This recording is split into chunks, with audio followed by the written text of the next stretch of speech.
Kulgam. And Kulgam is a fascinating story, 100% Muslim area, and Communist Party is leading, and the Jamaat Islami candidate who has said repeatedly said during his campaigning, if he loses, it will be defeat of Islam. But people are rejecting religion-based politics in Jammu and Kashmir. While on one hand, National Conference was saying, look, our fight is against the BJP, but they were also fighting against the Jamaat Islami. And we don't see anywhere Jamaat Islami is winning what is the a status single of seat. Jamaat, yes. Nazir, I want to ask you one interesting question. Is it a sweet revenge for Mr. Omar Abdullah, who lost just recently, very resoundingly in the Lok Sabha polls? Sweet revenge for the young man? Well, he's not a young man. He's 55. As old as young I. by the standards of the Indian politics. Okay, yeah, that's correct. So, it looks like double victory for Omar Abdullah from both Ganderbal and Bandipora, and more than his own victory, it is a big victory for the National Conference, the way trends go. And Omar Abdullah was really shocked, and he didn't speak to anybody for a long time after his defeat, which he had never expected. Engineer Rashid, while in Tihar jail, he defeated him with near around 2 lakh votes. And people actually, the NC said it was a sympathy vote, because what we see today, Engineer Rashid's candidate is only leading in one seat, that is Shopian. And that appears also with few hundred votes. Earlier, BJP was leading from that seat in Shopian. So Omar Abdullah will be a happy man, and I'll certainly ask Niku the same question to him when I talk to him. We'll interview him today. Hopefully by around 12, he has given me that time. So let's see what he has to say, because perhaps it surpassed NC's own expectations the way they are leading these seats, but it's also redefining the politics in Jammu and Kashmir, because it is first time one party is winning so many seats after a long time, several elections, when the vote here used to be fragmented, divided between different parties. One important thing is that despite having 44% independent candidates, they all seem to be decimated. They are not winning many seats, only few are winning across Jammu and Kashmir, though that's not the case, just 8 or 10, they may be leading right now in both in Jammu region, in the valley. And BJP is not, doing what they were expecting, and their biggest setback it would be if party president Ravinder Rana loses, because in first four rounds he was trailing. It was National Conference Surinder Chaudhary, he was leading from Naushera constituency in Rajouri, a Hindu majority constituency where we see the this. Nazir, what is the status in Mata Vaishno Devi? Yeah, will that be a Ayodhya of BJP in Jammu and Kashmir? Because there was a close fight between the independent candidate Jugal Kishore and BJP candidate there. So it is touch and go. It can go anyway. If BJP lose, it would be another setback. But already we see the BJP president, he's trailing in Rajouri, despite the fact the BJP ran a campaign where they said there should be a Hindu chief minister, there should be a chief minister in Jammu, despite the fact there was a delimitation which had actually helped them by increasing 6 seats in Jammu region, which is the core constituency of the BJP. And then now they have the advantage of the 5 nominated members. And I'll tell you one interesting story about these 5 nominated members. Why there are 5 nominated members in Jammu and Kashmir Assembly? Since the Jammu and Kashmir Assembly has been constituted on the pattern of Pondicherry Assembly, in 1962 it was Home Minister Lal Bahadur Shastri who introduced a bill and wanted to have a legislature in Pondicherry with all the nominated members. But that time Hari Vishnu, of the Parija Socialist Party, he introduced an amendment bill, and Lal Bahadur Shastri accepted that amendment and accepted that there should be the elected members and there can be some nominated members. After that, there have been 3 nominated members and rest are the elected. On that analogy, the Jammu and Kashmir Assembly was also constituted after a reorganization of Jammu and Kashmir in 2019. But that time there was no Hari Vishnu Kamath in the parliament to introduce a amendment bill, and there was not also Lal Bahadur Shastri as Home Minister as well. Having said that, this is the constitutional scheme of things. There will be 5 nominated members in Jammu and Kashmir Assembly, Lieutenant Governor has the sole criteria and constitutional right to appoint them without consulting the Council of Ministers. All right, Nazir. Thank you so much for joining us right here as you head to Umar Abdullah's residence to get the newsmaker of the day from Jammu and Kashmir for NDTV. We have Ankit right here in the studio. Ankit, what's really happening in Haryana? I mean, what 14. a turn of events. It just takes an hour where the Congress party was celebrating an early Diwali. At this moment, it looks like a complete knockout, at least on the face, because, you know, Haryana, till yesterday, when we were talking about what to look forward to and going by all the exit polls, which we kept underlining, can go wrong. Jammu Kashmir was supposed to be something which was to be the edge of the seat finish. At this moment, this is historic what is happening in Haryana. And I don't think at this moment the Congress party and the supporters of the Congress party have been able to wrap their head around what really went wrong. What really went wrong? Because, you know, if you look at this, like we were seeing on the ground, there is complete decimation as far as the regional parties are concerned. But for the Bharatiya Janata Party, after being in 10 years in power, and you know, people are from the Congress party are saying, look at the vote share, and there is still going to be some sort of a difference. No, actually not now. But I'm saying, looking at the numbers that's coming in from the Election Commission's website, the vote share between the BJP and the Congress is actually reduced further. Yeah, which so I think a 2% gap now. Yeah, less than 2%. Less than 2%. But the fact remains that even if there is, because it's a 15 round of counting for most seats and only 2 or 3 rounds have been done as of now, it's not going to be a wild swing that most people are expecting. Most of the seats that you are talking about, what gives you a sense of how the margins that we are putting out. This is the margin calculator. Remember, this is very, very important. Who is leading where with this kind of a margin? These seats are evenly distributed between the Congress and the BJP. So it's not that it was with one party in a disproportionate number and suddenly it will swing towards the other. It looks like it is evenly distributed. So, you know, the best case scenario for the Congress party possibly could be, you know, they touch about 40-41. The BJP is also in the similar range.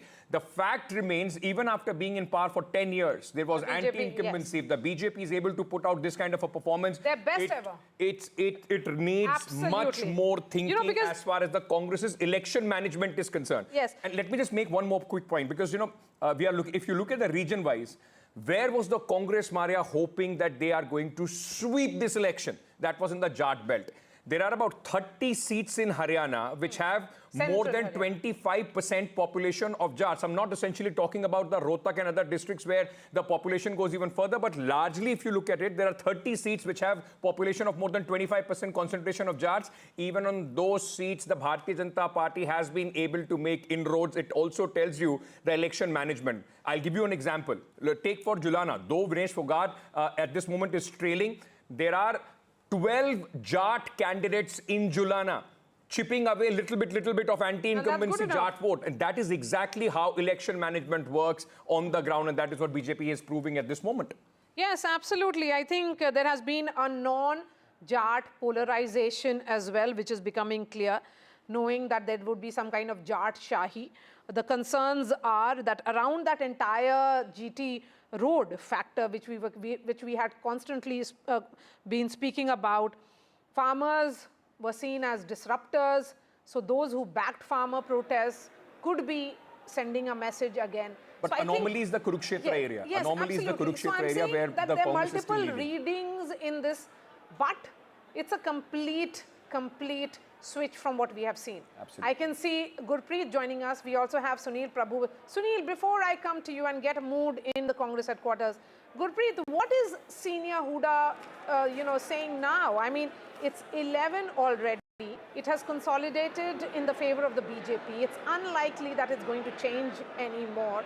There's a gap of 14 seats between the Congress and the BJP. It's BJP's best ever performance. So the Jats could have very well ditched Mr. Hooda. Well, if we can talk about the former Chief Minister of Haryana, Bhupinder Hooda, very clearly he says in some of the seats he is getting feedback and margin is very low, and any time the Congress graph will be able to come up. But that seems a very difficult scenario as of now. We have seen Bhupinder Singh Hooda, along with his all the supporters, he has shifted from his residence to one of the palace, where we have seen all the supporters of the Congress party, and specifically former Chief Minister of Haryana Bhupinder Singh Hooda. They are sitting here, they are watching this television also. We will also talk to them to understand. अब graph आप देख रहे हो, graph बहुत नीचे जा रहा है। ये ग्राफ बढ़ेगा सर। अभी ये एग्जिस्ट पोल है, जब एग्जैक्ट आएगा ना तो चौधरी भूपेंद्र सिंह हुड्डा हमारे सीएम होंगे और 55 से 60 सीट कांग्रेस की आएंगे। पर शुरू में हमने ट्रेंड में देखा कि 60 पे भी गई, 80 पे भी गई, लेकिन उसके बाद लगातार नीचे आ गए और यहाँ पे आके नीचे जा रहा है ग्राफ। तो क्या अपना एरिया होता है, जैसे हमें पता है कि शहरी इलाकों में बीजेपी जो है वो टक्कर दे रही है, लेकिन जब ग्रामीण इलाका आता है तो कांग्रेस का ग्राफ एकदम से ऊपर जाएगा और चौधरी भूपेंद्र सिंह हुड्डा हमारे सीएम होंगे और कांग्रेस की जो है 60 सीट प्लस हो जाएंगे हमारे पास। आपको क्या लगता है, ट्रेंड आप सुबह से देख रहे हो, क्या ट्रेंड में क्या लग रहा है कि अभी भी कांग्रेस को उम्मीद है? हाँ जी, कांग्रेस आएगी जी सीएम, भूपेंद्र सिंह हुड्डा होंगे जी सीएम, 100% आओगे जी कांग्रेस। पर ट्रेंड तो कुछ और दिखाना शुरू कर दिए। ये शहरी इलाका आ गया ना, तो उसमें जो नीचे आ रहा है, नहीं तो बेहतर भी आ गया। हमारा देख लो 65 के 70 के करीब, 60-65 के करीब हमारी जीत आएंगे जी। और 60-65 के लिए तो बहुत बड़ा मार्जिन होना चाहिए, लेकिन कहीं ना कहीं लगता है कि 60-65 तक पहुंचना बड़ा मुश्किल लग रहा है आपको। 60 से 62 सीट लेंगे कांग्रेस सरकार। अभी ट्रेंड के हिसाब से तो बहुत मुश्किल। अभी समय है, शुरुआती रुझान है, अभी टाइम काफ़ी है। आप 2 बजे तक देखोगे तो यहाँ चौधरी भूपेंद्र सिंह हुड्डा सीएम होंगे और उनके नारों की गूंज चंडीगढ़ तक जाएगी। तो आपको क्या लग रहा है? आप भी हम देख रहे हैं सुबह का, लगातार टीवी को देख रहे हो, कहीं ना कहीं ट्रेंड पहले ऊपर गए फिर नीचे गए, तो क्या लग रहा है कैसे? ये जो ना मीडिया पे की हो रहा है ना, ये उनका प्रभाव चल रहा है। ठोक का वोट गिर रखे हैं, देखे नतीजे अपना आप बदल जाएंगे। अभी उम्मीद है ठोक का बढ़ावा, उम्मीद के सरकार मारी है। तो क्या एक तरफा जी हमारी पूर्ण बहुमत से सरकार बनेगी? अभी गांव की वोटें नहीं खुली, अभी शहरी वोट खुल रही हैं। इसी कारण कोई कहीं 20 वोटों से बीजेपी आगे है, कहीं 25 से। एक तरफा आप देखना 55 से प्लस सीटें हमारी आएंगी। So well, if we can talk about the supporters there, so I'll request my Vijay to show a visual of former Chief Minister of Haryana, Bhupinder Singh Hooda, because at this point of time, these visuals have a lot of political importance. One side we have seen the BJP graph is going up, on the other side we have seen the Congress graph is going down, but the former Chief Minister of Haryana, Bhupinder Singh Hooda, he is with his own supporters. So क्या लग रहा है?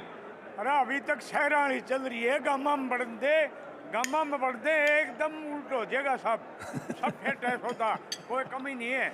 So well, they are quite confident. They say the counting is just in the गामों में आते ही एकदम पलट जाएगा. Hoping against hope, the supporters of Mr. Hooda there. You know, one thing when I was traveling across, before I go to Sunil Prabhu, one thing I kept hearing, and this is what people used to say in Haryana if they had to speak about their leaders, कि नेताजी के hard Kapan लग रहे हैं. That means that Netaji is shivering right now. So at this moment it will be Mr. Bhupinder Singh Hooda उसके hard Kapan लग रहे हैं. Sunil, is this Chhattisgarh redux for the Congress party election that was seen as the party for them to win or for them to lose at this moment, the worst nightmare for the Congress managers coming true if these numbers hold? Absolutely, and a lot of lessons to have been learned about the fact that the caste polarization. They were warned about Jats versus the non-Jats, which the BJP, as they alleged, was doing in the state of Haryana, caste polarization. Even though now it's quite clear that the BJP is all set for a comeback, and you can see here the Congress party is completely deserted. The doles are off. The people who were blowing the counts are all now keeping quiet, watching. There are only media persons here. That crowd has dissipated. Clearly, I think the writing is on the wall for the Congress High Command. The decision of going ahead and putting all its egg in one basket, that is with Mr. Bhupinder Singh Hooda, ignoring the claimants like Kumari Selja as well as others, have created a clear issue for the party, and I think it's a little bit too late. Rahul Gandhi himself wanting Hooda and extracting that demand that, let's have an alliance with the Aam Aadmi Party for the India Alliance in thing, but that was not to happen because the seats that Mr. Hooda was ready to give were not more than 4 to 5. So if this trend continues, it's going to be curtains for Bhupinder Singh Hooda And I That is think true. the Congress will have to go back to the drawing room to restart once again in Haryana, which Yes. is Because Absolutely. virtually, Maria, You the know, but- party was but- outsourced to Mr. Shocker for Hooda them. in Haryana to go away in the ticket selection, more than 70 seats that he had given. And also, like the BJP would rejoice and say, while the BJP was trying to fight the campaign on the ground, the Congress leaders were busy claiming chief minister post even before the first vote was polled. I think that is where, and we have seen that in Chhattisgarh, we are seeing this in Haryana as well, the Congress, getting ahead of themselves, getting carried away, that the victory is already in the bag even before the campaign is over, and then talking about the chief minister's post. And a word now, and as I bring in Pradeep Bhandari of the BJP, Karan Chautala of INLD, and Professor Sandeep Shastri here, a word on Dharmendra Pradhan. Yeah. Election in charge of Haryana. He doesn't give interviews, doesn't speak much. He was camping in Kurukshetra, in the entire Panchkula area, and in Rohtak. And he gave confidence to the party leadership. I mean, he's a nuts and bolts man. I mean, completely different picture he presented to the party from the numbers. Just look at this. Wherever he has led the party campaign, he has always been somebody who has been a very low-key operator, Yes. never coming before the media, but understanding the ground reality as it is. That is something that he has been known for. Yeah. And we are still unsure as to which direction the Haryana result would go, because you have very, very small margins and just 2 rounds or 3 rounds of counting. But whichever way it goes, I think clearly the BJP has performed or is performing in a manner which is very different from what a lot of people expected it to. Definitely not the way the exit polls thought that this Maria, election would go. before you go to Pradeep Bhandari, let me just put out one more interesting data point at this moment, which is coming in from Haryana.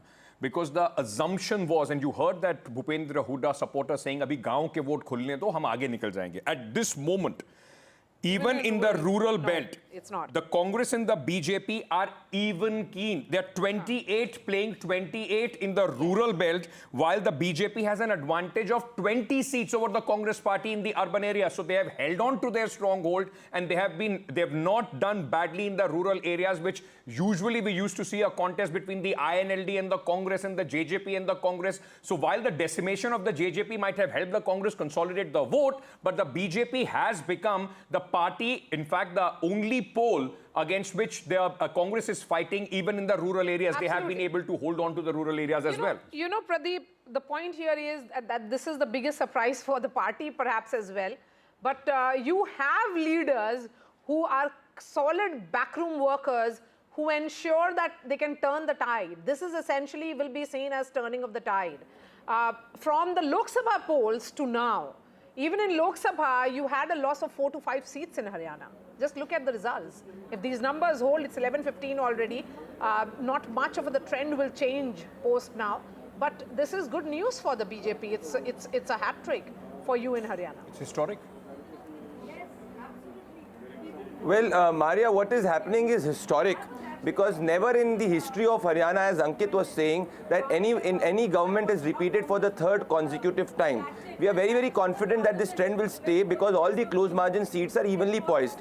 This is because of the developmental work of Prime Minister Narendra Modi, which is supported by the entire party machinery. Every individual in the party, Dharmendra Pradhan ji is the election in charge, Home Minister Amit Shah ji macro-managing it, JP Nadda ji ensuring that the party is absolutely on track. So we were very, very confident since the start that the ground on Haryana, the 36 Biradari in Haryana, the poor in Haryana is with us, and this is where we were confident. Even in the Lok Sabha elections, Maria, if you see, we had a 3% increase in more vote share than the Congress party. That projection is what is happening right now in the Haryana Assembly elections, where we are leading with the Congress party with that significant vote share and seat share margin. So the one part is to get the Jat-dominated vote. Even in the Jat votes, if you see, the perception was that the entire vote will shift to the Congress party. But now on the ground, we are also getting significant part of Jat vote. This establishes that we've got a cross-caste vote, and what the Congress party was saying, that the women are with them, the farmers are with them, the Chhattis Biradari is with also them, the SCs. wrestlers are with them. All of this is completely fallen flat on the ground. Yes, Pradeep, you make an interesting point. Then I'll bring in Professor Sandeep Shastri here. Professor Sandeep Shastri, in the Lok Sabha polls, we did see that shift of the Dalit voters. that Dalit vote is back with the BJP. But can I just make one distinction here? Even with the Dalit vote, even in the Lok Sabha, the Valmikis were still with the BJP. They did not shift to the Congress party. And also the Jatav vote, which was the BSP vote, stayed with the BJP. The challenge for the Congress party was to ensure that the Ramdasiya still vote for them and they get a chunk of the Valmiki vote as well. But Professor Shastri, like Maria was saying, if you map this according to the Lok Sabha election 2024, the BJP was 44-seat advantage, the Congress was 42-seat advantage. It almost, I mean, the BJP is at this moment +4, but it almost is playing exactly like the Lok Sabha election. So it was not disadvantage to the Congress party. They were not being able to gain on that momentum. Undoubtedly, these results hold, the trends hold.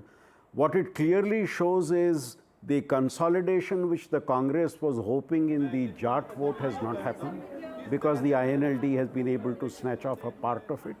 And secondly, the non-Jat vote, reference here to the vote of the scheduled castes and the others, has consolidated in favor of the BJP. Yes, there may be the various segments within the scheduled caste vote, a part of which go into the Congress, but the BJP has been able to perform well among the non-Jat votes, and that is clearly reflected in the trends. And if these trends hold, that social coalition which the BJP was able to build seems to have been would be responsible for the numbers that we are seeing. I think one important factor, especially in the Jat belt that we are talking about, and like I said, over 30 seats where the Jat population is over 25%. Some may even have a concentration of 70, but largely if we talk about those 30 seats, look how the BJP micromanaged those seats in the Jat areas. I gave you an example of Julana, and Pradeep will come in on that as well. Most of the Jat seats, you will see 10 to 12 independent Jat candidates, those who are standing.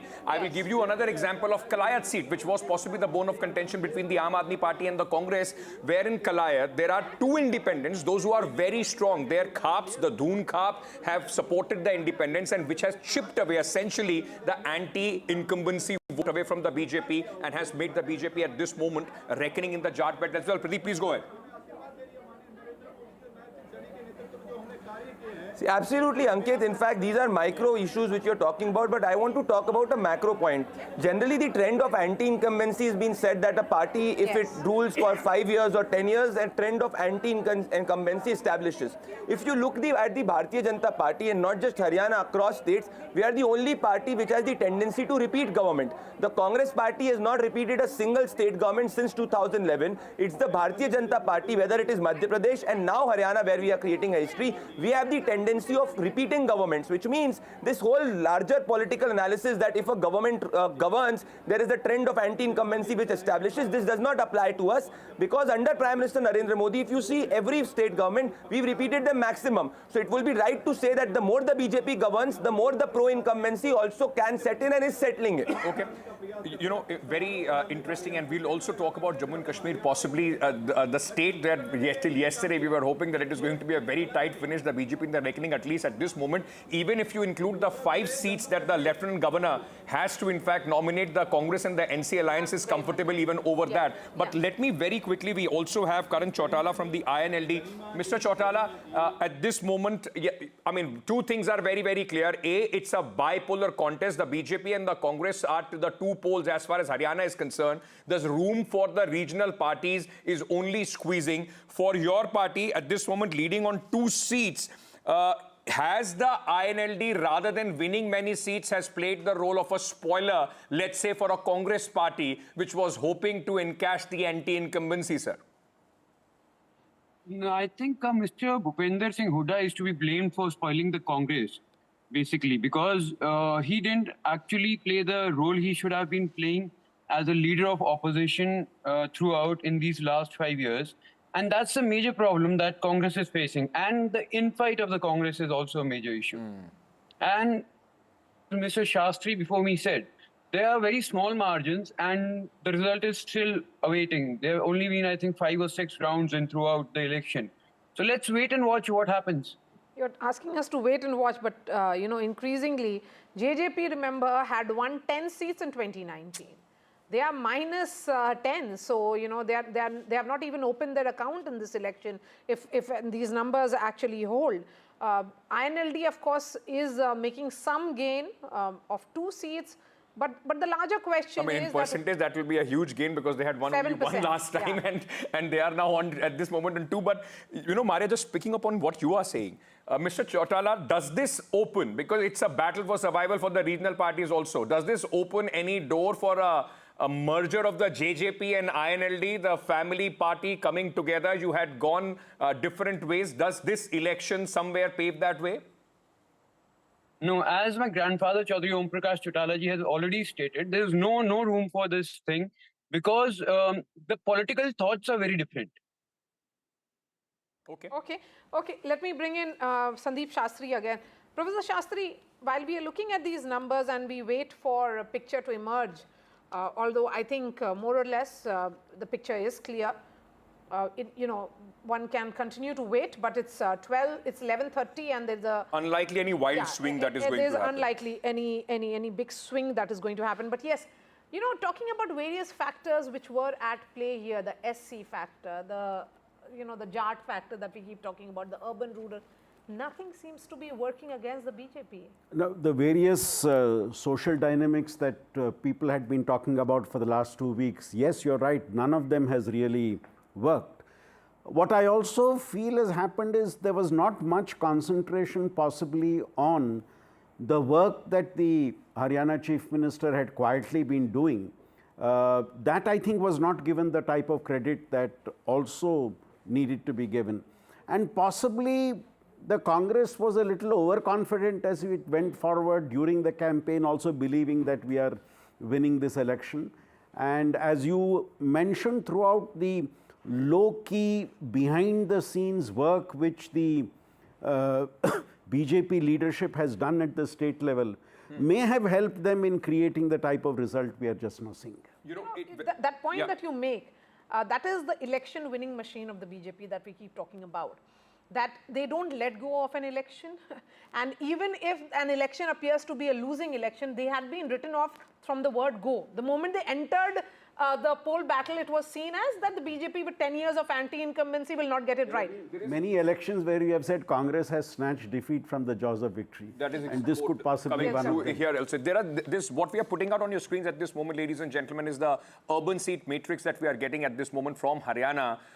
Urban seat stronghold of the Bharatiya Janata Party. But look at this, what is happening at this moment, and this tells you the story. The strike rate of the BJP in the urban seats. Out of the 30 seats, 21 is where the BJP seems to be, in fact, in the lead at this moment. The Congress only in 7 seats. That exactly tells you that the BJP has been able to hold on to its most crucial middle-class voter, despite all the anger against jobs and that we kept hearing on the ground. The BJP has been able to hold on to that. And then, of course, they have consolidated in the Jatland and the rural vote as well. Dr. Ajoy Kumar is also joining us at this moment, spokesperson of the Congress party. Sir, thank you so much. But let me start by asking you, if these numbers hold true, not a good day in office for the Congress party. 35 is playing 49 at this moment in Haryana. Though the Congress-NC alliance seems to be, in fact, in a comfortable position in Jammu and Kashmir, but that will largely be because of the national conference. What happens for the Congress party from here on, sir, from a state which looked like coming in your kitty to an absolutely different picture? What do you think went wrong? So, look, I know that you would have heard it repeatedly, but it's important that it's only the 4th round or 5th round.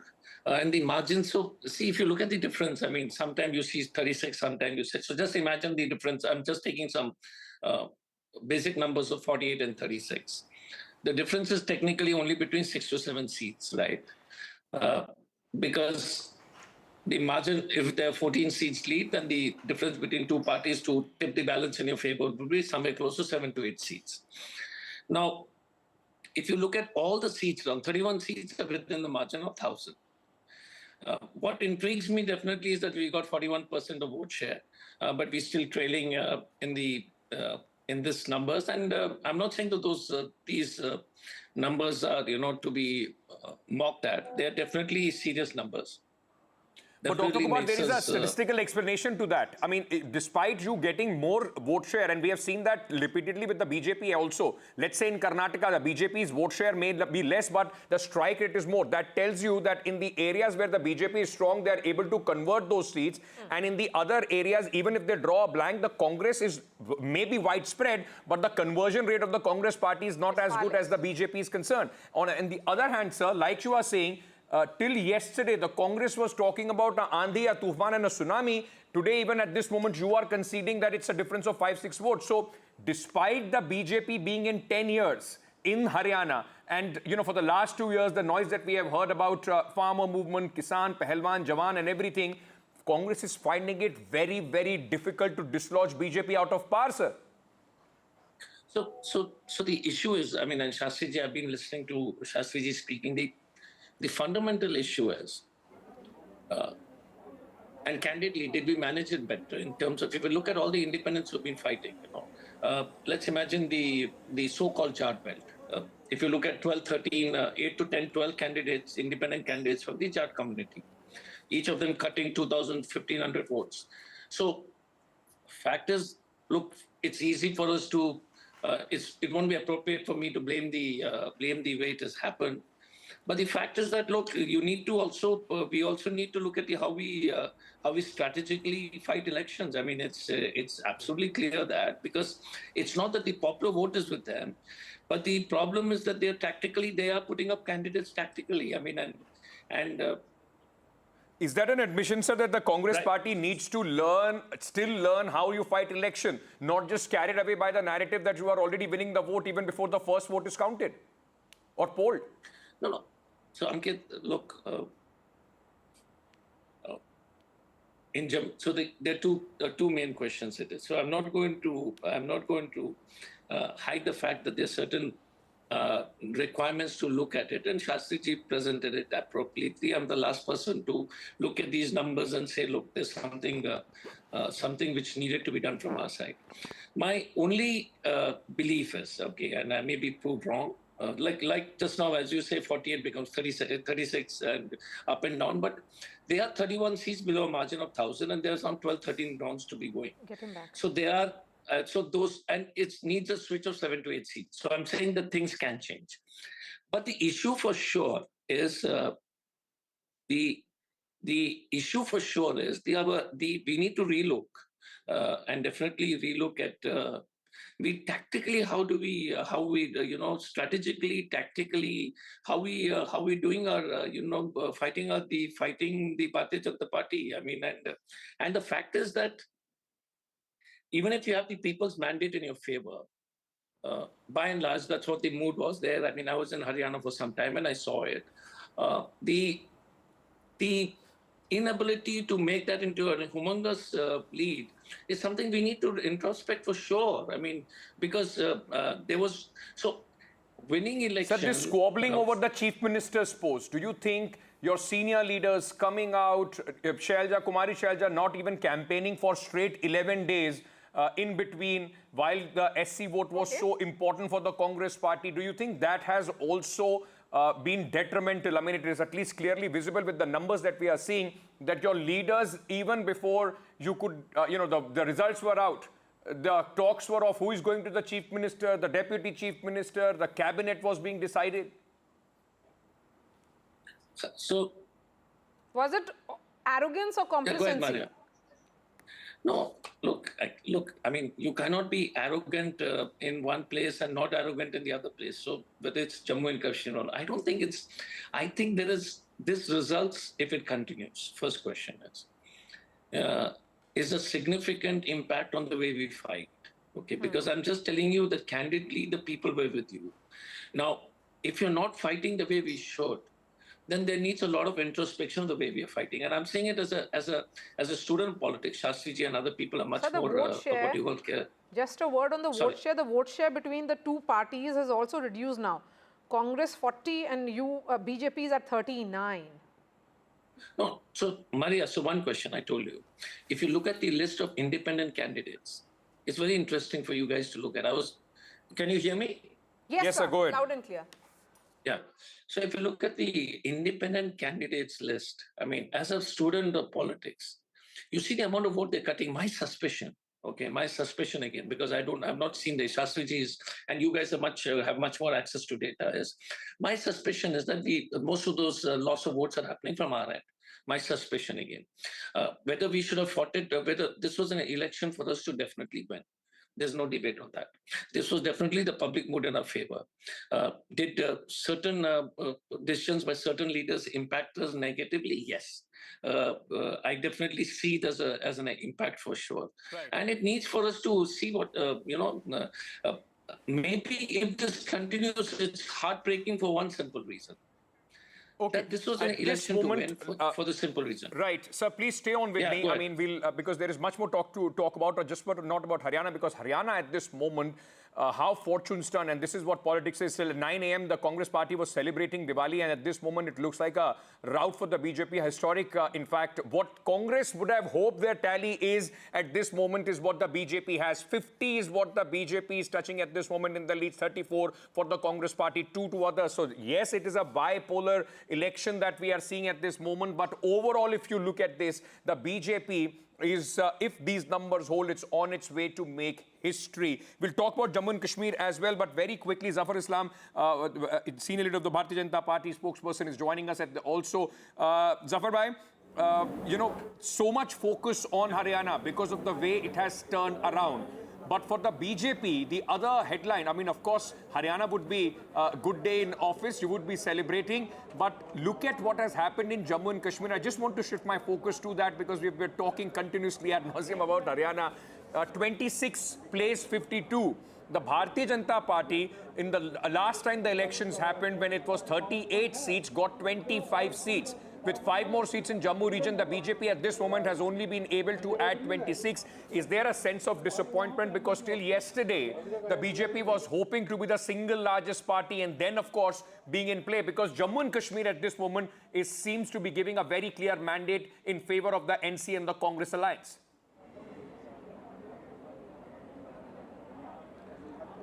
Well, if you just analyze the survey, exit poll, both all these surveyors have actually discounted Bharatiya Janata Party, both in terms of both in Jammu and Kashmir as well as in Haryana.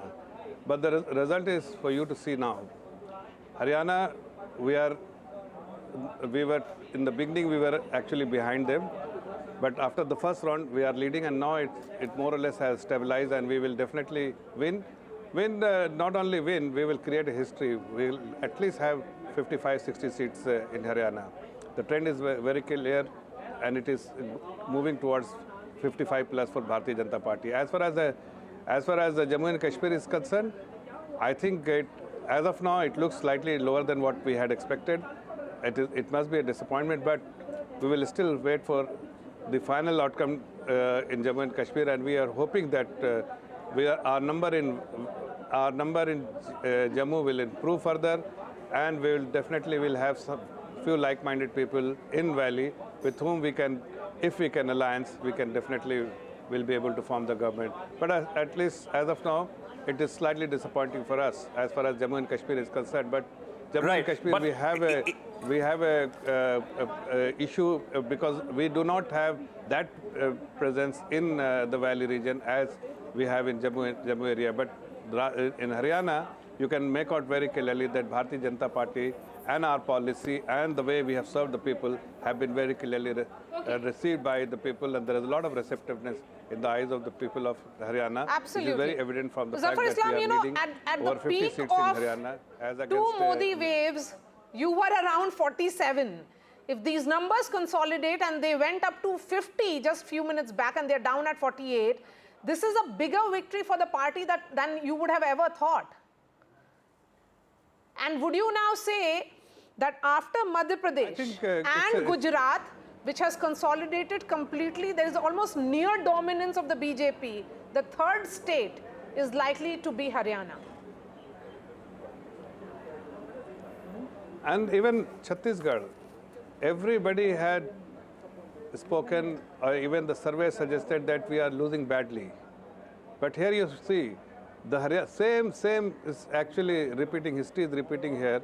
Similar kind of trend has been given, or the surveyors have given the indication that we are not going to make more than 25 seats in Haryana. But here again, it's a similar kind of show what we had demonstrated in Chhattisgarh, in Madhya Pradesh, as well as in Rajasthan. And definitely, as you rightly said, we have consolidated our Zafar, base. before I let you go, Haryana, a word also on Dharmendra Pradhan. You know, Uttar Pradesh results.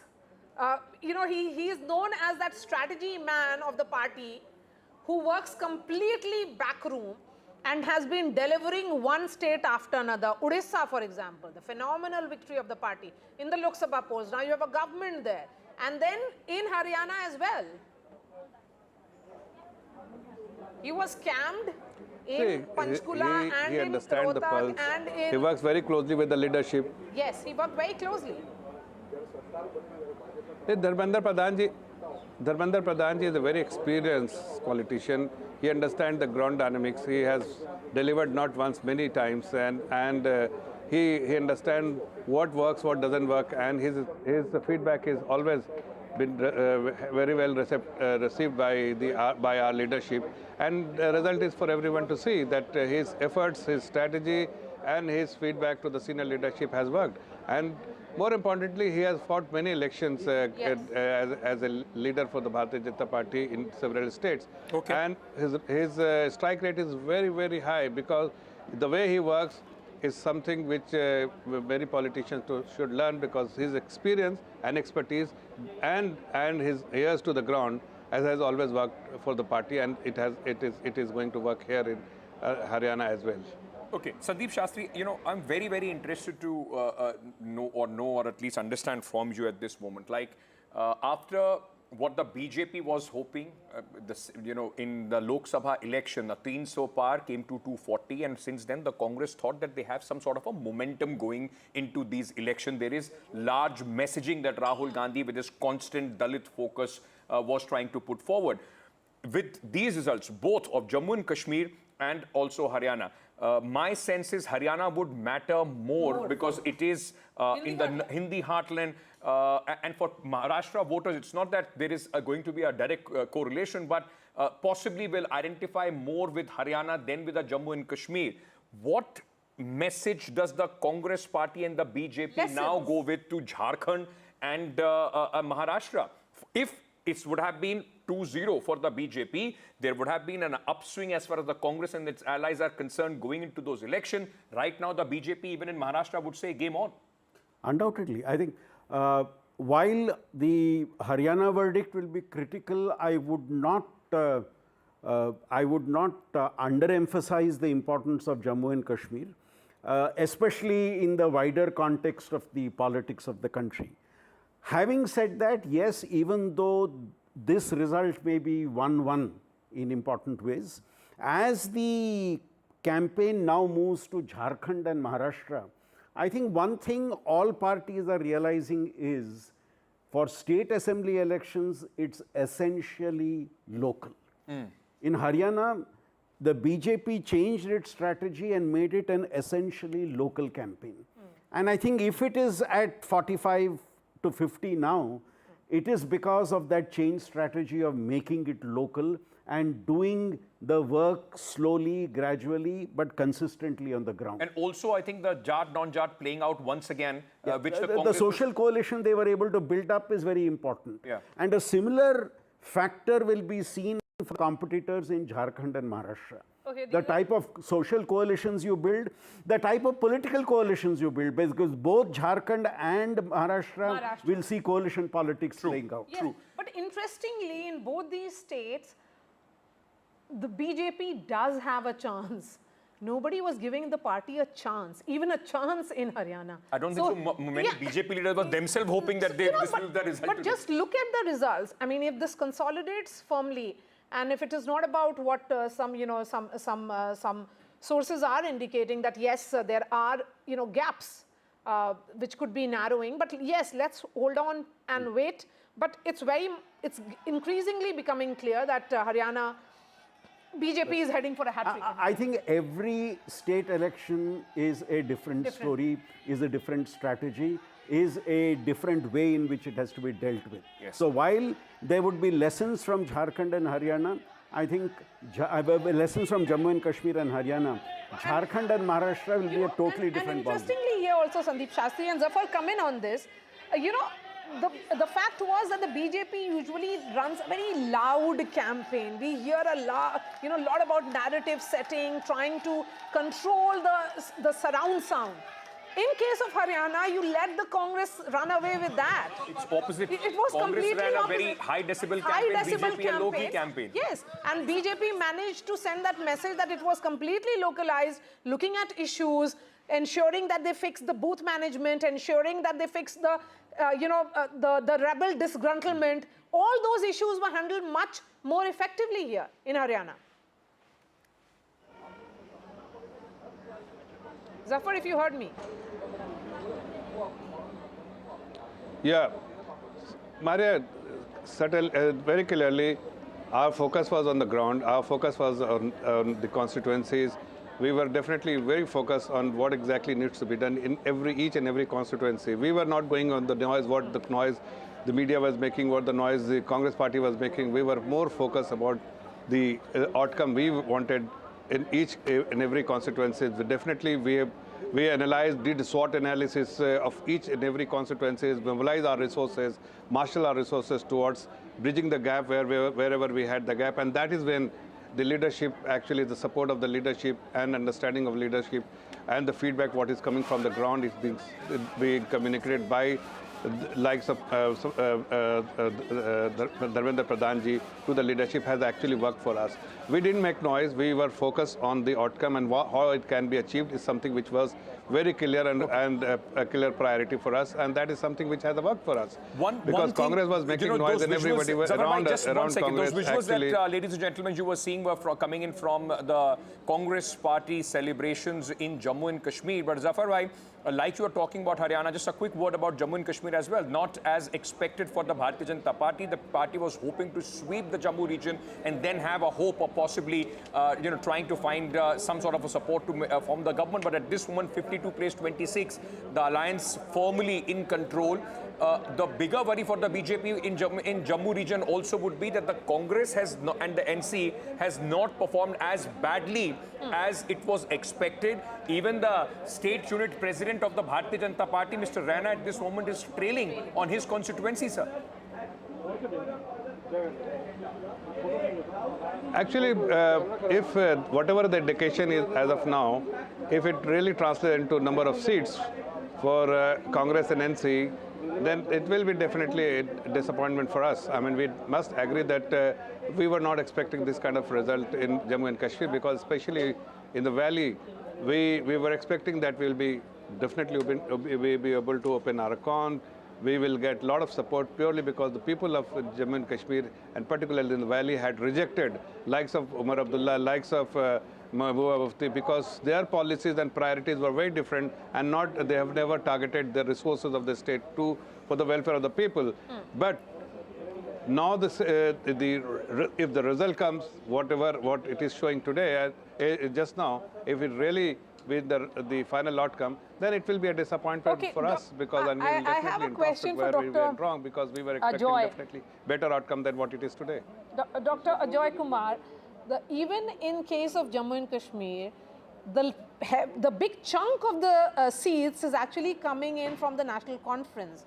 So again, when it is a direct contest, say in the Jammu region, the BJP has made all the gains, and you seem to have not performed as well. When it's a bipolar contest in Haryana, you are losing whatever seen as a winning battle. Look, I mean, Maria, if I rewind the TV show to 9 o'clock, the conversations were very different, right? Yes. You said the Congress is, everybody kept saying. So the issue is, I don't want to be an amateur analyst of what's happened. I think the alliance management in Jammu and Kashmir was good. And I think that's a smart move on our side, definitely. Whether NC is a bigger player there, yes, but it's an alliance. I mean, at the end of the day, it's a tactical voting. And I think we did, and we were able to work better in Jammu and Kashmir for sure. Now, I told, and I've been very candid with you on the show, and I continue to say that the people in Haryana were very much in our favor, for sure, because what I saw, I mean, especially in the regions near Faridabad and Ballabgarh and that side, if the margins on 31 plus seats are somewhere close to less than 1,000. Now, 1,000 is not, 1,000 vote is not a popular or a non-popular mandate. It is also tactical. So much as it looks, where was the shortcoming? It's tactical, absolutely, because I can understand a margin of 5,000 plus or 8,000 plus. I mean, at least in this Vidhan Sabha, where the if I remember, the Haryana voting total number of voters would be close to 2.5 lakhs. So I'm just saying, please correct me if I'm wrong. So in the total percentage, if you're having a margin of in 31 seats close to 1,000, take an example of even Vinesh Fogart. Sometimes she leads by 38, sometimes she's dropping by 100. So there is definitely a need for us to, see why is this happening? I mean, why is it that our political opponent is able to get the 1,000 plus on their side? And why did we get on the 1,000 minus on the 1,000 right, minus like you quoted the example of Vinesh Fogart. Because I went to Julana, and it's not traditionally a Congress seat. It's a tough seat for the Congress party. Correct. Julana, for the last time it was the JJP. Before that it was the INLD. It has not been traditional Congress seat. But the fact remains, this election, the narrative was favoring the Congress party. The Kisan Jawan Pahalwan was a narrative that the Congress party built on. At least, despite what the result is, I can say one thing for sure. It was not an election where the Congress party was not seen active on the ground for the last 2 years, though it was only Mr. Hooda, but the Congress party was seen on the ground as well. Despite that, and 10 years of anti-incumbency, yes, now the micro analysis could be that the BJP was able to put up candidate, but this happened on the day when the candidates were decided. It's not that the Congress party did not know the strategy of the BJP. You could not preempt that. You only fought this election, okay, just hold on for a second. Mr. Pawan Khera is speaking at this moment. Let's just listen to what he's saying. Kashmir. In Jammu and Kashmir, you are getting live data as for with every round that is being counted. But in Haryana, it's not so. Why? Okay, so the Congress is still being optimistic and cautious at the same time. But Dr. Ajoy, come in on this. Of course, BJP is doing much better than it had expected. The Congress doing much poorly than it has expected. But the larger question is, what now for the Congress party? Just like Madhya Pradesh, where you relied completely on Mr. Kamal Nath, did you rely or over-rely on the Hoodas? No, look, I'm not the guy who's in charge in Haryana. So for me to say that, what happened, what went wrong would be, I have a visibility probably as good as yours, because you are much closer to it. But the fact is, I say that the amount of support on the ground for the Congress was very strong. The thing which disturbs me is that, how much was the Aam Aadmi Party vote share in all these seats which were tearing by 1,000 and below? How much was the independent seats of the similar community? And then we need to look back and see, look, you not only have the people's mandate, you need to make sure that you win those close seats, especially, especially in elections, which was fundamentally at least on present trend, fundamentally for us to win. That's definitely it's a huge as a student of politics and somebody who is very concerned with the way the Bharatiya Janata Party is doing their politics in this country and the way they are trying to I feel fundamentally harm the interest of the nation. That's my perspective. Okay. Again, the BJP will have obvious. Sorry, go ahead. I just want to give an anecdote, and that possibly, Dr. Shastri, would also help us understand what was happening on the ground. Like when you go in Haryana, I was in Karnal. Karnal traditionally is a Bharatiya Janata Party seat, but we were in the Sabzi Mandi area. That area has a lot of low-income group people coming from the OBC, SC, and also a lot of Punjabi community. And when you speak to them, we were doing a show, and after the show, there was we sat down and spoke to them. They said even if यहाँ पर एक जाट भी खड़ा होगा, तो ये जो 10 आदमी आप बीजेपी की बात कर रहे हैं, ये चुप हो जाएंगे.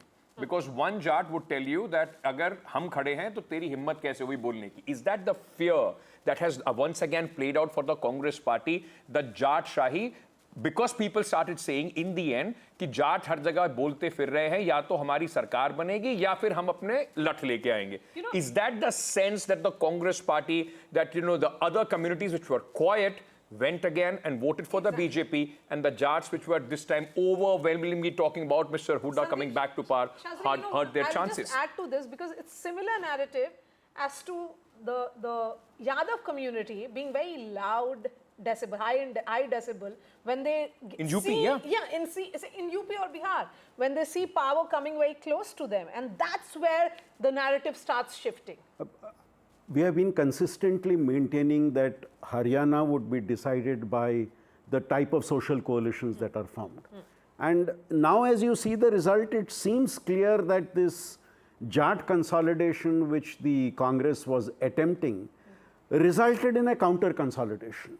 The fear of the Jat consolidation and the fear of the Jats coming to power and maybe having their chief minister led to this counter consolidation among other social groups, and that to a certain extent could very well explain the results that you are seeing. Can I ask you also one question? And this is a lot of people on...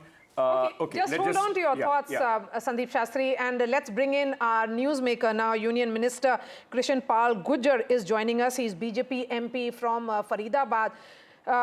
बधाई अभी दे दूं आपको या आप थोड़ा इंतजार करेंगे बधाई लेने में? मैं बधाई दूंगा आपको.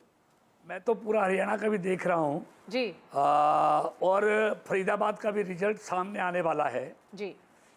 अधिकतर सीटें फरीदाबाद लोकसभा की हम जीतने जा रहे हैं. और जी मैं एग्जिट पोल के बाद भी मैंने सभी मीडिया चैनल्स को कहा था कि मैं इस एग्जिट पोल से इत्तेफाक नहीं रखता, क्योंकि एग्जिट पोल हमेशा सही होंगे ये संभव नहीं है. हमने उत्तराखंड में देखा, मध्य प्रदेश में देखा, छत्तीसगढ़ में देखा, और आज हरियाणा में देख रहे हैं. और हमको हरियाणा की 36 बिरादरी पर पूरा भरोसा था. इन 10 सालों में एक लंबे अरसे के बाद हरियाणा के अवाम ने जो सुशासन देखा है, जो विकास देखा है, जो हरियाणा एक, हरियाणवी एक के संकल्प के साथ काम करते हुए सरकार देखी है, योग्यता के आधार पर नौजवानों को रोजगार देते हुए सरकार देखी है, अन्नदाता, गरीब, महिला और युवाओं का सम्मान करते हुए सरकार देखी है. इस सब के कारण हमको पूरा भरोसा था कि हरियाणा में तीसरी बार नायब सैनी जी के नेतृत्व में भारतीय जनता पार्टी की सरकार बनेगी. ये मैं पहले दिन से बोल रहा था चुनाव कैंपेन में जी.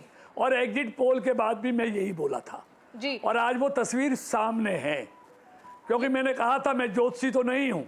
अगर मेरी एग्जिट पोल या चुनाव से काउंटिंग से पहले के मेरे बयान आप देखेंगे किसी भी चैनल पर, मैंने कहा मैं ज्योतिषी तो नहीं हूँ, लेकिन कॉलेज से लेके आज तक 46 साल से मैं चुनाव लड़ रहा हूँ. मैं अपने अनुभव के आधार पर कहता था कि जीत भारतीय जनता पार्टी की होगी, क्योंकि हरियाणा के लोगों के खिले खिले चेहरे, चमकते चेहरे, क्योंकि वो समझ रहे थे. सवाल ये है कि ये जो नंबर्स आ रहे हैं, जो आंकड़े आ रहे हैं, वो आपके पिछले सारे रिकॉर्ड को बीट कर रहे हैं. 2014, 2019 सारे रिकॉर्ड को बीट करके आगे बढ़ गए हैं. वो कैसे देखते हैं? वो कैसे आंकड़े इतने ज्यादा दिख रहे हैं? मैं यही तो कह रहा हूँ. मैं वो ही बता रहा हूँ आज आपको जी. आप कांग्रेस का 2005 से 2014 तक का आप ट्रैक रिकॉर्ड देखिए. केंद्र में उनकी सरकार थी मनमोहन सिंह की, हरियाणा में हुड्डा साहब की सरकार थी. 2005 में ये 67 सीट जीते थे और 2014 आते आते ये 15 सीटों पर सिमट गए थे. 67 से 15 सीटों पर. भारतीय जनता पार्टी 2014 में 47 सीटें जीती थी और 10 साल बाद फिर सरकार बना रही है. तो ये बताता है कि जहाँ जहाँ बीजेपी की सरकारें हैं वहाँ प्रो इनकम्बेंसी है, और जहाँ जहाँ कांग्रेस की सरकारें रही हैं वहाँ एंटी इनकम्बेंसी रहा है। और क्योंकि हरियाणा का मतदाता अच्छी तरह जानता था कांग्रेस इस देश में और प्रदेश में अराजकता का माहौल पैदा करना चाहती है, शांति और भाईचारे के रास्ते पर चलने वाले हरियाणा की 36 बिरादरियों में फिर से ये झगड़ा पैदा करना चाहती हैं। कभी शंभू बॉर्डर खोलने की बात करते थे, कभी दिल्ली को घेरने की बात करते थे, लेकिन हरियाणा का अन्नदाता, जवान और पहलवान ये अच्छी तरह जानता था कि मोदी सरकार में ही और बीजेपी की सरकार में ही हमारे हित सुरक्षित हैं। इन्होंने ही पिछले 10 सालों में जवान के लिए, किसान के लिए और पहलवान के लिए जो काम मोदी और बीजेपी की सरकार ने हरियाणा में किया है, ये उसका परिणाम है। मैं आपसे एक सवाल ये पूछना चाहूंगा जी, ये जो हुड्डा और शैलजा गुट कांग्रेस गुटों में बटी दिखाई पड़ रही थी, इसका कितना फायदा भारतीय जनता पार्टी को हुआ?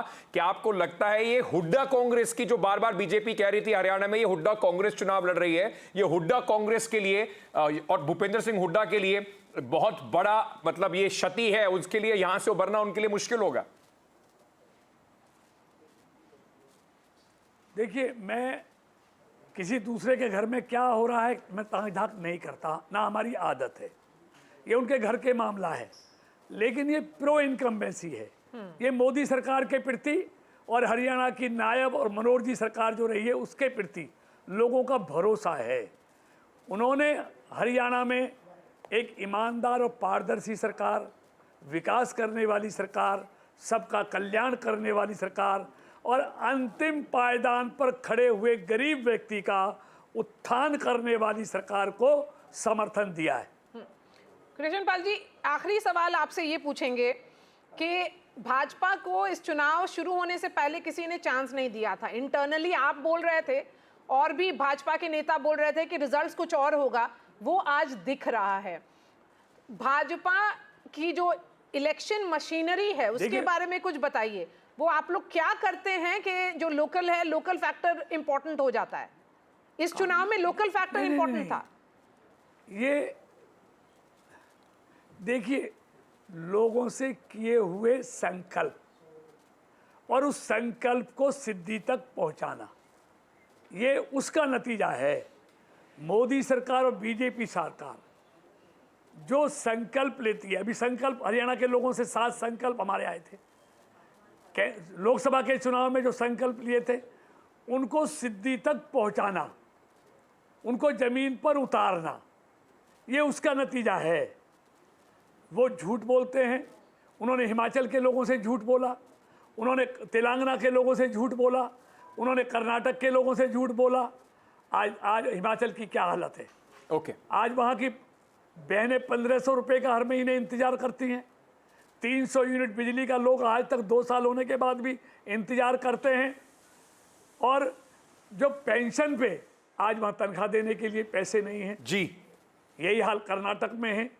तो ये कहकर मुकरने वाले लोग हैं, हम संकल्प को सिद्धि तक पहुंचाने वाले लोग हैं, इसलिए विश्वास बढ़ रहा है। ठीक है बीजेपी के प्रति। सर, बहुत बहुत शुक्रिया हमारे साथ जुड़ने के लिए। अभी कम से कम ये बिल्कुल साफ दिख रहा है कि भारतीय जनता पार्टी एक हिस्टोरिक जीत की तरफ हरियाणा में बढ़ रही है। बहुत बड़े उलटफेर क्या इसमें होता है नहीं होता, अगला शायद आधे पौने घंटे में और लगेगा, लेकिन एक बहुत वाइल्ड स्विंग का at least at this moment is not expected. Thank you for joining us. Sandeep Shastri, very quickly I just want to ask, because a lot of people are asking this, where does this leave the political pundits, the pollsters, the exit poll, because from the Lok Sabha election, the way in fact the pollsters got that Lok Sabha election wrong, and now even with both the states, Haryana and Jammu and Kashmir, the picture is absolutely opposite to what the pollster was saying. They were in fact hinting at a very tight race, a hung assembly in Jammu and Kashmir. We are seeing a clear mandate in Jammu and Kashmir. On the other hand, this picture is absolutely reverse to what the pollsters were in fact predicting in Haryana. Where does that leave their credibility? I think it's a very difficult time for all of them, especially in the case of Haryana, where things seem to have gone round. You could actually put the figures for the Congress, for the BJP, and the BJP for the Congress, and then the exit polls will turn out to be correct. That's what it seems to be if the current trends hold. I think what we are seeing is in a tight two-party race. Yes.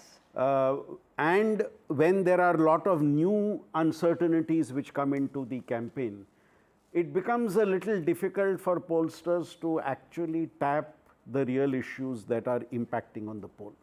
And that seems to be the factor which may have led to the type of projections that happened in Haryana. We are also noting in a lot of surveys, there is a big section of the voters who say, we are undecided. And that undecided necessarily means... And what often pollsters do is, those are eliminated and then you do a study of those who have taken a stand on the issue. But these are critical voters who could decide either way, and they could change the way you actually projected what is going to happen. A lot to think about, just not for the Congress party, but also for the political pollsters, analysts, everyone. Let's now listen in to Kumari Shailja and Bhupinder Hooda. Both of them have spoken to NDTV on the earlier leads, or should I say now consolidating results. 11 सीटें जहाँ पे कांग्रेस को बढ़त दिख रही है, अगर पिछले चुनाव से आप कंपेयर करें, क्या वजह है कि कांग्रेस का जो शेयर है वो बढ़ता दिख रहा है? ये स्वाभाविक बात है। भाजपा के 10 साल जब निकल गए, पहले हमारे भी 10 साल निकले, तो एक तरफ तो एक फटीग होता है। जब फटीग होता है तब शायद इतनी बात, लेकिन मिसरूल रहा भाजपा का, और भाजपा का मिसरूल एक बहुत बड़ा फैक्टर। उसके साथ साथ जो इलेक्टोरेट है, लोग हैं, वो अपने भविष्य की ओर देखते हैं। भविष्य केवल और केवल कांग्रेस है, ये लोगों ने देख लिया और नाप तोल कर लिया। राहुल जी की यात्रा रही, हमारे वर्कर्स ने, हम सब ने नीचे ज़मीन पर काम किया राहुल जी के गाइडेंस से, और एक जो ओवर आर्चिंग फैक्टर होता है वो यही होता है कि नेतृत्व हमें गाइड करता है, और अब लोगों की नज़रों में भी क्रेडिबल ऑल्टरनेटिव है कांग्रेस। जी, आप कांग्रेस के एक प्रोमिनेंट लीडर नहीं है हरियाणा में, और ऑफ कोर्स लीडरशिप का इशू भी बहुत महत्वपूर्ण है। आपको लगता है कि जो अगर कांग्रेस की सरकार बनती है, कुमारी शैलजा को भी महत्वपूर्ण भूमिका मिल सकती है? क्या आप मुख्यमंत्री पद के दावेदार हैं? मैंने हमेशा कहा कि दावेदार हम हैं, और लेकिन फाइनल फैसला हाईकमांड का होता है। We have former Chief Minister of Haryana, Bhupinder Singh Hooda, with us. So, sir, how do you see this election trend? Congress is going to form the government in India. And, sir, we have seen yesterday the Chief Minister of Haryana, Naib Singh Saini, held a press conference saying EVM fault will be one of the main issues which Congress is going to highlight. There is no issue. You'll wait for some time. Congress is going to form the government. Congress is getting the majority. Sir, in the initial trend, we have seen Congress was leading, but now we have seen the Congress is going... After 1 hour, again you will see Congress is leading everywhere. I have got the reports, Congress is going to form the government.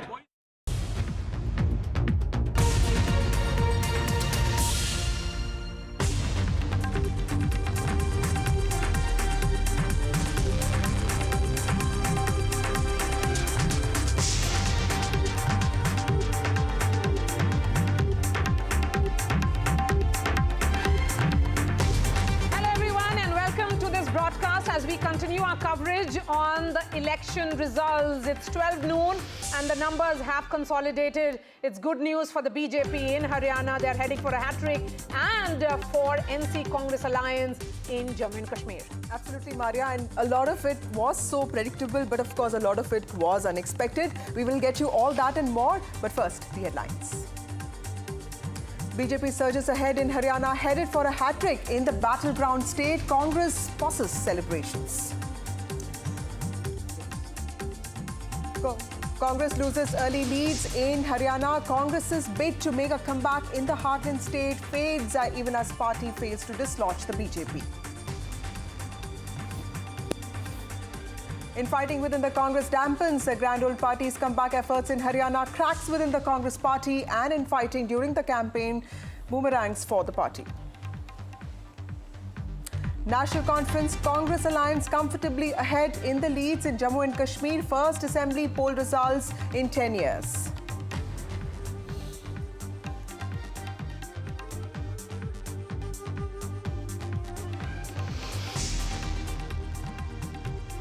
And with early trends, in fact, by now, most of the direction is very, very clear. Jammu and Kashmir seems to be going the Congress National Conference's way, but it's not really a close contest in Haryana. In Haryana, it is the BJP which is clearly consolidating, with a significant difference between them and the Congress party. The big question right now is what happens now in that alliance in the NC Congress? Is Omar Abdullah the next chief minister? And what went wrong in Haryana for the Congress? And of course, the big question, like you rightly pointed out, Maria, what did the BJP get right and where did the Congress party, sitting in the opposition for 10 years, do wrong? Well, to start with, many things, like you would know, you've been covering the party for so long, including a change in the CM's face, and of course, many other things which we will discuss in the course of this bulletin. But clearly, the BJP is consolidating its base amongst non-feudal, non-politically mobile OBC communities and SC votes, even as the BJP has surpassed the halfway mark with leads in over 48 seats in Haryana. Now, senior Congress leader Bhupinder Singh Hooda has also spoken to the BJP, and he's spoken to NDTV, spoken to us, and he has maintained that he's confident that his party will independently form the government, but the numbers here tell a very different story. Absolutely, and Prime Minister Narendra Modi is expected to arrive at the BJP headquarters around 6 p.m. This is the customary address that he does to the BJP Karyakartas. It's a surprise victory for the party in the state of Haryana, a state where they have been in power for 10 years. Nobody gave BJP even a fighting chance. Before the Model Code of Conduct was in place, it was seen as a battle for the Congress to lose.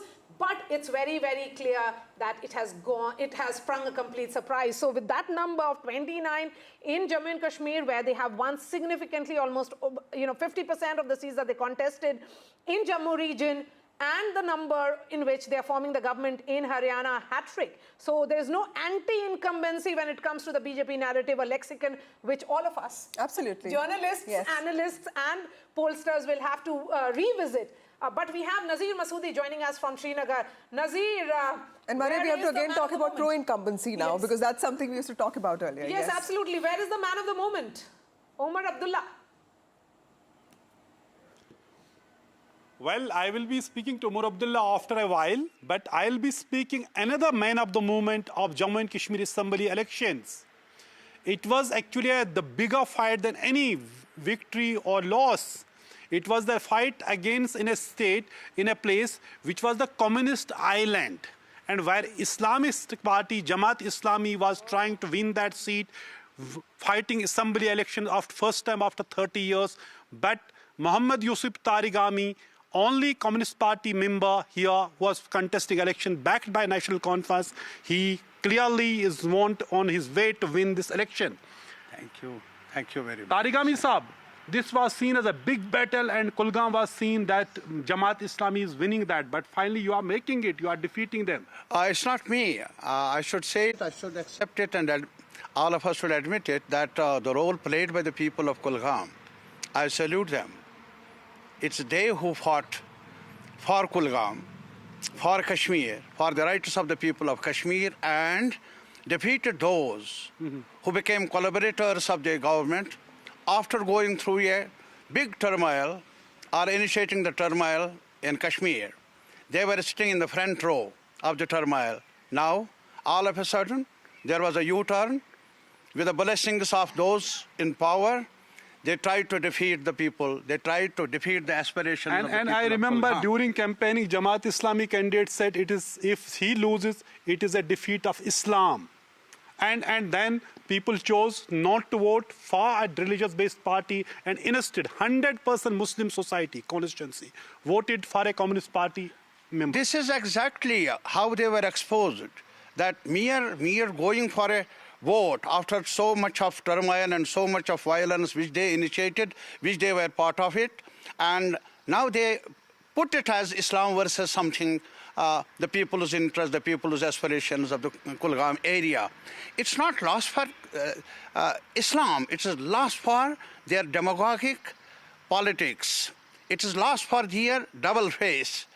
It is lost for the deception deceptive politics of Jamaat-e-Islami, which they have been working on since long here in Kashmir. Wasn't this very interesting battle? On one hand, National Conference, CPM or Congress combined were fighting BJP. On the other side, you had to fight Islamist groups like Jamaat-Islami. You see, the question is, we were never having any confusion.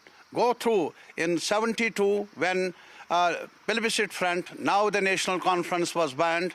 They obliged the then government and got 5 seats. I was in prison and plebiscite front leaders, now of course those are National Conference, they were in prison. They have, Jamaat-e-Islami has always this way or that way collaborated with the regime just to be on the other side. But Jamaat-Islami was some which was actually in the forefront of militancy and separatism in Kashmir since 90. Finally, they made a U-turn and chose to contest elections. But this election actually was something which was seen which side of the people would like to be. Will they go with the Islamists, religious-based politics, or they will support someone who is kind of a atheist type of politics? Here, M.Y. Tarigami Sahab, I must tell you. Tarigami Sahab, it is, because communists is seen as who don't believe in God. It is a political party, not the faith. But the point is something, when in a Muslim society, when you see the separatist movement, when we talk about radicalism in Kashmir, your victory defines something bigger than just winning a seat. That's what it has been confirmed by the verdict of the people now. They have on the one hand rejected BJP and on the other hand supported the Secular Alliance, National Conference, Congress, CPM. And you see the wisdom of the people is such. So again, it's not the question of atheism versus something religious based and all that. It is because it is between the two, something which is real on the ground. Real means the interests of the people of Kashmir, the Kulgam area, and those who have been advocating something till yesterday. They have been, you see, you and me, all of us know that they were telling whosoever participated in election is an Indian stew, is a traitor in the Indian stew. And I must tell you, this today's vote is a tribute to all those people who have been killed because they were believing in democracy. They will be believing a right to vote. Thousands of people have lost their lives, including members of Tarigami Sahab's party, and his own relatives, his own brother was killed by militants, but that was the same group when he comes and contests election and he defeats them today. So as I said, this is an important development. CPIM member M.Y. Tarigami defeating Jamaat-Islami in Kulgam. So Tarigami contesting from Red Island of JNK, Kulgam. That is a M.Y. Tarigami. We also have Sunil Prabhu joining us now, and also Radhika Khera and Shama Mohammed. Shama Mohammed from the Congress Party and Radhika Khera from the BJP. In the studio, we have our panel of esteemed guests. We have Vanija Chaudhary, reputed author and senior journalist. We also have Akshat Goel, who is the founder of Haryana Research. Thank you all of you for joining me on this show. Starting with you, Shama, clearly the Congress Party in Haryana was banking on Kisan, Jawan, Pahalwan, but would you agree that a lot of it was probably a lot of noise and probably a little less substance? See, I'm looking at the EC website even now, and right now it's not even said won. I want to know if the 49 have won. Still they are leading and we are trailing. We are leading by 35. So unless and until there's a victory there, I'm not going to talk in a way where the Congress has, where the Bharatiya Janata Party has won. I still feel I was campaigning, I was there in Haryana, and what I saw was there was a lot of wave for the Congress Party. So I'm a bit shocked what exactly has gone wrong. And if there are internal issues, then it has to be sorted, whatever it is. But what I saw on the ground is completely different from what I'm seeing in numbers out here. Radhika, how do you look at your own party's performance in Haryana specifically? Because this looks like one of your best performance, clearly the best performance till date. BJP was not even a serious player in Haryana till about 10 years ago. But so this is clearly, it seems to be quite a big surprise, and congratulations if the leads were to hold right, and it's quite some time now, so we can say that for sure. So how do you feel about this? Jai Shri Ram. I remember I was on a show a day or two back with Maria ji on NDTV itself, and we were talking about the opinion poll that was coming in, and even that day I had said that we are going to form the government again in Haryana, and we are seeing history being created over here. No party has been able to form a government 3 terms in a row in Haryana, and वो कहते हैं ना हिंदी में कि काट की हांडी बार बार नहीं चढ़ती, and that is what is happening with the Congress party. They built a false narrative during the Lok Sabha elections where they said संविधान खतरे में है.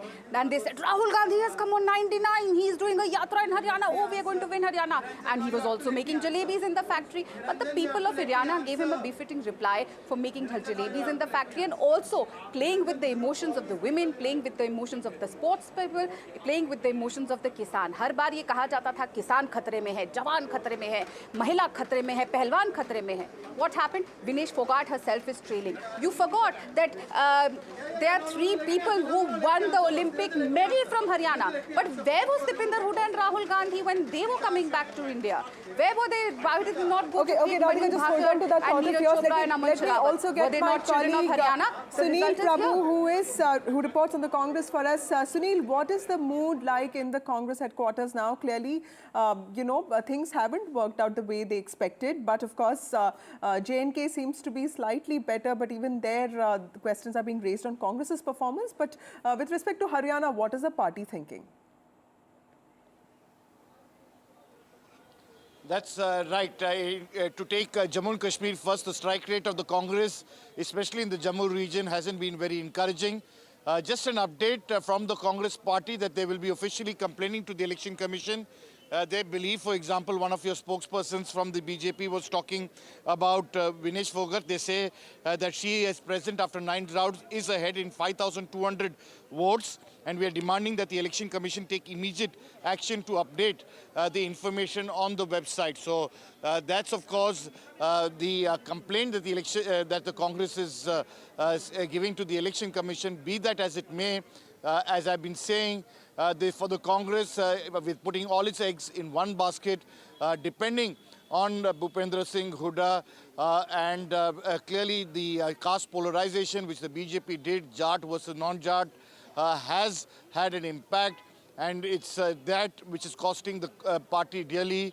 It's back to the drawing room for them, drawing board in many ways in Haryana, if they are not able to make it. If these trends continue the way they are, this is a complete shocker for the Congress party, something that they had not anticipated. Clearly, the Congress High Command, despite being told by people like Kumari Selja and others about the fact that you can't give, so many tickets to only the supporters of Mr. Hooda. That being the case, they have now learning the hard way that those mistakes should have been corrected, and definitely it isn't something that the Congress was expecting at all. Right. Let's also get in Aishwarya now. Aishwarya is outside Manohar Lal's house. Manohar Lal is, of course, the former Chief Minister of Haryana. He was replaced by Naab Singh Saini. Naab Singh Saini, of course, in the last few months has transformed, and today's results are also a testimony to the fact that he has in some ways helped the party, and that decision, probably that gamble really paid off, isn't it, Maria? Yes, and where is Mr. Khattar, and will he speak so soon? Or will he also wait for numbers to consolidate and perhaps speak after the Prime Minister arrives at the BJP headquarters? Ash. Well, Manohar Lal Khattar is at his residence, and there you can see more senior leaders now going inside ML Khattar's house. Of course, we all know for the fact that Mr. Khattar is an old-style politician, and he will wait, of course, for the final results as being suggested by, his secretaries inside. And finally, after the result comes out, he will be speaking, of course, to the media. But I was fortunate enough to speak to him on the day of voting when he came to Karnal. And for 15 odd minutes, when we spoke to him, he was very confident of the victory. And Bharatiya Janata Party tried to address that anti-incumbency after him being sent to the central government being elected as the union minister, and also Nayab Singh Saini being appointed as the chief minister. And therefore, the reason perhaps in Karnal as well, his close aide is leading. And therefore, Mr. Khattar also stated that he will be the one who, he's the one who had campaigned across Haryana, and he was very confident of the work that his government did for 9.5 years and what Nayab Singh Saini is taking forward. But shortly, the BJP got right, because they changed the chief minister. They also increased the income ceiling of OBCs to about 10 lakh, and then they also brought in MSP for almost 24 crops. So a lot of policy announcements were made in the last 6 months. Do you think some of those policy announcements sort of like really helped the BJP sort of get this result? And do you think it stayed away also from the surround sound completely? I mean, did not run a high decibel campaign. Yeah, it was very localized, it's right, like a very localized campaign. I don't know the answer to that. How much of the social welfare schemes, because the Congress on its side also, they talked about MSP for 24 crops. Congress said legal guarantees for MSP. So it was one against one in terms of what they were promising in terms of welfareism. Of course, it does matter. Jobs is what was exercising young people, and Haryana is made up, 70% of Haryana is young. So, Mr. Khattar had given jobs, and this Kharchi Parchi did have some traction with people. That will it be? There was fear. And all of us who travel through Haryana, I'm just reeling under this because what I saw was people wanting change of all communities. Now, obviously, what has happened is in the last days and hours. And my question mark is as follows. Has the non-Jat consolidated solidly in favor of the BJP? Because the Jats consolidated in favor of the Congress. Yeah, of course, at INLD, they are showing static for many, many hours at 2. And that's in the Sirsa area probably. So I don't think they took away huge chunks of the Jat vote. But they seem to have taken the JJP vote, right? Because some JJP vote. Remember, it was 10 seats last time. This is 2 seats of INLD. So this is a vast difference. So but interestingly, the vote share gap between the two parties is just 1%. That's right. That is the interesting part of the story. So the Jats have voted overwhelmingly in one constituency, huge numbers, whereas the others have not been that large a number, but spread over. But have the non-Jats afraid of the comeback of Jat Shahi, which I heard Dalits speak about? Yes. And they feared what would it mean for jobs, what would it mean for businesses, enterprises, how would they get affected? That was being talked about. They kept talking about a non-Jat CM that they would like.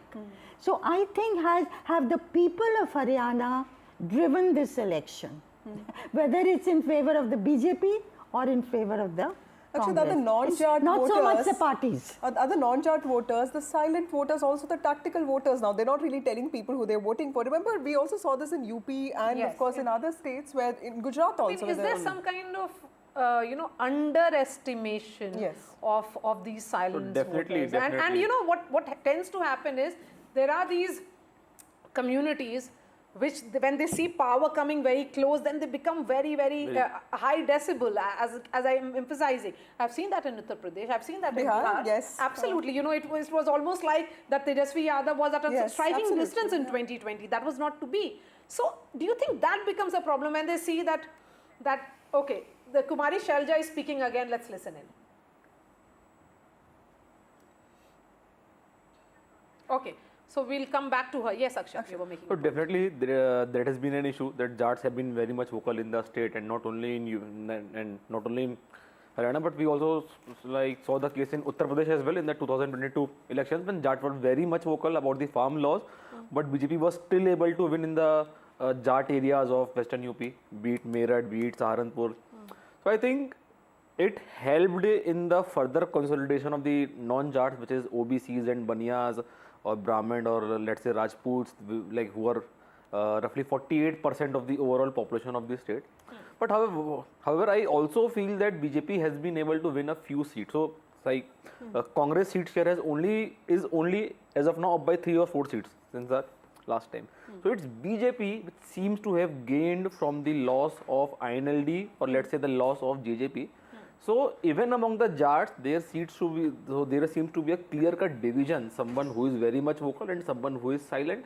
He is working hard. He is enjoying the benefits of the government, and they are happy with the government, whatever it is happening. So, and you know, that's what the concern is, Shama Mohammed, that you ran a campaign which visibly appeared to be a winning campaign. But did you rely too much on the Hoodas? Yeah. That here was Kumari Shelja who was saying, I also matter, I can bring in the SC votes. Just like in Madhya Pradesh, that was again an election which was seen as for the Congress to lose, and then we saw the results. See, I believe more than that. Of course, that might be one of the things, but I think more than that, coming from Kerala, a Sangathan is very important. And I'm not so sure if there is a properly done Sangathan in Haryana. And there were some issues which should have been sorted out, but I still feel that since we have not yet got the numbers, I'm not going to go ahead and talk about that we have lost yet. I'll let it come out, and then only I will, you know, there's a lot of echo.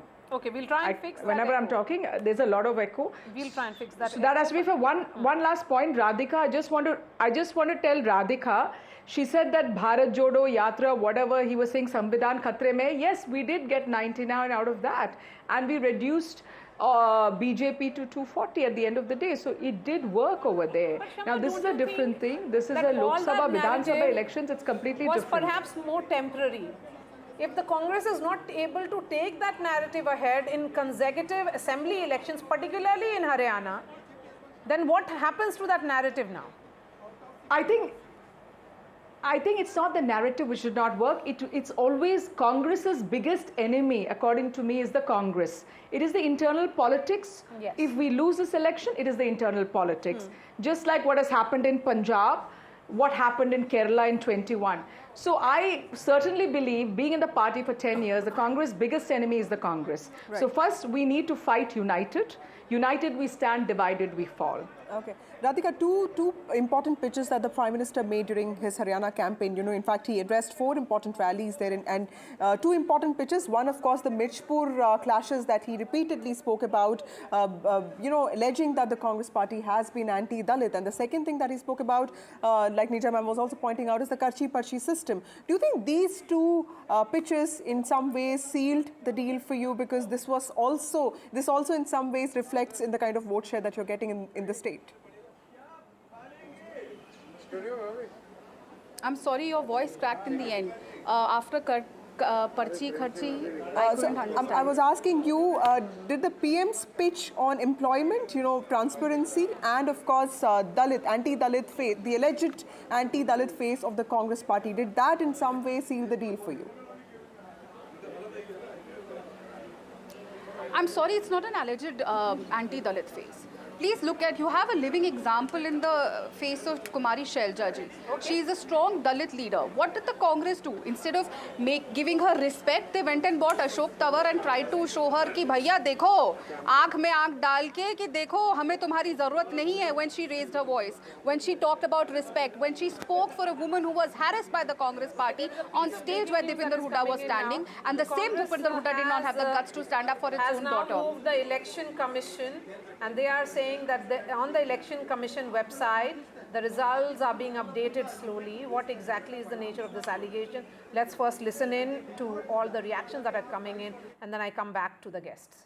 आप तमाम channels पे देखिए, पहली बार होता हुआ दिख रहा है कि चैनल्स अपने रिपोर्टर्स के जो आंकड़े आते हैं काउंटिंग सेंटर से वो नहीं दिखा रहे, चुनाव आयोग के आंकड़ों पर निर्भर कर रहे हैं, और चुनाव आयोग के आंकड़े चौथे या 5वें 6ठे राउंड के दिखा रहे हैं, जबकि हमारे कंट्रोल रूम से 11 राउंड के आंकड़े आ चुके हैं. तो ये आंकड़ों में जो मिसमैच है, गैप है, ये क्यों है, ये हम बार बार चुनाव आयोग से, अभी हमारे महासचिव जयराम रमेश जी ने ट्वीट करके भी पूछा है कि ये क्या दबाव डालने की कोशिश हो रही है. BJP has taken a lead in Haryana, whereas in the morning Congress was in the lead. I think we should draw a conclusion only after the final results have come. But up till now, the trends which are consolidating in the direction which is very positive, and I am quite confident when the final results will come, it will be a decisive, historic mandate in favor of Bharatiya Janata Party. So also speaking about Jammu and Kashmir, it's the opposite scenario there. Congress is in the lead there and BJP is still trailing. However, BJP is also, taken the lead in the Shopian seat, which is something that BJP has not seen for a very long while in the Kashmir Valley. In Jammu Kashmir, definitely is a totally different scenario. There used to be a scenario when the governor was not able to hoist the national flag on Lal Chowk in the decade of 90s. And now you have seen that the vibrant festival of democracy has taken place and 60% polling has taken. In Cham sector, 80% polling has taken. I am quite confident when the final results will come, it will be the best ever performance of BJP in Jammu Kashmir. Okay, so this has generated some kind of curiosity and also confusion, but post Haryana results, even as the numbers come in, there is a crucial meeting which is happening at Manohar Lal Khattar's Delhi residence. That's where Aishwarya is joining us from. Aishwarya, several meetings taking place where you are. Dharmendra Pradhan also met him. Dharmendra Pradhan was the BJP in charge of Haryana. These numbers certainly speak volumes about his skills of managing elections.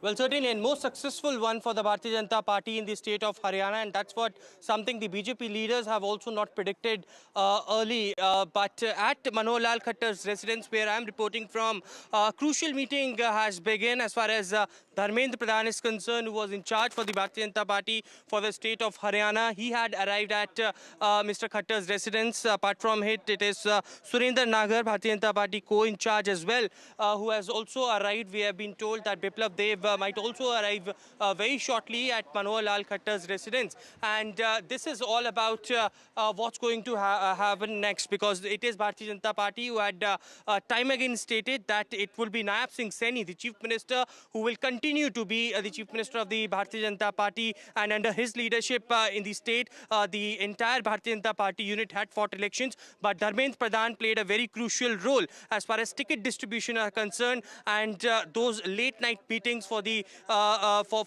camps that had been divided, of course, in the Bharatiya Janata Party, and it was Mr. Pradhan who had taken control of the entire seat distribution, at the level of BJP. So two of the senior leaders in charge and co-in charge had already arrived. Biplav Dev and other senior leaders are also expected at Mr. Khattar's residence, and crucial meeting is underway as of now as we are speaking, but certainly more leaders expected at Mr. Khattar's residence after this victory of the BJP.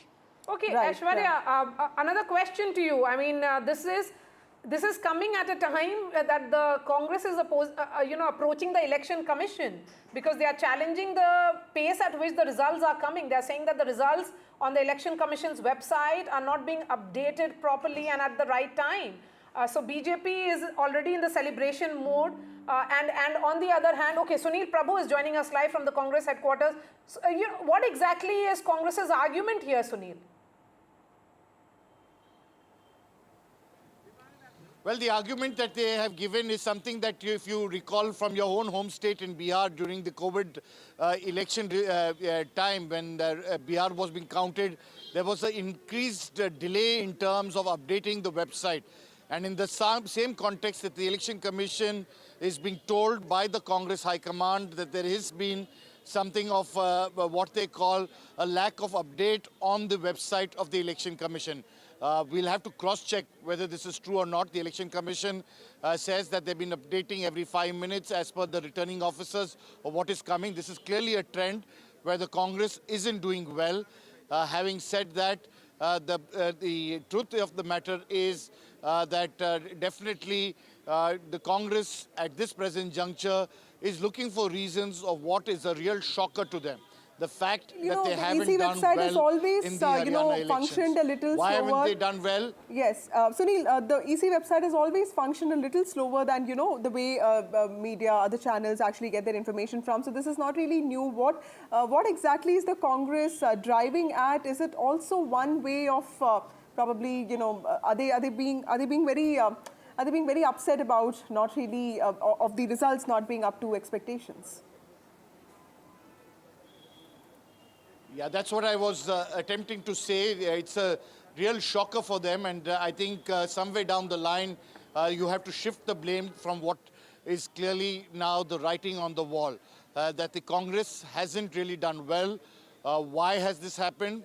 One, of course, as we've been pointing out, the Jat versus the non-Jat.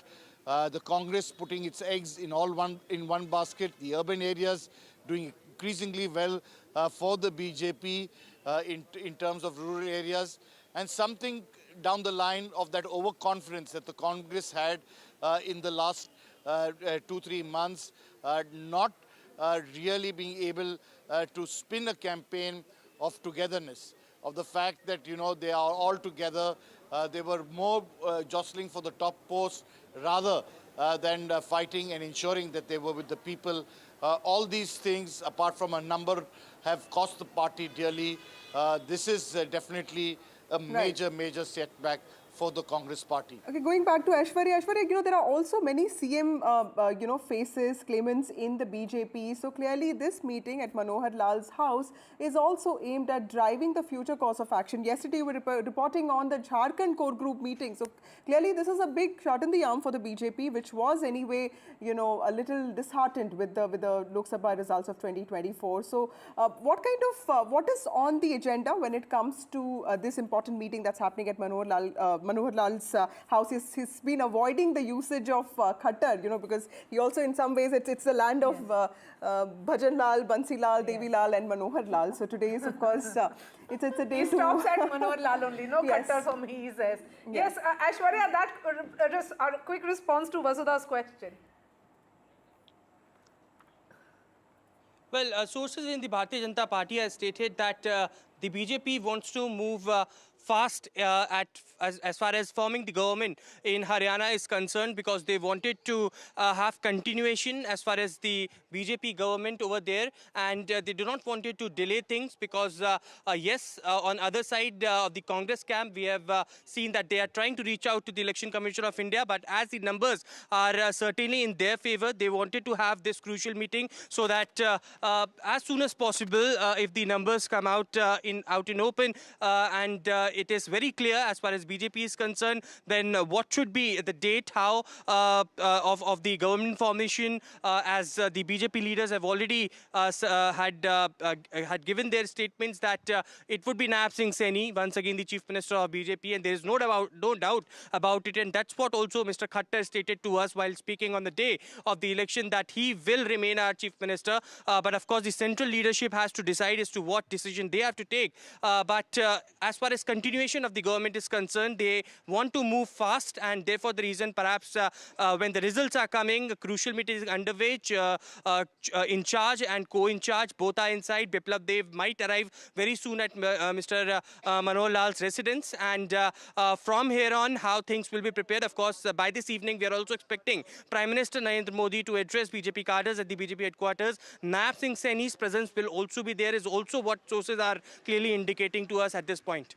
It's interesting and fascinating that when the day began, the BJP did not have any preparations because they were being cautiously optimistic, as we say. And now we are seeing that entire fast-paced movement in which the meetings are taking place. But Sunil, coming to you, I believe you have a guest with you. That's right. I have with me Ragini. Ragini, what is the reason behind why you're now blaming the Election Commission for not updating? See, I think there's a fine line of demarcation between blaming and asking a question. We're not blaming anyone. What Jairam Rameshji is doing is asking a simple question. He's asking, why is there a delay in the counting process? And would this delay affect the election result in any sense of the term? He's even tagging ECI in his tweet. So it's a valid question that has been asked from the Congress party. And I think the ECI has also replied. But the promptness shown by ECI in this reply, if that was shown in the counting process, the question would not have emerged in the first place. So I think asking a question is the lifeblood of democracy, and it should not be undermined as a blame game. What went wrong in Haryana? What is it just that you all put too many eggs in the basket with Mr. Bhupinder Singh Hooda, or and that you didn't placate, for example, Kumari Selja and others? Or what is the reason for why the Congress has done so badly? See, I would not want to jump the gun here, and I'm really sure that by the end of the day, when the trends are going to consolidate into results, we are going to win Haryana as well as Jammu and Kashmir. You're not giving hope at 12:30 still. See, there are 9 seats which can be won or by under. I mean, they have a under 1,000 vote margin even at this point, and the election website is also showing that Congress party has at least 3% more vote share, and if the trend continues, we haven't even reached. I mean, election ECI results are still below 10 rounds, I believe. So there are another 15 rounds which are supposed to be there, and if the trend continues, I think we will win at least 12 to 13 seats more, according to this trend. So I think this is too early to get into the nuances of why we have lost, when I firmly believe that we will win the election by the evening. Not bad. You're not giving up hope, despite everybody saying that the BJP is all set for winning and retaining for the first time, the third time in a state like Haryana. See, hope is what keeps you going, right? In Hindi we say उम्मीद पर दुनिया कायम है, तो उम्मीद पर दुनिया कायम होनी चाहिए, और मुझे लगता है कि यकीन हो तो हर रास्ता निकलता है, हवा की ओट लेकर भी चिराग जलता है, तो अभी बहुत टाइम है, let's wait and watch. हर रास्ता, there is a hope. Let us see. Let us wait and see. But the Congress still not ready to give up. But it's a long road ahead. It's We'll wait and fascinating, watch. Sunil. As reporters, we keep on seeing and sensing the mood. Perhaps in the morning they distributed the laddus too soon. They should have voted, waited till 10. That's what we saw also in 2015. Around 9:30, even Nayab Singh Saini said that he will be willing to take responsibility for whatever happens. So that, so both the sides, could have waited a little longer. Yes. And even Bhupinder Hooda, even now he is saying that he'll form the government. Yes. I mean, what is giving Mr. Hooda so much of confidence? Although his body language is suggesting otherwise. I don't know how many seats are there where it's a very narrow margin lead. Yes. But still, ma'am, just look at But I this, don't think that's 15. that many. Yeah, 15 is a very large huge number. Gap Yeah. between the two sides. And it doesn't have to say we're forming the government now. Yes. Yeah. It's a matter of an hour or two and we will know. So been waiting for 10 long years, probably it's all of only that 6 is... seats. Let us say Congress goes to 40 seats and BJP comes down to 43 Okay, we have seats. Rajat, who has been waiting patiently, spokesperson of INLD. Rajat, JJP is down and out, but as far as INLD, you have opened your account. I mean, you have 2 seats now. And in some ways, you've slightly performed better than JJP because some of that vote share has also come to you. Is that, is that a good feeling? I mean, how do you feel about INLD, which was one of the most important parties in 2009, in some ways completely collapsing? Yeah, in 2014 as well, we were having 190 more than Congress party, and we had 2 lakh more votes than Congress. Congress being a national party and we being regional party. And we were leader of opposition from 2009 till 2019. And the main reason which costed us was the split between within the party and JJP. I don't know what greed went into them. They decided to split the party, and because of that split, Congress and BJP both were benefited. So we are a little bit disappointed, but there are a couple of things. I was listening to all the panelists. People were talking about Jat, non-Jat. I would like to take you to 2014 result. There was a strong Modi wave, and even Jats voted for BJP. So there is this not a fair conclusion to drive out that even now, if BJP is getting more votes than 2000, more seats than 2014. Right. So it's not that Jats didn't vote for BJP this time.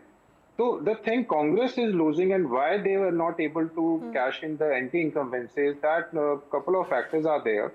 First factor, I would like to point out the infighting which is going on within the party, and because of that, Ms. Kiran Chaudhary, Mr.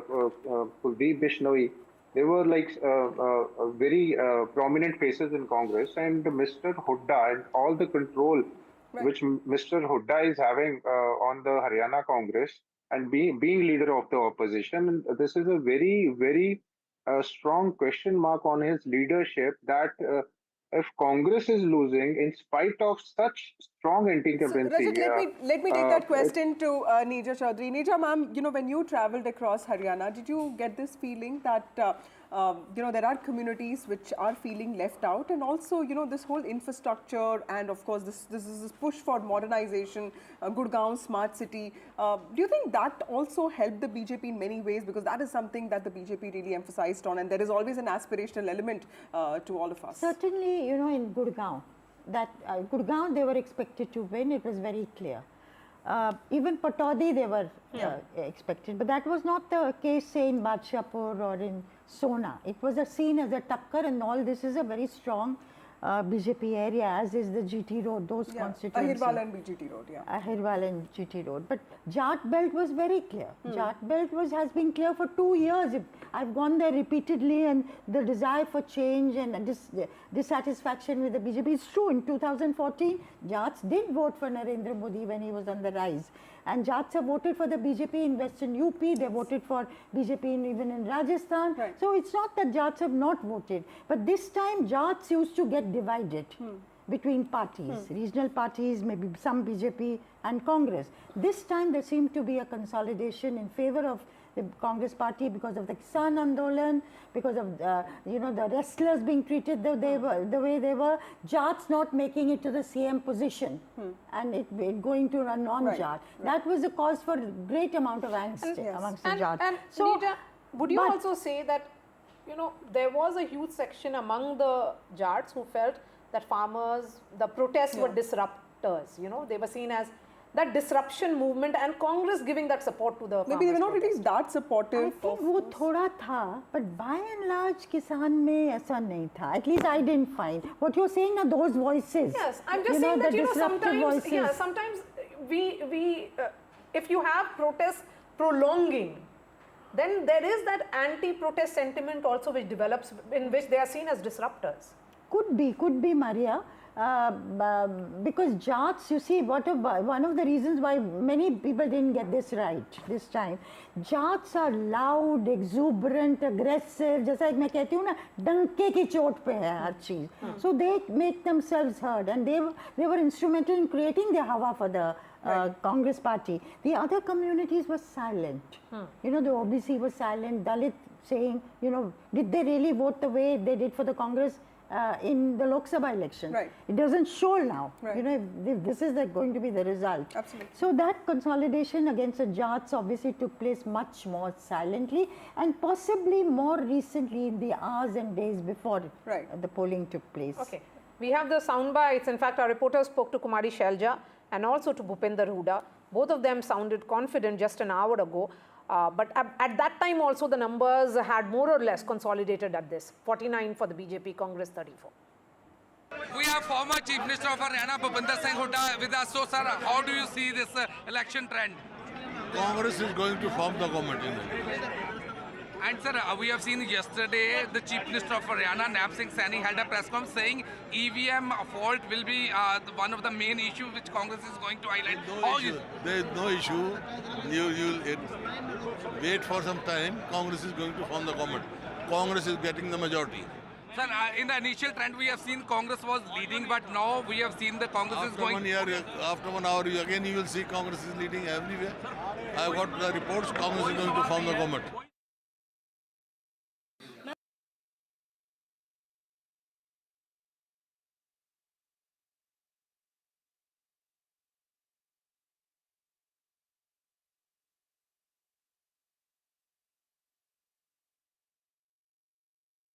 Akshat, there is one question I wanted to ask you with regard to Haryana. There is, did we read too much into these Agniveer protests? Because, Charki Dadri and a whole part of these central, Haryana places actually are known for military recruits and, recruitment in armed forces.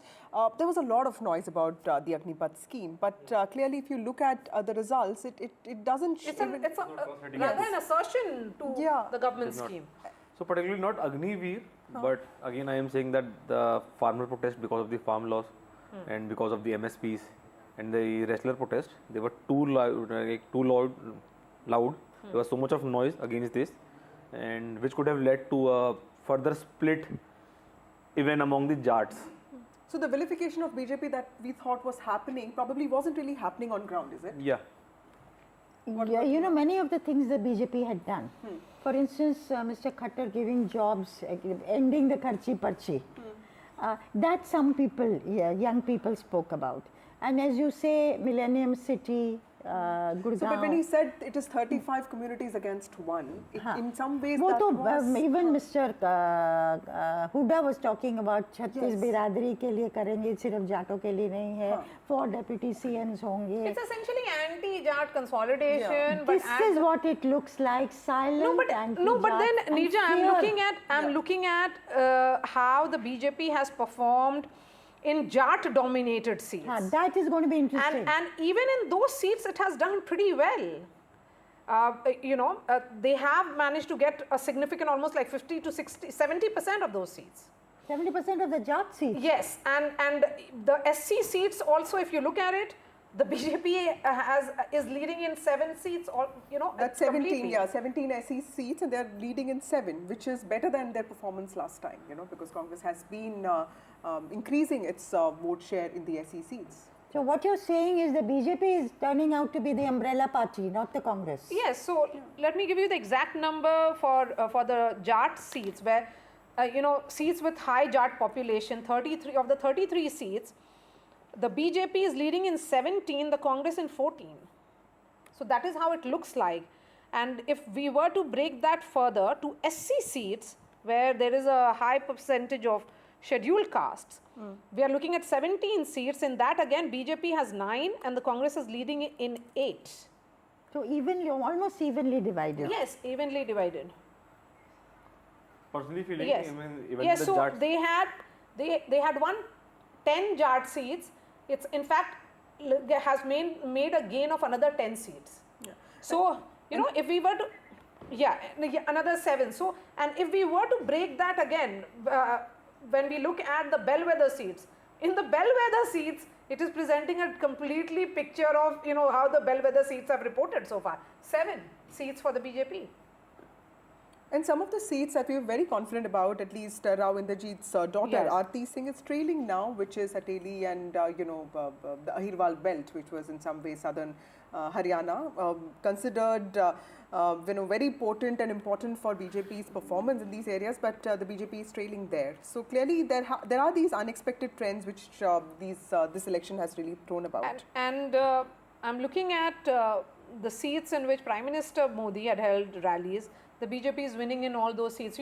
So again in this election, it is brand Narendra Modi, which is that overarching brand, which is driving the party, even as it made the issues local. Yeah, absolutely. It was not that Naib Singh Saini was the people would have come out and voted for Naib Singh Saini per se, because he had just entered the political scene 6 months ago. One thing is he took part in this yatra and he visited every district and constituency, and I found that quite interesting that they ensured that it was his face on the hoardings along with Narendra Modi. And if you look at even the independents, some of them have not independents, the rebel candidates have done well. Chitra Sarwara, the Jat candidate, daughter of Nirmal Singh.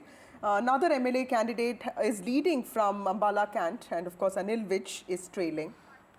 That was okay, those are the visuals of the grand old man of Jammu and Kashmir and Indian politics, Farooq Abdullah. I interviewed him in Srinagar, and Vasudha, what confidence he had. Someone who's seen many winters and summers of the valley was extremely confident, and what a massive comeback of the National Conference. Absolutely. They have swept the entire, Kashmir, the valley, in fact, the valley seats.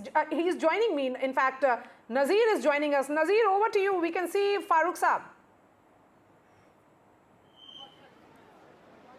Yeah, Farooq Abdullah is showing, look how things change.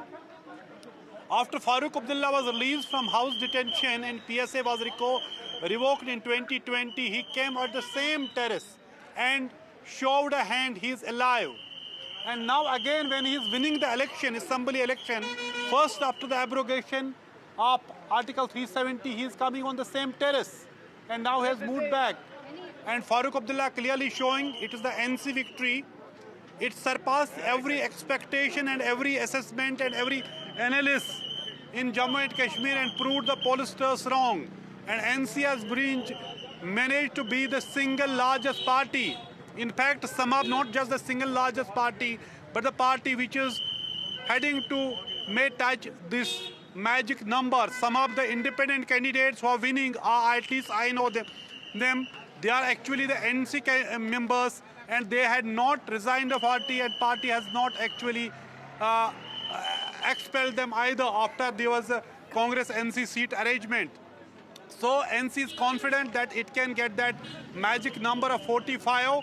But today it is the day of national conference. As you can see, entire media is waiting for Umar Abdullah here to speak to media. He spoke early this morning, but that time there were very early trends. But it is now clear these numbers are going to hold. Largely they will hold. And it is a resounding victory for national conference, because it is first time since 2002 any party in Jammu and Kashmir is breaching that number. That was a threshold of 28. No party had won more than 28 seats, whether it was PDP, National Conference or the BJP. But this time, National Conference is winning highest number of, there are 42 seats, and BJP right now has touched 30 seats, leading on 30 seats, and Congress has come down to 8. Earlier they were leading at 11 seats. Okay. And it is So more because Congress because is we are looking at leading those most visuals, of the Nazir, seats I want to understand from you, is it also Farooq Saab's daughters who are all present there along with Umar Abdullah? The entire family is present for this celebration now? Yeah, Farooq Abdullah's daughter, his grandchildren, his niece, so many entire family has gathered there to celebrate this moment. They actually want to celebrate this an hour of glory, which many were actually waiting in the national conference. So though trends are still coming, but in most of the seats, national conference has a comfortable majority, including 2 seats where Umar Abdullah is contesting. And one important thing as update is, national conference candidate in Naushera, he has more than 10,000 lead over BJP state president Ravinder Raina. That's huge. So clearly it is unlikely that may be reversed. That would be reversed. So that is a big So in some story. ways, It Nazir, appears the that defeat of BJP Omar state Abdullah in president 2024 Ravinder Lok Sabha elections has proved to be a boon for the party, because in some ways, the independents, the Abdullahs could actually talk about the alleged reality of the independents. And of course, that has also led to the NC Congress performing so nicely in the valley and of course in Jammu as well. All right, with that, we are slipping into a short break. News and updates and this special coverage of the 2 results will continue. Stay with us.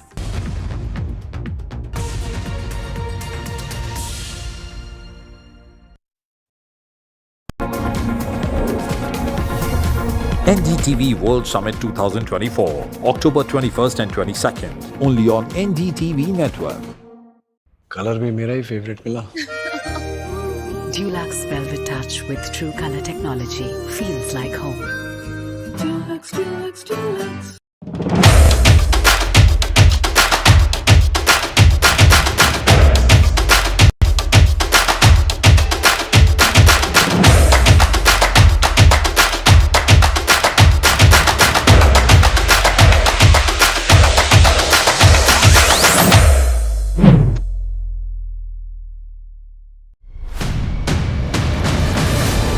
We brought you the best on-ground coverage during the campaign and voting. Now, get ready for the most in-depth coverage on the counting day. Follow the high-stakes battle for Haryana and J&K with top expert analysis, insights and the newsmakers. Only on NDTV 24/7. Count on us. Feels like home. Dulux Velvet Touch with True Color technology feels like home. Dulux, Dulux, Dulux. New day, new show, a new experience. Start your day with the news, not views. We bring you stories that matter and impact your life. News that informs and keeps you ahead. From Maximum City, Mumbai, to the seat of power, Delhi, NDTV brings you the best breakfast show. Breakfast news on NDTV. 8 a.m. every day.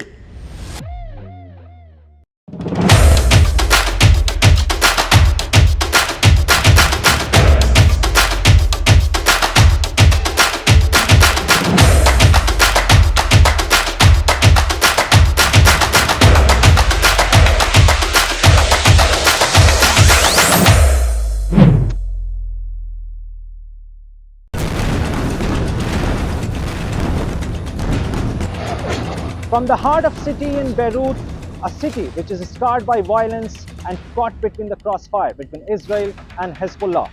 A war which started a year ago between Israel and Hamas has now spilled over to Lebanon. NDTV is on the ground to bring latest updates, in-depth analysis and how the evolving war has impacted this country. Stay tuned for latest updates.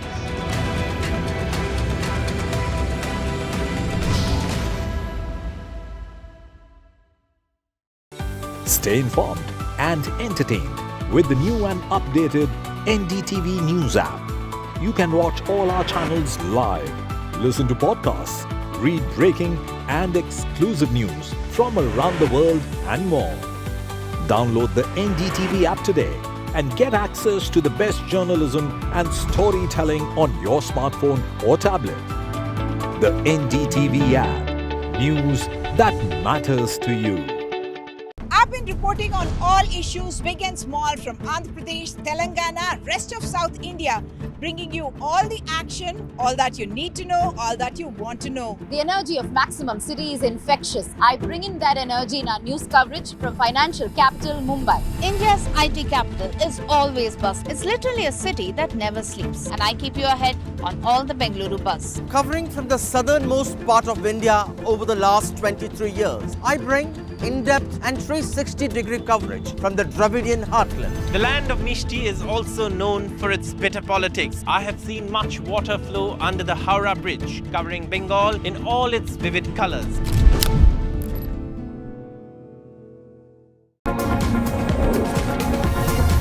NDTV World Summit 2000.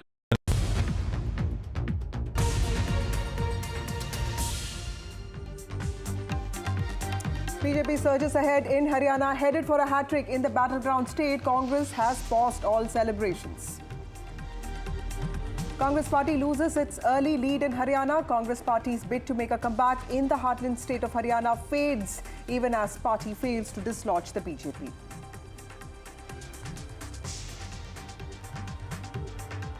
Infighting within the Congress dampens the grand old party's comeback efforts in Haryana. Cracks within the Congress and infighting during the campaign has boomeranged on the party.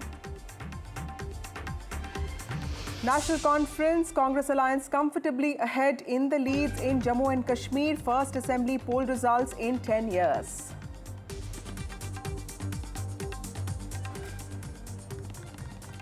Hello everybody, Jammu and Kashmir seems to be going the Congress and National Conference way, but of course in Haryana, that's the news. BJP seems to be all set, leading away, and it could be forming the government if the leads are to stay. The big question, how did the BJP do this? What did the party get right? Where did the Congress go wrong? Remember, the Congress party has been sitting in the opposition for 10 years. Well, to start with, several things that the BJP did obviously has helped the party, including the change in CM's face. With me is my colleague Akhilesh. Akhilesh, tell us you've been covering the party for such a long time. Tell us the 5 factors that really helped the BJP. Of course, we've heard about the non-Jat consolidation. We saw the CM being replaced. We also saw that Nayab Singh Saini also made a lot of announcements, including MSP on 24 crops, increasing the income ceiling for OBCs, and also the manifesto, 2100 for women, scooters for women. So clearly many things there. What went right for the BJP? I think now since discussing it after the trends have come, so it seems that everything is going right for the BJP. Yes. But if you ask me yesterday, I would have said that nothing is going right for the BJP. Yes. So things have changed a lot, and of course many people have failed to read it on the ground. Yeah. So the reason for the BJP's historical win, and I'm calling it historical, Vasudha, because since 1972, yes, no party in Haryana has been able to repeat or say make a hat-trick in Haryana. So the BJP is going to be the first party which is going to make a hat-trick in Haryana, winning Haryana for the third consecutive time. And now I have spoken to some BJP leaders about this historical mandate by the Haryana people, and they are saying that there are 3-4 main factors behind this BJP's win. First, they are saying it's Modi factor, because since 2024 Lok Sabha election, there was a talk that the Modi factor is going down and people are losing faith in Narendra Modi's leadership. But it's on the contrary, in Haryana, BJP was managed to win 5 Lok Sabha seats despite this so-called anti-incumbents in Haryana. That was Modi factor working at that point of time. And this time also, when Narendra Modi addressed 4 public meetings in Haryana, so that also worked in BJP's favor. In fact, many people in Haryana, they complain and they actually feel regret that that they did not vote for the BJP in the Lok Sabha elections. Their opinion about the BJP, and especially about the constitution campaign which the Congress party had run, that if BJP scores more than 400 seats, it will change the constitution, will take away the reservation. That was actually, people realized that it was a false propaganda. Right. So now they have voted in favor of the BJP. Right. Second point. What about the Dalit vote, Yeah. Akhilesh? Because that, there's this whole categorization, deprived scheduled caste, very similar to the kind of Mahadalit categorization that we have seen in Bihar. Did that... Okay, we'll have to go to Aishwarya now. He is outside Manohar Lal's residence. There's an important meeting going on there of BJP leaders. Aishwarya, tell us what is happening there. Well, crucial meeting underway at Manohar Lal residence here in the national capital, as in charge for the Bharatiya Janata Party, Dharmendra Pradhan, co-in charge Surendra Nagar, had arrived, and there's a movement happening over here. Let me show you these visuals live on NDTV. There you can see Dharmendra Pradhan standing outside the main porch of Manohar Lal's residence over here, and it is also Surendra Nagar along with him. Yes, it was expected that senior leaders of the Bharatiya Janata Party, Haryana unit, might also arrive at Mr. Manohar Lal's residence. But there you can see the in charge of Bharatiya Janata Party for the state of Haryana, Dharmendra Pradhan, now coming out. And, it is all about the continuation, because a lot of leaders had stated that this might not be the numbers that were expected as far as the BJP is concerned, but now when they have got this kind of numbers, it is as soon as possible, the next step should be taken for the Bharatiya Janata Party, and it is being also cleared by the central leadership that Naib Singh Saini would be the Chief Minister, and he'll continue to be the Chief Minister. I think that the meeting has just got over, and the cars of Dharmendra Pradhan will come out, but certainly it is all about continuation, what steps need to be taken, how soon the government will be formed, how much the numbers have arrived, because on the other side in the Congress camp they are trying to reach out to the being made at the BJP headquarters. Prime Minister Modi will be arriving there in the evening. What are the preparations at the BJP headquarters?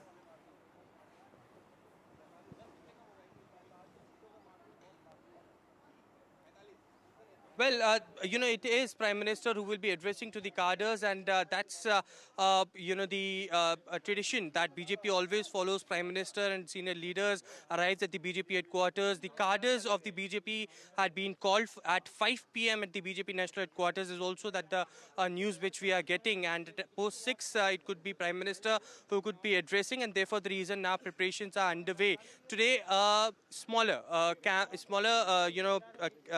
tent was there for the media, unlike of the large tents that used to be on the day of election results, but it is all because of the exit polls that came out. But now when the numbers have gone into the favor, the BJP leadership has been quick enough to now organize a much larger picture, because it is also BJP who has done tremendously well in the Jammu and Kashmir elections as well. But as far as the decisions is concerned, how the BJP is going to take next steps, Dharmendra Pradhan and Surendra Nagar currently at Manohar Lal's residence, and they will be shortly stepping outside the residence, and we'll try to get a quick. So BJP has already started work on the future course of action. Aishwarya, stay with us. We'll also go to Srinagar now, Maria, because that is where a lot of action is. And I love these celebrations that happen, be it any party. And of course, Farooq Abdullah, like you rightly said, the grand old man of Indian politics, was seen many a Chinar leaf fall on Kashmir politics. So clearly, and this is one state which will see an elected assembly after 6 years. So that is actually good news. And NC Congress seems to be in a better position, in a comfortable position to be forming the next government there. There are celebrations that's happening. Over to you, Nazir. What is really happening there? Clearly, this is something that, did they expect this? Because 2024 Lok Sabha elections with Umar losing was not really so hopeful for the party. But of course, NC has made a huge comeback here. Well, perhaps it was a moment where we can say Umar Abdullah was vindicated, that he said that he lost because there was a sympathy vote for Engineer Rashid. He was in jail, in Tihar jail, and his children and supporters said, vote for him so that he is released. But once he was released temporarily for election campaigning, he has not been able to, Engineer Rashid, make a dent. And it's Umar Abdullah National Conference all the way in Kashmir Valley and also Pir Panjal and Chenab Valley as well. So they are leading on 42 seats, and also there are 2 independents, but actually still NC members who are contesting, they have not got the mandate. So I also include those 2 as well. When it comes to number, so it could be 44. But BJP is also doing extremely well in Jammu. They are, according to local assessments I got, 30 seats they would be leading. This number may not have come on the election commission website yet, but they are leading on 30 seats. PDP is doing extremely bad. Only 3 seats where they are leading. Congress also not good, where only 8 seats they are leading, and 5 of them are in Kashmir Valley. So they were actually riding on the pro-NC wave in Kashmir. But when it comes to where they had contested most of the seats in Jammu, they have miserably failed. So they could not win any seat actually in the mainland Jammu region. But what is the important thing, BJP tried their best to win some seat in the valley, but they could not. For example, they fielded Kashmiri Pandit candidate in Habakadal constituency, which has a sizable Kashmiri Pandit vote bank. And it has got the lowest turnout, like 18% turnout. So if Kashmiri Pandits had voted in the election, perhaps the BJP candidate, who is also a Kashmiri Pandit, would have won. There are 27,000 Kashmiri Pandit votes in Habakadal, but only 2,700 had voted. So clear, just less than 11% voted. The same is true about other constituencies. So Kashmiri Pandits remained indifferent to this election. Just 11% in Srinagar, all constituencies have voted in this election. Having said that, it is a victory moment for the National Conference. Farooq Abdullah came out of his residence on the terrace, waving hand, showing the victory signs. I remember when he was released after after being detained under Public Safety Act, post-abrogation of Article 370, he came on the same terrace and showed victory sign. He's alive. But look at how things change in politics. That today, after more than 6 years, near 6 years, he is coming back as a winner. And we'll have to see when Umar Abdullah will speak, because he's actually waiting for the result of Ganderbal constituency, where he's leading with a comfortable majority, but still waiting for the final results from there. Then he will come and speak to media. But clearly, this election is important more than one ways. For example, Umar Abdullah BJP looking at its own performance in Jammu, and do you think, with the delimitation and the kind of reservation it had for Valmikis or STs, did that also help the party in some ways? Yeah, it has helped the party great deal, whether it is delimitation or giving reservation to several groups. Because delimitation, for example, Jammu has far less population than the Kashmir Valley. But when there was a delimitation, opposition said it was gerrymandering. Jammu was given 6 more seats, while as the Kashmir was given just 1 seat. And they say it was only to help, BJP, the allegation which BJP is denying. But it has electorally helped BJP. Coming to the larger point, BJP President Ravinder Raina is losing He is trailing by more than 10,000 votes from Nowshera constituency. Iltija Mufti has also lost. Sajjad Loni has lost 1 seat and he's leading in other seat in Handwara. MY Tariq Ami has defeated Jamaat Islami Batwars on his way to defeat him in Kulgam. That is a big victory. You have, Jamaat Islami was fighting. They have not won any seat. And in most of the seats, Jamaat Islami has lost their security deposit, their candidates. You have, this Ghulam Nabi Azad not able to open his account from any seat. Engineer Rashid, he has failed badly in this election and just he may win 1 seat, his seat in Langate.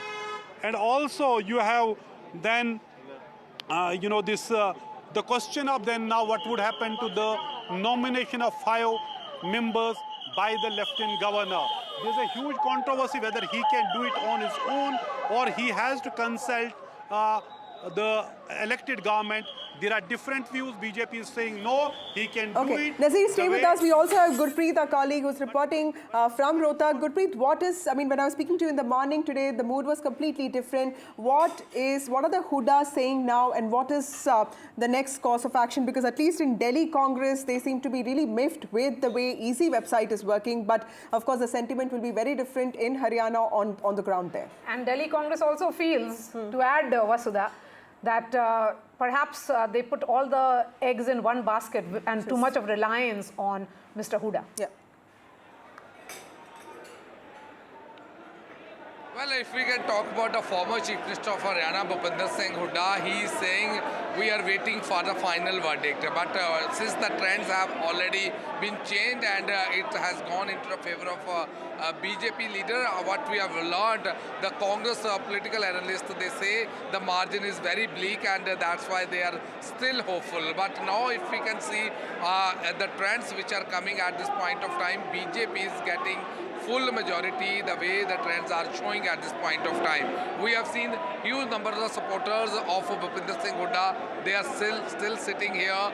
They are saying they are getting feedback from the various constituencies and it seems there is very thin margin between the BJP and the Congress leaders where BJP is leading at this point of time. They are feeling any time these votes can be changed. So we will talk to the supporters of our former Chief Minister of Haryana. तो क्या लग रहा है अब तो it's very clear BJP is getting full majority from the trends. नहीं अभी clear नहीं हुआ है क्योंकि जैसा भी अंदर से खबर आ रही है कि इलेक्शन कमीशन ने वोटिंग को स्लो किया हुआ है क्योंकि कुछ सीटें ऐसी हैं जहां पर टफ फाइट है और वो चाह रहे हैं कि अगर वहां कांग्रेस थोड़े मार्जिन से अगर जीत रही है तो किसी तरह प्रशासन से श्याम दाम दंड भेद अपनाकर उन सीटों को अपनी तरफ किया जाए। अभी देख रहे हो कि आप चारों तरफ जो वर्कर हैं कार्यकर्ता ऐसे ही रुके, यहाँ भी रुके हुए हैं, काउंटिंग सेंटरों पे भी रुके हुए हैं और किसी भी वर्कर के चेहरे पर ऐसा नहीं है कि मायूसी छाई हुई है कि हम गवर्नमेंट नहीं बना रहे हैं। ये तो क्लियर है कि पर डिफरेंस बहुत बड़ा दिखा रहे हैं 34 और उधर 50 दिखा रहे हैं। तो क्या लग रहा है इतना डिफरेंस कवर अप हो जाएगा? भाई साहब बिल्कुल थोड़ा है पेशेंस रखना होगा। काउंटिंग बहुत स्लो करवा रखी चुनाव आयोग ने। जैसे जैसे टाइम आगे जाता जाएगा ऐसे ऐसे कांग्रेस की सीटें क्लियर होती चली जाएंगी और हुड्डा साहब के नेतृत्व में उद्धव भान की अध्यक्षता में हरियाणा में हुड्डा साहब सरकार बनाएंगे 100%, कोई शक नहीं है। तो आपको क्या लग रहा है 34 से 50 का डिफरेंस बहुत ज़्यादा 16 सीट्स के करीब होता है तो क्या वो कवर अप उसको क्लियर भी करेंगे? आप देख रहे हो हम काफ़ी समय से यहाँ बैठे हुए हैं, सीटों का मार्जिन जो वही 46, 48, 36 पर ही है। ऐसा कभी इतिहास में नहीं हुआ है कि 1.5-2 घंटे से सीटों का उल्ट फेरना हो। क्या काउंटिंग चल ही नहीं रही है? अगर काउंटिंग नहीं चल रही है तो क्यों नहीं चल रही है? कुछ ना कुछ ये कह रहे हैं काउंटिंग नहीं चल रही, वही खड़ा है। तो क्या लगता है कि अब इतना बड़ा मार्जिन जो लग रहा है कांग्रेस कवर कर पाएगी? ये कांग्रेस का देखो अभी चल तो रहा है, देखो क्या करे, क्या बताए इसके बारे में। तो होना तो चाहिए, बिल्कुल ऊपर होना चाहिए, पर ये कर नहीं रहे, रोक रखा है। क्या आपको भी लग रहा है कि रोक रखा है कुछ? आपको ऐसे लग रहा है कि कोई यहाँ पे जो ट्रेंड है वो बिल्कुल बहुत सीटें ऐसी हैं जो बहुत ही क्लोज, बहुत थोड़े थोड़े मार्जिन की सीटें हुई हैं। अभी 18 से 20 हमारे पास जानकारी है। 18 से 20 सीटें ऐसी हैं जो बिल्कुल 500, 700 के मार्जिन से अटकी हुई हैं। वो सारी क्लियर होंगी और कांग्रेस की सरकार बनेगी, हुड्डा साहब सीएम होंगे। Well, we have seen the supporter of the former Chief Minister of Haryana, Bhupinder Hooda. They had already made it very clear. It seems there is a very thin margin between the BJP and the Congress, and they are hopeful they will be able to overcome that margin, and Congress will be perhaps you'll have to break the bad news to them. It's already too late in the day for them to be sounding so optimistic. Perhaps in the Congress headquarters here in the national capital, the picture is appearing to be far more realistic, where Sunil Prabhu is joining us from. Sunil, you know, it's 115, 120 now. It has consolidated. It's BJP all the way in Haryana. Although the Congress can take some, you know, some respite, I would say, in the fact that they are forming an alliance government in Jammu and Kashmir. So they should be looking at that picture. Haryana is a gone story. I think you're correct to the fact that even in Jammu and Kashmir, it is 7 seats for the Congress. So it's not really, the strike rate hasn't really been anything exceptional. The fact remains that in Haryana, I think, is the real shocker for the Congress party.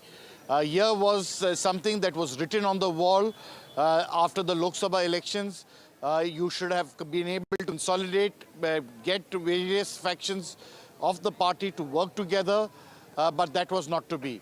High-handedness, be it from the party high command, as well as Mr. Hooda, have allowed the Congress party to once again lose an important state in the northern part of India.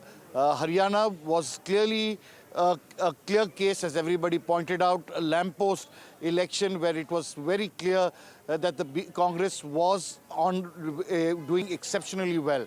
What went wrong?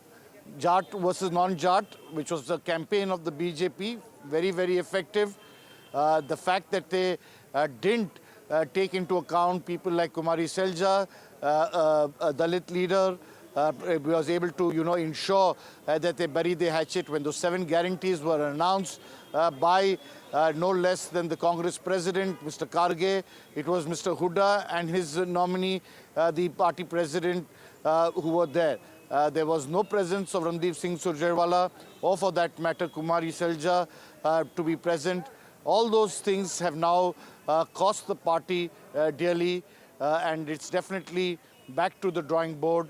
It's a very, very sad reflection, unless, of course, as Ragini was pointing out and other Congress leaders keep saying, the margin of difference is only 500 seats.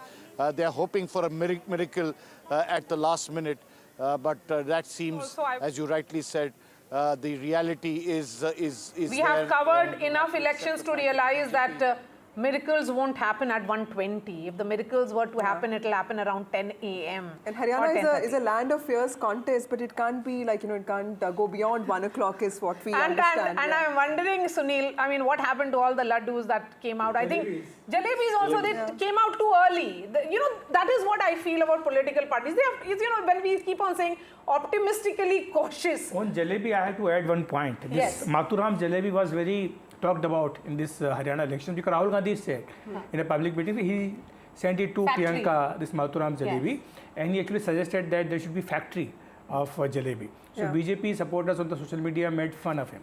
Today, this morning, the Congress workers brought their jalebi at the Congress headquarters to show that because we are winning this election, now there will be jalebi factories in Haryana. But now, since the results are reversed, now BJP has ordered the same jalebis at the BJP headquarters. Let there be jalebis. So jalebi is now a political weapon. We've discussed laddus as political weapon. Now it's over to jalebis. Professor Shastri, do you think that the BJP has finally firmed up, consolidated its social engineering approach in states like Haryana, where it really doesn't have to go beyond a point, but it knows that the non-Jat, Dalit population, OBC population is going to support its prospects? I think the formula varies from state to state. But then this rainbow coalition that it had formed, be it in Karnataka, be it in Haryana today, becomes extremely crucial. And I think this social coalition they build up varies from state to state. But let's also remember a point which Maria was also making in the earlier session. I think the BJP's performance in Haryana is also linked to the very low-key strategy that they followed of covering the entire state, its leaders moving across the state. Whereas the Congress made a high-pitch campaign that we are winning right from the beginning. And that could have led to an element of complacency among their workers and their supporters. And therefore, you see the type of result that. So just hold on to your emerge. thoughts. We have Yogeshwar Dutt, wrestler, joining us. We also have GVL Narasimha joining us of the BJP. Yogeshwar Dutt, what do you think went wrong for the Congress party? सभी को नमस्कार। देखिए, आप सभी को पता है कि पिछले 2 दिन से किस तरह का माहौल कांग्रेस पार्टी द्वारा बनाया गया, और हमने स्टार्टिंग से ही बोलते आए थे कि पूर्ण बहुमत के साथ भारतीय जनता पार्टी इस बार सरकार बनाएगी, और आप देखिए 50 से का आंकड़ा हम पार करेंगे और पूर्ण बहुमत से सरकार बनेगी। और हरियाणा की जो जनता जनार्दन हरियाणा के जो लोग हैं उन्होंने दिखा दिया कि वो बीजेपी के साथ है, ईमानदार पार्टी के साथ है। बिना पर्ची बिना खर्ची के जो बच्चे मेरिट के आधार पे नौकरी लगे हैं उन्होंने दिखा दिया कि हम ईमानदारी के साथ हैं। और तीसरी बार हरियाणा में सरकार बनाना ये एक इतिहास ये आज रचा गया है। नायब सिंह सैनी मुख्यमंत्री जो हमारे हैं उन्होंने बहुत ज्यादा मेहनत पिछले 3-4 महीने में की, और पहले पूर्व मुख्यमंत्री जो मनोहर लाल जी थे उन्होंने जो एक लाइन खींची थी बिना पर्ची बिना खर्ची की और ईमानदारी के साथ सरकार चलाने की, उसको तीसरी बार फिर से वहां पर विनेश फोगाट की लीड बढ़ती हुई नजर आ रही है। वहां पर विनेश फोगाट अच्छा कर रही हैं, तो वो कैसे देखेंगे आप भी रेसलर हैं, पहलवान हैं। देखिए बात है कि सरकार कौन बनाता है। हरियाणा में 90 सीटें हैं। ये जो पहलवानों ने जो एक पूरे हरियाणा में एक गलत माहौल बनाने की कोशिश की थी उन 2-3-4 पहलवानों ने, उसका पूरी हरियाणा की जनता ने जवाब दे दिया है। विनेश वहां से जीतती है हारती है बात वो नहीं है। आप इससे अलग जो 89 सीट 89 सीट जो बचती है उन पे आप देखिए कि कहीं भी कोई पहलवानों का कोई प्रभाव नहीं पड़ा, क्योंकि हरियाणा में 3 ही पहलवान नहीं, हरियाणा में अलग अलग खेलों के लाखों बच्चे खेल खेलते हैं अलग अलग, तो उन्होंने दिखा दिया कि वो किसके साथ हैं और किसके साथ जाना चाहते हैं। तीसरी बार सरकार बनना, और इन्होंने कांग्रेस ने जो एक दुष्प्रचार किया था और कांग्रेस ने इन पहलवानों का जो गलत मिसयूज किया, इनके कंधे पे बंदूक रख के चलाई। आप ये देखिए जब नई संसद का उद्घाटन होना था तो कांग्रेस ने किस तरह का माहौल बना के उसको पूरे देश और दुनिया में हिंदुस्तान की छवि को खराब करवा इन पहलवानों के साथ प्रदर्शन करवा के, और नई संसद की तरफ जिन्होंने इनका कूच करवाया था, तो पूरी हिंदुस्तान की छवि उससे खराब हुई थी। और अभी पीछे जिस तरीके से डिस्क्वालीफाई विनेश हुई, जिस तरीके से माहौल बनाया पूरे देश में कि भाई तो प्रधानमंत्री जी ने इसको डिस्क्वालीफाई करवाया है, भारत सरकार ने करवाया है। अभी 2 दिन पहले इसने नीता अंबानी जी के लिए बोला कि भाई वो आईओसी की मेंबर है, वो मेरे को मेडल नहीं दिला पाई। तो मेडल पहलवान खिलाड़ी अपनी मेहनत से जीतते हैं और डिसिप्लिन में रह के जीतते हैं। अगर किसी के मेडल दिलाने से मेडल मिलते तो आप हमारा नंबर कोई नहीं देता, कहीं और ये मेडल मिलते। ये वहाँ पे विनेश वहाँ से हारती है जीतती है बात वो नहीं है, पर बात है पूरे हरियाणा की कि इनका कहीं भी किसी भी सीट पे कोई असर नहीं हुआ और हरियाणा की जनता ने इनको समझ लिया। जी, आपका खुद का जो पॉलिटिकल करियर है, इस बार बीजेपी ने इतना शानदार प्रदर्शन जो किया है, आप अगर कंटेस्ट करते तो शायद आप भी जीत जाते, तो आपने अपने करियर के बारे में क्या सोचा है सर? देखिए मेरा करियर बड़े अच्छे धूमधाम से चले और हम खुश हैं। टिकट मिलना ना मिलना ये पार्टी देना ना देना ये पार्टी का काम है अभी, और ये तो 5 साल में ये चुनाव आते रहते जाते रहते हैं। हम एक विचारधारा साथ जुड़े हैं, एक राष्ट्रवादी पार्टी के साथ जुड़े हैं, हमारा मुशी के साथ जुड़े रहेंगे। हमारा तो एक ही मत है कि हमारा देश आगे बढ़ना चाहिए और हर समाज एक साथ मिल के आगे बढ़ना चाहिए। चलिए योगेश्वर दत्त हमारे साथ जुड़ने के लिए बहुत बहुत शुक्रिया। We are going straight to the BJP headquarters. GVL Narasimha is GVL Narasimha Rao joins us. Mr. Rao, you've been a man of numbers, sir. Tell us what is the biggest takeaway from the Haryana elections, and also do you think that the party performed as per expectations in Jammu and Kashmir? Yes, certainly. I think the party was always confident of winning for the 3rd time, but there is always, it was considered to be a challenge for sure, because a 3rd consecutive term for Haryana is something that has not happened. We were written off in 2019 as well, because nobody expected BJP to come to power for the 2nd time in 2019. But this 3rd time victory is both historic and also a result of 10 years of good governance, a double-engine sarkar, which has been a leitmotif of our campaigns, how development is delivered when we have governments both in Delhi and in the states. I think this is yet another example of that success. Prime Minister Narendra Modi ji's Vikas ki Rajniti, politics of development, I think has won over Congress party's politics of deceit, politics of lies, and politics of narratives. I think the Congress is a prisoner of its own political narratives. They create these narratives and they start believing them. I think the premature celebrations in the Congress Party headquarters this morning clearly showcase the arrogance of the Congress Party. They've always said that we don't believe in exit polls, we will wait for the results, but this time they jumped the gun. Yes. GVL, because there are visuals now coming in of Naib Singh Saini, the Chief Minister of Haryana, who's all set to return again, and he'll be holding a press conference. Before I let you go, before a word also on what is planned for the evening in the party headquarters. Yes.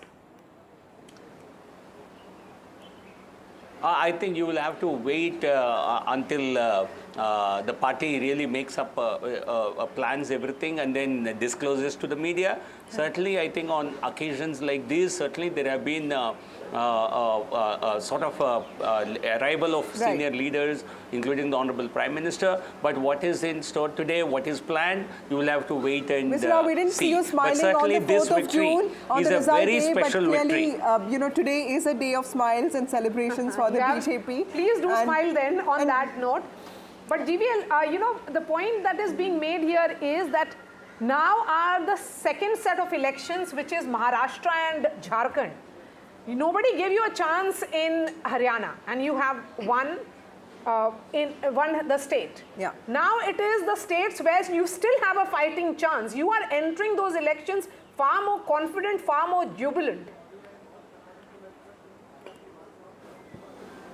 Certainly, you see, Haryana, actually of all the states, Haryana was considered to be a very big challenge because we are fighting elections alone, not in alliances, unlike in a state like Maharashtra.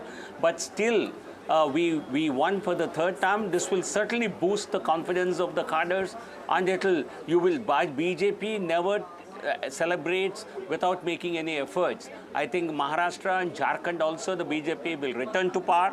In 2019 also, as I said, nobody expected BJP to become the single largest party with a big tally. We proved that the wrong projections are wrong, and we will certainly win Maharashtra once again and Jharkhand for sure. So the so-called momentum in the India alliance, which they thought they gained through the 2024 elections, will certainly get a big setback. And they will certainly not, at least can be said from what the trends that you see today. Surprises, and today was one such day for you also. Thank you for joining us. Let's also get in the Congress person now, Smith Singh. Smith, what really happened to the Congress party? What are the lessons that the party can learn? And please don't tell us that let's wait for some more time because, you know, the leads are not really out yet. See, I think we should still wait. I would say that we wait for some more time in Haryana. But one thing is very clear that with the vote percentage, Congress is doing better.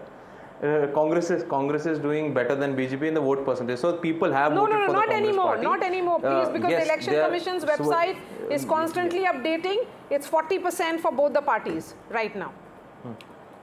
And it's only BJP is now making gains. 39.61 for No. Smith, the larger picture, where do you think that the party went wrong? Was it too much? But now coming to the larger picture, yes. Yeah, I think coming to that, see, with the trends at the moment, there are always lessons. There are always things to learn. And once the results comes out, party will learn lessons out of this. And people have voted for the Congress. Even if we have this vote percentage and we are not able to convert into seats in some place, as it seems that from the moment. So there will be a lot to learn even from this. That what has happened dynamically in those seats, why we are not able to convert them, why are those narrow margins there. So that's very important to learn. I should also say that we are winning in Jammu and Kashmir. So you should congratulate that is essentially National Conference. We have done great having in Kashmir swept Valley. the entire valley. Your strike rate is the least among all the parties, except PDP's performance has been dismal. So in the alliance also, you haven't really done that well. It is National Conference's number which is ensuring that you're forming the government there in alliance. We have given most of the Kashmir Valley seats to the National Conference, and it was a Congress support. Even when Rahul Gandhi ji went there for Bharat Yatra 1, so there was a large Congress support base in the Kashmir Valley. But we have given most of the seats to the NC. So when parties fight in lines, it's joint. To campaign more in Jammu, but it was only on the last day that Priyanka Gandhi rushed to Jammu. So clearly, even when it came to appointment of working presidents, the Congress party did falter. So clearly, there are things that you could have done right in Jammu as well. See, always there's lessons to learn, even from victory and loss. So there's be a lot to learn out of this. And as I'm saying, even small things that if we have this vote percentage, why are we not converting seats? That's a lot to learn there. And but Congress party has got that vote share in Haryana. We are forming a government in Jammu and Kashmir. So there's a lot to be happy about and a lot to learn. So I think it's a mixed day. It's Okay, not so one-sided you're day. looking at glass half full. That's the way politicians look at. But the larger question is, And also waiting for... Absolutely. Yes, we are looking at The that, full and I'll trends ask to the come, producer to put those visuals out from Chandigarh, where Naib Singh Saini is going to address a press conference any moment now. A word on Naib Singh Saini. Makes an last-minute entry, is seen as a surprise candidate, a surprise choice, Professor Shastri. Yeah. A lot of people felt he was not given enough time to be able to get himself recognized. But I think in the end of the day, if you look at his performance, it was a low-key performance. A lot of schemes announced and implemented, and no big ticket announcements, but moving among the people and taking important stand on issues. And that seems to have helped the party, and as is being said, he seems to be the likely choice to be the Prime Minister. And he was the same man who lost that seat in 2019, Ladwa. Yeah. And now he goes on to win, and he's winning the state. I interviewed him in Kurukshetra at his residence at around 11:30 at night. So I told him it's late, 11:30. He said it's early. I gave interview at around 3 o'clock in the morning also. So he was constantly campaigning, and he was very confident. He was telling me that, on 8th of October, the Congress party will go into ICU. Oh. And I asked him how many seats the BJP will get. He told me that you please call me at 7 o'clock in the morning, and I will tell you how many seats the BJP will get. But Akhilesh, he was so confident. Organizationally, was there a difference between Manohar Lal and Naib Singh Saini? Because, he's also seen as, more affable or in some ways more accessible than Mr. He's very Khattar. close to Mr. Manohar Khattar, Yes. and he was his choice. Yeah. When Mr. Khattar was asked... It's like Bade CM, Chota CM. Bade CM, Chota CM. But the important point which he made during the interview also and during the off-the-record conversation also, that he is accessible. This was the allegation which was made against Mr. Khattar, that he was not accessible. A new generation. He represents the new generation of... And he's very close to Mr. Khattar. In fact, when Mr. Khattar was there in the BJP office, in the organization, he used to be there in his room to, help him. Akhilesh, did it actually make a difference that the party actually gave opportunity to newer people, whereas the Congress party, put the entire burden on, tried and tested war horses? Well, the BJP played all the cards right. Now we can talk post-elections, but yes, we can say that because as far as the giving tickets to the relatives is concerned, BJP had this big rule that we will not give it. But in Haryana, they made the exception. Yeah. They gave it to around 18 to 19 relatives. Yeah. They were given tickets. And also the caste factor was kept in mind by the BJP, especially the Jat and non-Jat. Because BJP realized that in 2024 Lok Sabha elections, the chunk of OBC votes, which it has been getting in the past 2 Lok Sabha elections and also in the assembly elections, shifted towards the Congress party. So now in this election, they have brought it back. And also Dalit votes, because the BJP played the Shailja card very carefully. Mr. Khattar himself, made this appeal in public that if she wants, she can join the BJP. Yeah. So that worked in the BJP's favor also. Yes. So, Professor Shastri, this is a tried and tested formula for the BJP to change Chief Minister midway or just months before elections, and it is yielding results. Gujarat, Uttarakhand, and now here. No. Tripura. Yes. Now, what is happening is when you have a strong central leadership, which is able to keep the party together and get the party to accept decisions that are made. This, it happened in Uttarakhand, it happened in other states. During the term of the assembly, you change the chief minister. With that full confidence that the party would back the new chief minister and your cadres will take it forward. And at the end of the day, a lot of the vote that the party gets is also because of the party and the national leadership. Right. Both these play a role. And therefore, changing a chief minister is seen as something which happens within the party. So I think it does not impact on the vote share that a party has. simply a midstream change of Akhilesh, is that the fundamental difference between BJP and Congress? Because this Sangathan, it's not like who does or Selja. The parties, I mean, a lot of BJP people actually tell us that once decision is made, we all align with that. Is that the difference? Same applied with Mr. Khattar also, because when there were reports during the election campaign that he was not to be seen in public stages, sharing stages with senior leaders like PM Narendra Modi or Home Minister Amit Shah. And he was given a separate platform because the BJP, and he was not mentioned also during the campaign. His photographs was not there because BJP realized that his name and photographs carries kind of anti-incumbency baggage. So he was, but this was not the case because even today when we are talking, there's a meeting going on at his residence. So he is the one who has been calling shots as far as Haryana BJP is concerned. So this is just for optics, the entire. It was for the optics. Now they have reached 50. But Akhilesh, we have to talk about the RSS role also. Yes, because a lot of water has flown since 2024 Lok Sabha elections. Yes, lot of water and return of Ram Madhav. Return of Ram Madhav in Jammu and Kashmir. In Jammu and Kashmir, look at that number, 27. That is like Jammu delivering full for the BJP. But it could have been more.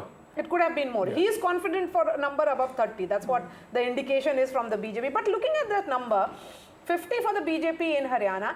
This is their best ever performance at the peak of Modi wave in 2014, at the peak of Modi wave in 2019. This is consolidation of cost, no? This is much, much better. Of course it is. And if you look at the Jat consolidated seats, there are 33 seats which are Jat dominated. And BJP this time has won more than 17 seats. Yes. Last time it had won only 10. Yeah. So there's 70% jump as far as the Jat consolidated seats are concerned. But BJP played the non-Jat card very So that experiment of BJP in 2014 of having, a Punjabi chief minister, a Khatri chief minister, when a lot of us thought that, going against the trend would actually, make the party suffer, but that really has worked. It has worked because if you go to Haryana and talk to people, there's a sense of Jat dominance. Yeah. And they believe that, if the Jat comes, they will dictate terms on their own. That's why the BJP very carefully played this non-Jat card. Because you rightly mentioned BJP made Manolal Khattar was a Punjabi, a chief minister, and later on OVC Naib Singh Saini. This time also when I had gone to there and was talking to people, the Jats in Haryana are vocal. So they were vocal in their support for Congress party and their opposition against the BJP. So the mood which was created on the ground that there's an anti-incumbency wave going on against the BJP. But BJP voters were silent. They were consolidating in the favor of the BJP because they were realizing that if Bhupinder Hooda comes, then the old days of Jat dominance will come back. Yes. Along with him, Jat Shahi, which we call it, or the Chaudhar. Yes. I'm looking at this, Akhilesh. In central Haryana, of the 45 seats, the BJP has made gain of 7 now. They are leading in 22 from 2019, which is essentially the Rohtak belt and the GT road. The GT road. The GT would be north, right? Yeah. Yes. But I'm just saying that look at even. Okay, so those are the visuals now coming in from inside the Gupkar Road residence of Farooq Abdullah, where the Abdullahs have started their celebration. What a comeback for the National Conference. Remember, they stayed in house arrest for under PSA, Public Safety Act. They were detained and they were arrested. They stayed in house arrest for that long. But staying with Haryana, because I think that is the most fascinating story here. In all these regions, be it North Haryana, South Haryana, there has been gains one after another. South Haryana is where the BJP has actually performed well, which is why Rao Inderjeet has always said that, I should have been the CM their traditional stronghold also. Yes. Traditional stronghold. But I think the important point is in the Jat area, the consolidation of the non-Jat vote and also taking a segment of the Jat vote has worked to the advantage of the BJP. Yes. And if you see the gains in that region, this is the factor that has caused which means, Professor Shastri, that this whole thing about Jawan, Kisan, Pehelwan, because this is also the area which actually sends a lot of people to armed forces. Okay, we are getting some shots there, and that is Omar Abdullah. Yes. Dressed in sherwani, is that, or he's wearing a jacket? He's wearing a jacket. Very different from what he was wearing in the morning, because it seemed quite different there. Yes, he is going to be the chief minister of Jammu and Kashmir. And there was a lot of back and forth in that decision as well. Remember that he didn't want to contest. Out somewhere. So perhaps he'll speak to media a little later. He is heading out. Is it to stake claim to form the government? We'll have to wait to get some more details from that. Or perhaps he's going to collect his own certificate. Yes, because he is contesting from two constituencies. Two constituencies, and he has won from both the constituencies. Yes. So he has to collect the certificate as an MLA now, elect MLA. But at least in one of the constituencies, it wasn't easy. Farooq Abdullah is speaking. Let's listen in to what he's saying.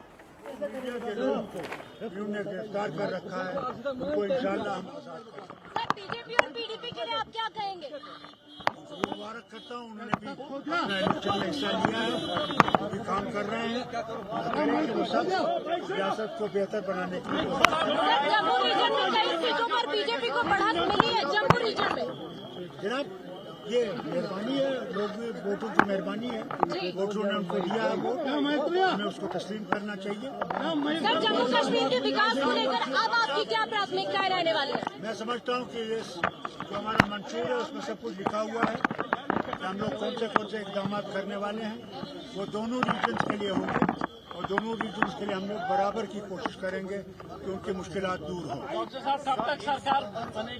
मैं समझता हूँ आप पूरे result आ जाएं, उसके बाद बैठ के हम अपने कांग्रेस के भाइयों से भी बात करके वो दिन कायम मुकर्रर करेंगे जिस दिन हम लोग गवर्नर लेफ्टिनेंट गवर्नर साहब के पास जाएंगे और बहुमत सामने रखेंगे और हुकूमत के वो फल उठाने की बात करेंगे। कांग्रेस को केवल एक सीट मिली है जम्मू में। डॉक्टर साहब कहते हैं जम्मू में डॉक्टर साहब ये लोगों का वोट देने का मतलब है, उन्होंने अपनी मर्जी से इसको कहा वोट दिया, मैं इसके बारे में और कुछ नहीं। इंशाल्लाह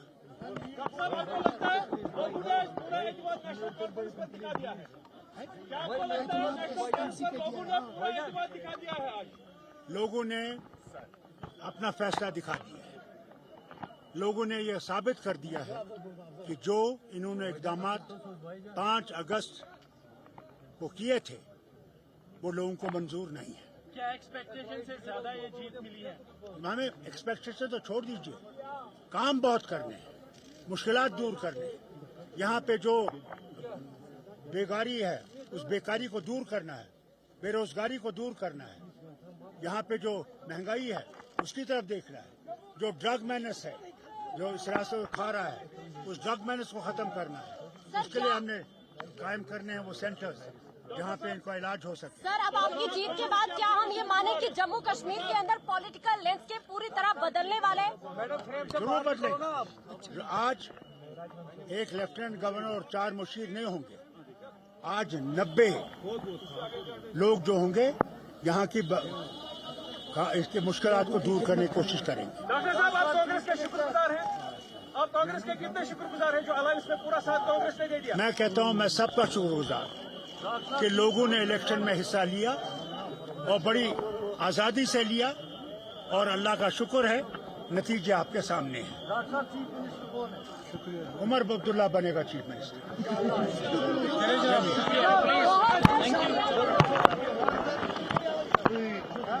Nazir, when he handed over the baton of the national conference to his son, it was an iconic moment. Farooq Abdullah, relatively young in politics then, in his 60s, had handed over that garland to him, his son, and said, Umar Abdullah is taking forward the national conference's aspirations and its associations. And also the Abdullah legacy. Abdullah legacy. And now he said it clearly again, Umar Abdullah banega chief minister. That is obvious. The day Farooq Abdullah said, he was saying earlier, he will contest election, when Umar was saying he will not contest election so long Jammu and Kashmir remains a union territory. But then he was convinced and he fought on 2 seats. And he is winning both the seats. Umar Abdullah just left his residence and going to Badgam, get his certificate, winning certificate from the returning officer there. And Farooq Abdullah, as we heard him speaking to the media, and it is a celebration here at Gupkar Abdullah residence. Lots of people are coming here. NC workers with the NC flag is you know, we have won. So it is a moment of glory for the national conference. They are coming out of that political hibernation, because politics was in a suspended animation for last several years. When everything was redefined in Kashmir, NC has bounced back like never before, and we have seen it. It is first time since 1996 elections we see one party winning such a major mandate, even as it may look few seats short of the match number of 45, yet we see this type of mandate has actually surpassed even the expectation of National Conference own leaders. Even they were not expecting that they would be leading on 43, 42 seats. And there are some independents, they had not given mandate, but they remain in the party and contest elections. And some of them are also winning these elections. At least I know two of them. Parelal from Inderwal in Kishtwar district, and Shabir Ahmed Kulle from Shopian, both of them are leading, and there are a few more independents. And as far as the 44% independents who contest these elections, it was a rout for them. And also the new political parties which were created post-abrogation of 370, there was complete rejection of those parties, like the Apni party, which has got people from all the different parties, senior leaders, they all have lost.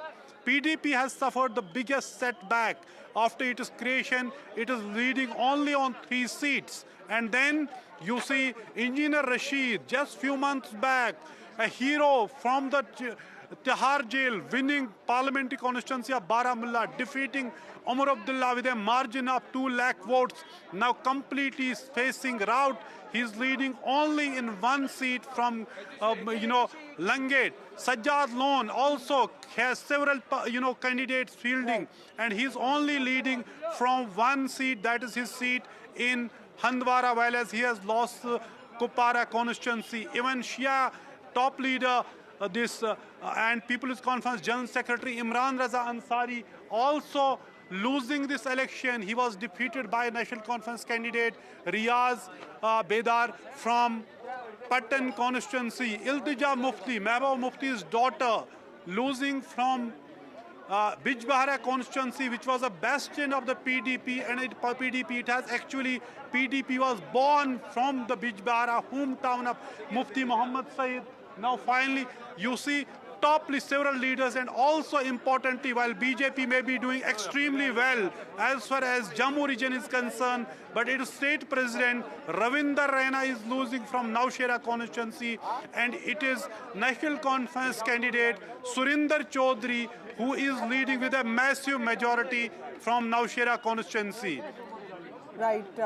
Also, Nazir, tell us, BJP seems to have done, better in Jammu, and not probably as much as it would have expected. But clearly the battle lines are drawn, considering that delimitation happened, and of course other moves also happened with respect to SC reservation and ST seats. Tell us, how do you see the politics of Jammu and Kashmir changing from here on, considering that there'll also be 5 nominees from the LG? Well, it is more than BJP winning these seats, it is the absolute failure of the Congress in Jammu. Because Congress was winning, contesting most of the seats as part of a seat sharing arrangement with the National Conference. And if you see in the Jammu region, it is most of the seats which have actually won when it comes to the Congress NC alliance, it's won by the National Conference. Congress is leading on 8 seats. 5 of them are on in the valley, which means they were riding on pro-NC wave in the valley, where they got 7 seats to contest. But when it comes to Jammu, mainly the Hindu-dominated areas, they have not won a single seat so far. So the big failure of the Congress, its leadership and its party structure in Jammu, when they were given most of the seats to contest, they have failed there, and that is why BJP has won most of the seats. And in fact, there were burning issues in Jammu. People were not happy with the BJP, particularly over the last 5-6 years of the direct central rule. You were talking about how there is, these liquor shops have been opened. There was unemployment, there's, job scams, recruitment scams, and people were almost every day on roads. I have to tell you on air, on record, you can say I told you so. When I was in Srinagar, you had predicted this number for National Conference and the Congress party. You had traveled across the state and was confident of this number. My question is, now that Umar Abdullah is going to be the Chief Minister, do you think Congress could eye for a Deputy Chief Minister's role, or do you think that's too much? I think that is too much to ask for, given the fact that you cannot have a deputy chief minister from the valley. I think it is NC's first responsibility first, perhaps, and that is what the political maturity demands. Give due representation to Jammu. You may not have won the seats from the Hindu majority areas, but you have a Hindu, candidates who have won, like Surinder Chaudhary from Naushera Rajouri, who has defeated Ravinder Raina. He can get some, but I understand, get some better position in the government, maybe deputy chief minister. Because as I said, there is no Hindu candidate of Congress who has won from Jammu so far. There may be some independents. Even a national conference parallel, he was not given mandate in Indarwal in Kishtwar district. He is leading from there. I know he was not thrown out from the party and he didn't resign from the party because the seat has gone to the Congress as part of seat sharing arrangement. So if we see it, National Conference has that responsibility, taking every region along, give due representation to every region. So I don't think there would be a deputy chief minister from the Congress, given the fact Congress has not won many seats. There are only 8 seats they are leading. If they maintain that, which looks like now, things are not going to change much. BJP is leading on 29 seats. They are all from Jammu. What is BJP's, they could have won, in fact, 1 seat in Srinagar if Kashmiri Pandits had voted here. There are 27,000 Kashmiri Pandit votes in Habakadal constituency. And BJP had fielded a Kashmiri Pandit candidate. All right. But then, and also there was a low voter turnout. We are going to come back to you as Umar But they Abdullah didn't vote. returns to where you are soon after collecting the certificate. A word from Professor Sandeep Shastri as we wrap up the first part of our day, because it's 2 p.m. It's sealed, BJP at 50 in Haryana. It's been a roller coaster half day. We began with assuming that something would happen. And as the day progressed, the voter of Haryana clearly surprised us, and she's the hero of this election. Absolutely. In ये asserting. public है, सब जानती है. And I'm happy you said she, they have you said she because women both of us are happy whatever about the pollster said and expert said, it is this voter of Haryana which has actually had the final word on the results which we are now seeing. All right.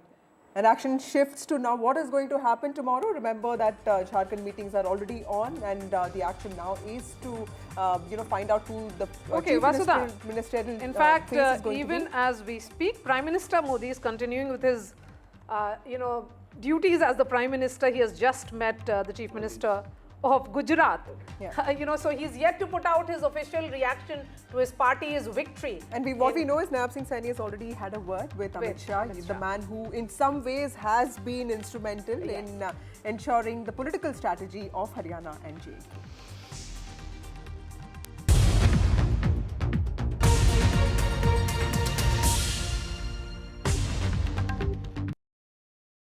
Colour भी मेरा ही favourite मिला Dulux Velvet Touch with True Color technology feels like home.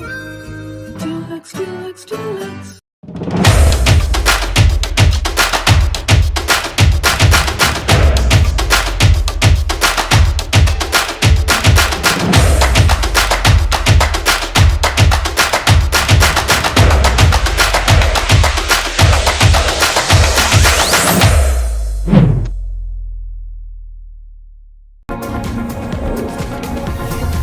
NDTV World Summit 2024, October 21st and 22nd, only on NDTV Network. New day, new show, a new experience. Start your day with the news, not views. We bring you stories that matter and impact your life. News that informs and keeps you ahead. From Maximum City, Mumbai, to the seat of power, Delhi, NDTV brings you the best breakfast show. Breakfast news on NDTV, 8 a.m. every day.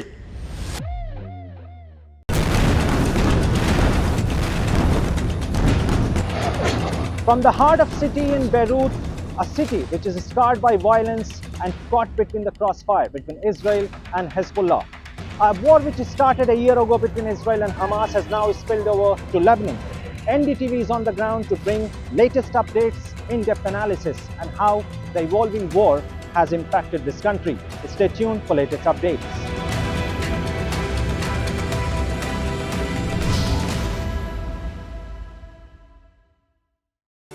Stay informed and entertained with the new and updated NDTV News app. You can watch all our channels live, listen to podcasts, read breaking and exclusive news from around the world and more.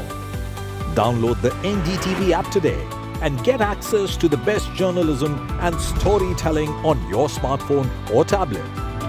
The NDTV app. News that matters to you. I've been reporting on all issues, big and small, from Andhra Pradesh, Telangana, rest of South India, bringing you all the action, all that you need to know, all that you want to know. The energy of Maximum City is infectious. I bring in that energy in our news coverage from financial capital Mumbai. India's IT capital is always buzz. It's literally a city that never sleeps. And I keep you ahead on all the Bengaluru buzz. Covering from the southernmost part of India over the last 23 years, I bring in-depth and 360-degree coverage from the Dravidian heartland. The land of Mishti is also known for its bitter politics. I have seen much water flow under the Howrah Bridge, covering Bengal in all its vivid colors.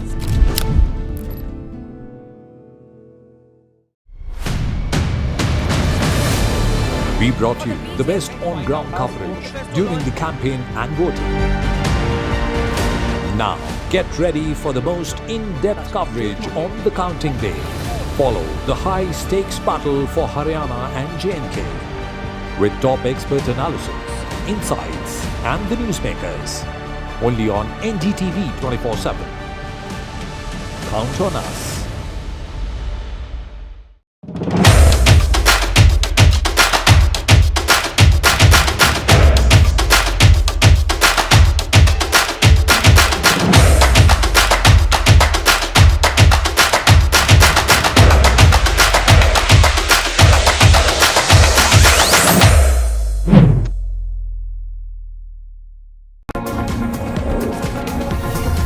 NDTV World Summit 2024, October 21st and 22nd, only on NDTV Network. New day, new show, a new experience. Start your day with the news, not views. We bring you stories that matter And impact your life. news that informs and keeps you ahead.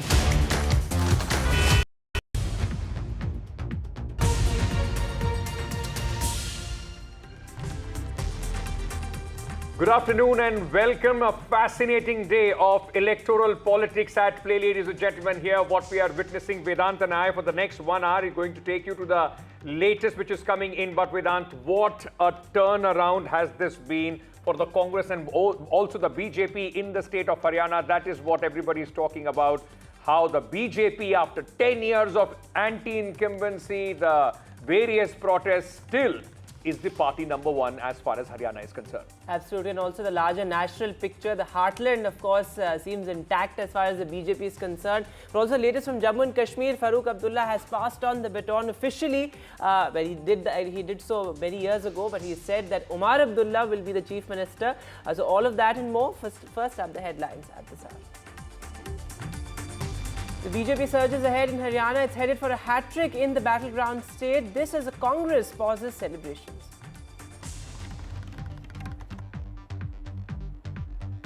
What a turnaround. Congress loses its early lead in Haryana. Now bid to make a comeback in the Hindi heartland, also under question. Infighting seen as the main reason for the Congress's disappointing performance in Haryana. Absolutely, infighting within the Congress dampens the Congress's efforts to come back in Haryana. Cracks within the Congress and infighting during the campaign boomerangs on the party. National Conference Congress Alliance comfortably ahead in Jammu and Kashmir. First assembly polls in a decade. And Umar Abdullah is all set to take charge of the state.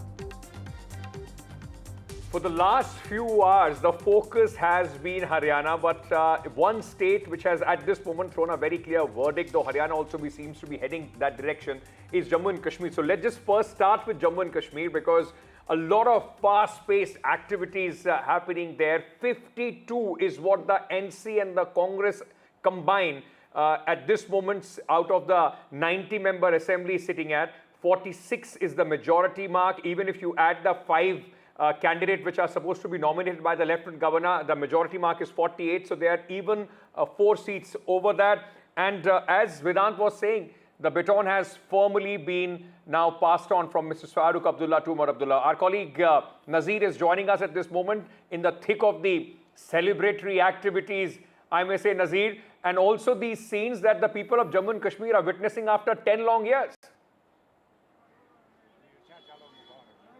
Well, exactly. It's not just about somebody's victory and somebody's loss. It's also people's faith in democracy and revival of democracy in Kashmir, Jammu and Kashmir, that was in a suspended animation for last several years.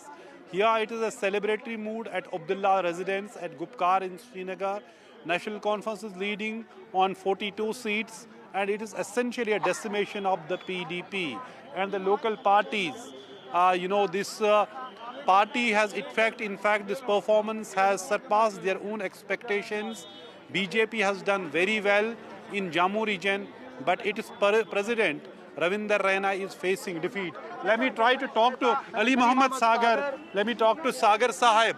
He's the all-important General Secretary of National Conference who has won from Khanyar constituency, and it's a double victory in the Sagar family because his son Salman Sagar has also won. Sagar Sahib, 10 साल बाद election और इतनी आपको यकीन था कि इतनी सीटें नेशनल कॉन्फ्रेंस में अल्लाह पे भरोसा था आपको भरोसा था तो अब जीत तो हुई लेकिन जो वादे हैं उनका बोझ आप उठा सकते हो करना है अगर हमने लोगों से वादा किया है तो हमें वो वादे को पूरा करना है नहीं करेंगे तो फिर मैं समझता हूँ फिर हमें हक नहीं है हमें जाना चाहिए लोगों के पास और जो उन्होंने हमसे वादे किया हमने मैनिफेस्टो बनाया उसको नेशनल हाई कमांड ने अप्रूव किया जी और उस मैनिफेस्टो को इन लेटर से भी हमें इम्प्लीमेंट करना चाहिए तो उसमें पहला वादा ये भी आप रेजोल्यूशन पास करोगे असेंबली में क्यों नहीं करेंगे जो वादा हमने किया वो पूरा करेंगे अच्छा वो पूरा करेंगे ये कश्मीर ने उसी चीज के लिए वोट दिया अच्छा उन्होंने इसलिए नहीं वोट दिया जो कह रहे हैं कि वो चाहते थे कि दफा 3 से हट जाए यहाँ बेरोजगारी है यहाँ लाखों लड़के रिसर्च करके पीएचडी करके एमए करके पोस्ट ग्रेजुएशन करके निकले हैं बैठे हैं बेकार में उनको नौकरी दिलानी है उनको रोजगार दिलाना है यहाँ बिजली का मसला है बिजली के रिसोर्सेज हमारे पास हैं लेकिन फिर भी हम लोगों को बेचारों को इस इंतजामिया एलजी इंतजामिया ने उन पर जो बोझ डाले उससे वो तंग आ गए सागर साहब 2 तरह के चैलेंज थे जब आप लड़ रहे थे इलेक्शन एक तरफ आप बीजेपी के खिलाफ इलेक्शन लड़ रहे थे दूसरी तरफ जमात इस्लामी जैसे कैंडिडेट सब आए थे जो बाइकआउट कर रहे थे इसमें आपने कैसे मैनेज की विक्ट्री वाज इट जमात का भी कोई फैक्टर नहीं रहा है इसमें जमात का एक रहा है जब से ज़्यादा 5 सीटें लिए हैं कांग्रेस के वक्त में हमारे वक्त हमने जमात को क्योंकि उनकी जो स्ट्रेटजी है जब आप दुनिया के नक्शे में नजर आए कभी भी कहीं भी उन्होंने कोई हुकूमत नहीं की है क्योंकि लोगों ने उनको वोट नहीं दिया किसी भी मुल्क में आप लीजिए कश्मीर में कभी नहीं दत्कार है लोगों ने नहीं दत्कार उनका काम लोगों को पढ़ाना इस्लामी तालीम की उनको उसी काम में लगना चाहिए ये मैंने असेंबली में गिलानी साहब को कहा था ओके सागर साहब Congress appears to have done not good. It is riding on the pro-NC wave in Kashmir, but it has not done well in Jammu. Are you a bit disappointed? Your alliance partner has Umar साहब ने कहा था उमर साहब की बात हमें याद आ रही है दानदारी और खुलूस के साथ उसने कहा था इनको ज़्यादा टाइम देना चाहिए जम्मू में उन्होंने नहीं किया नहीं वो किया ना किया तो आपके सामने सब आया बहुत बहुत शुक्रिया सागर साहब So Ali Muhammad Sagar here, as I said, long-term, all-powerful, General Secretary of National Conference. He's the person who strategizes things for the National Conference, and he's saying they will fulfill the promises they have made in the manifesto, which including passing a resolution in the Assembly saying we don't accept the decisions of August 5, 2019, which includes abrogation of Article 370. This is what Umar Abdullah has told me before the election campaigning started, and he's saying they will stand by that promise and whatever all the promises they have made in the election manifesto. So this will be the now fascinating times. National Conference Congress Alliance is winning the majority, but clearly Congress has fallen short of expectations. Even they have not done done actually very poorly in Jammu, where they were contesting most of the seats. They have won 5 seats in the valley, where we now see there was a clearly undercurrent for the national conference. There was a pro-NC wave. That's why NC has swept valley and also won most of the seats, both in Doda region, which is we call the Chenab Valley, and Pir Panjal region, which is Poonch Rajouri, where even NC candidate Surendra Chaudhary is defeating BJP President Ravinder Raina from Navshera constituency. Absolutely, and Nazir, I think you made an important point there when you say that the Congress has in fact performed below par when it comes to Jammu. You know, most of the seats out of the 31 seats it was contesting, most of them were in Jammu. In fact, let's try and listen into what Farooq Abdullah in fact had to say when he announced that Omar Abdullah will take over as the Chief Minister. लोगों ने अपना फैसला दिखा दिया है।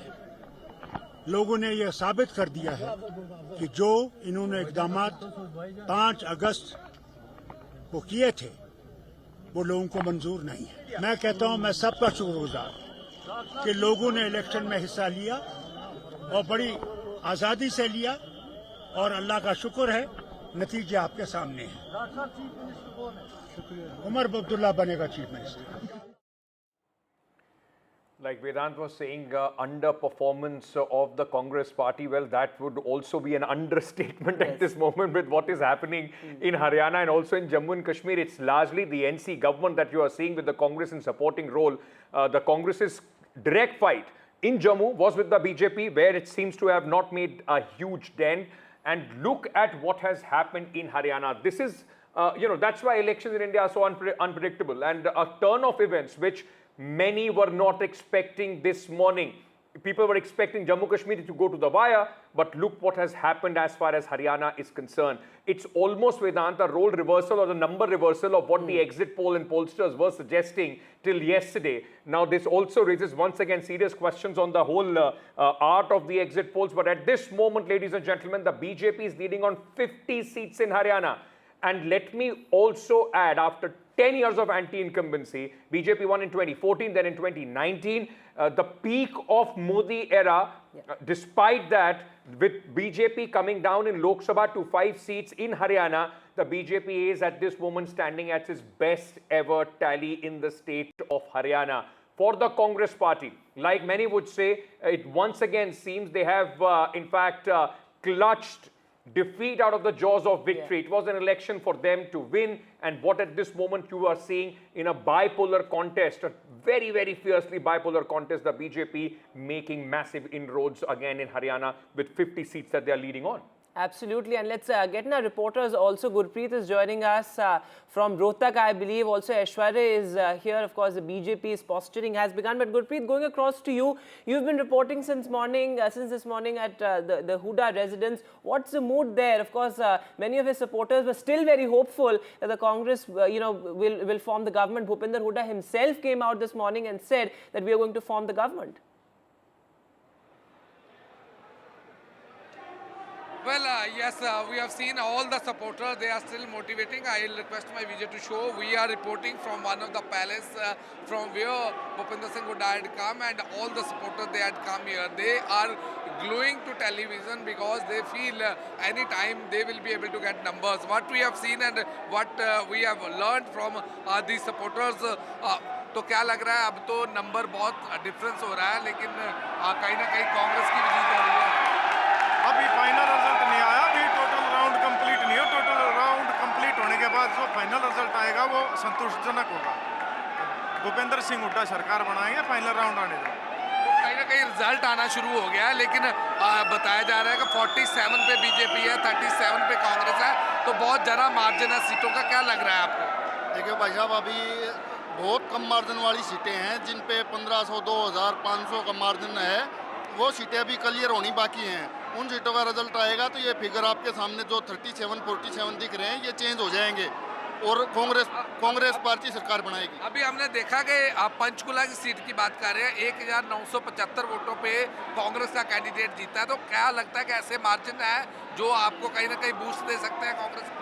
अभी जैसे वहाँ पंचकूला की सीट हम जीते हैं, अब बीजेपी वालों को कितना इंतज़ार करेंगे वो, क्योंकि हमारे कांग्रेस के जो कार्यकर्ता हैं वो काउंटिंग सेंटरों पे रुके हुए हैं, क्योंकि कहीं ना कहीं ये लग रहा है कि शाम दाम दंड भेद अपनाकर बीजेपी वाले हरियाणा को अपने हाथ में लेना चाहेंगे, लेकिन कांग्रेस के कार्यकर्ता वर्कर ऐसी मजबूती के साथ खड़े हैं जिसकी वजह से वो 20 से 22 सीटें जिनको वो रोके हुए हैं वो रुकेंगी नहीं, वो सारी की सारी सीटें कांग्रेस की हैं। अभी भी लोग रुके हुए हैं वहाँ पे, और ये सारी सीट कांग्रेस की होते हुए चौधरी भूपेंद्र सिंह हुड्डा के नेतृत्व में फिर से कांग्रेस सरकार बना है। भूपिंदर सिंह हुड्डा, दीपेंद्र सिंह हुड्डा अभी सारे काउंटिंग सेंटर पे भी जाना शुरू कर दिए, तो कहीं ना कहीं लग रहा है कि जो आने वाले ट्रेंड है वो कांग्रेस के हक में होंगे या बीजेपी? वो जो है ना वो जा रहे हैं काउंटिंग सेंटर पे जा रहे हैं, कहीं ना कहीं बीजेपी कोई दूसरे तरीके गलत हथकंडे ना अपना ले, इसलिए अपने वर्कर को मजबूत करने के लिए, उनका हौसला बढ़ाने के लिए वो सेंटरों पे जा रहे हैं और लगातार निगरानी कर रहे हैं।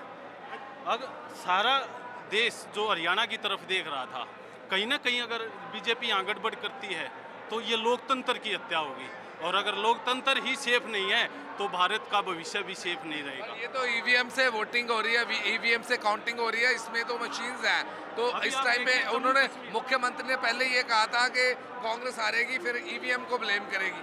अभी भी वो उनका यही है कि कैसे न कैसे कांग्रेस के कार्यकर्ताओं का मनोबल तोड़कर उनको वापस भेज दिया जाए। अगर वो कांग्रेस के कर्मठ वर्कर वहीं रुके रहेंगे तो हिम्मत नहीं है बीजेपी वालों की, और अगर वो वहां से उठकर चले जाते तो आध घंटे के अंदर ही रिजल्ट डिक्लेयर कर देंगे। आप देख रहे हो जम्मू कश्मीर का रिजल्ट घोषित हो चुका है, ऐसा क्या है कि हरियाणा का रिजल्ट डिक्लेयर नहीं हो पा रहा है? Well, we can see these are the supporters of former Chief Minister of Haryana, Bhupinder Singh Hooda. They are still confident. They say any time they will be able to see the change in trend, and they are hopeful the Chief Minister of Bhupinder Singh Hooda will be the Chief Minister of Haryana. But if we can go through the trends, it is clear indicating the BJP has able to get majority, and they will be able to form the government third time in the state of Haryana. Back to studio. From all the talks of a Congress wave or a tufan or a tsunami, right now they're clutching to straws as far as the Congress party supporters are concerned, though the election commission at this moment is saying 47 to the BJP and 38 to the Congress party. But I was just going through various rounds, Vedant, in most of the constituencies. More than 50% of the rounds in most of the constituencies have already been counted. So, I mean, it would be very, very surprising if there is a wild swing to this. 3 and 4 seats up or here or there could be, but the trend seems to be in favor of the Bharatiya Janata Party, and what a historic victory it is going to be for the BJP. Was, as Vedant and I were discussing, the in-your-face squabbling even before the first vote was polled in Haryana. The Congress, they had claimants to the Chief Minister's post. All right, let's very quickly cut across to Vinesh Phogat.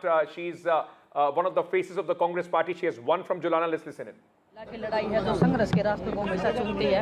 आज संघर्ष की जीत हुई है, सच्चाई की जीत हुई है, और मैं चाहती हूँ कि हमारे लोगों ने जो प्यार प्रेम दिया है, जो इस देश ने मेरे को प्यार प्रेम दिया है, उसको मैं हमेशा बना के रखूँ, उनके विश्वास को हमेशा बना के रखूँ। आपकी पार्टी आपकी पिछड़ गई है, सरकार नहीं बन पा रही, इसको लेकर क्या कहेंगे? देखिए, अभी वेट कीजिए थोड़ा सा, अभी सारे रिजल्ट नहीं निकल के आए हैं, एक सीट निकल के आ रही है। पहले हमारा भी पीछे चल रहा था, लेकिन हम भी लीड में आए हैं, तो अभी रिजल्ट चल रहे हैं, अभी क्लियर नहीं हुआ। जब सर्टिफिकेट हाथ में आएगा तो कांग्रेस पार्टी की सरकार बनेगी। राजनीति में कंटिन्यू रखेंगे या खेल की तरफ भी देख सकते हैं? राजनीति में अगर आ गए तो कंटिन्यू इधर ही रखेंगे। लोगों ने प्यार प्रेम दिया है, उनके लिए काम भी करना पड़ेगा फील्ड में रह के। ऐसा तो है नहीं कि हम दोनों चीजें कर सकते हैं। कांग्रेस नेता इलेक्शन कमीशन पर आरोप लगा रहे हैं। विनेश, कांग्रेस नेता इलेक्शन कमीशन पर आरोप लगा रहे हैं। किसी को पूछने दो एक बार। हाँ, शहर के लिए क्या क्या करेंगे? शहर के अकेले की बात नहीं है, पूरे जुलाना विधानसभा के लोगों ने जो मेरे को प्यार प्रेम दिया है, जितनी उम्मीद से मुझे वोट किया, हर एक वोट को मैं चाहती हूँ कि हर एक वो वोटर खुश होना चाहिए जिन्होंने मेरे पे उम्मीद जताई है, तो वो कोशिश रहेगी हमारी। हाँ जी, स्पोर्ट्स के लिए क्या एक्सपेक्ट कर सकते हैं आप? देखिए, मैं स्पोर्ट्स पर्सन हूँ, जितना हो सकता है मैं स्पोर्ट्स के लिए करूँगी, और मैं एक फील्ड में सीमित नहीं रहना चाहती। हर फील्ड के लोगों ने, हर किसान का मेरे हैं, चाहे नौजवान हैं, सभी ने मेरे को वोट दिया है, तो सभी की जो जिम्मेदारियाँ हैं वो मैं बखूबी निभाने की कोशिश करूँगी। खेल के लिए क्या प्रार्थना करेंगे, आप क्या चाहेंगे? सर, वो आगे का सवाल है।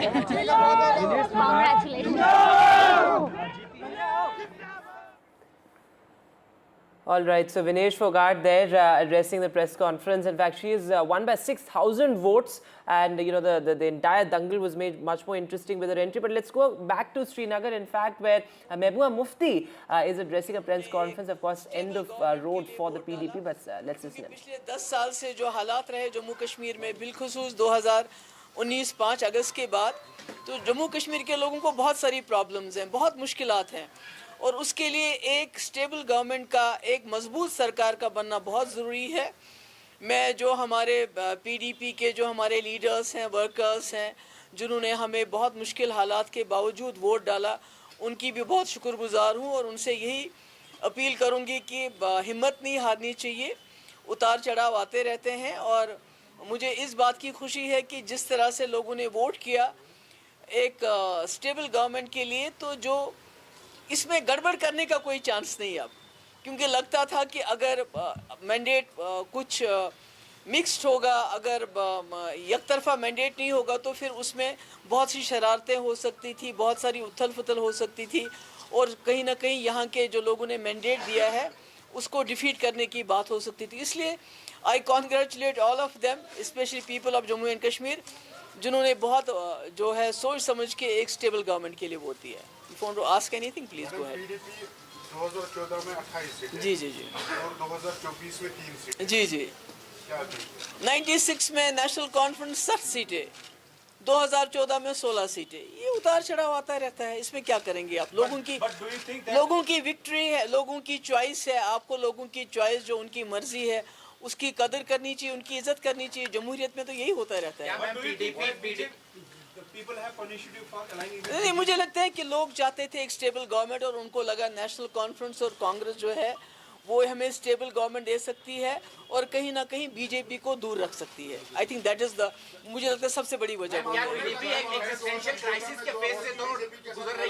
सॉरी जी, मैं कहती हूँ वो तो बात की बात है, अब क्या हुआ, पर मेरा ये है कि जम्मू कश्मीर के लोगों ने एक स्टेबल गवर्नमेंट के लिए वोट डाला, जो उनको लगा कि नेशनल कॉन्फ्रेंस और कांग्रेस एक गवर्नमेंट, स्टेबल गवर्नमेंट दे सकती है और बीजेपी का मुकाबला डट के कर सकते हैं, तो उसके लिए उन्होंने वोट दिया है।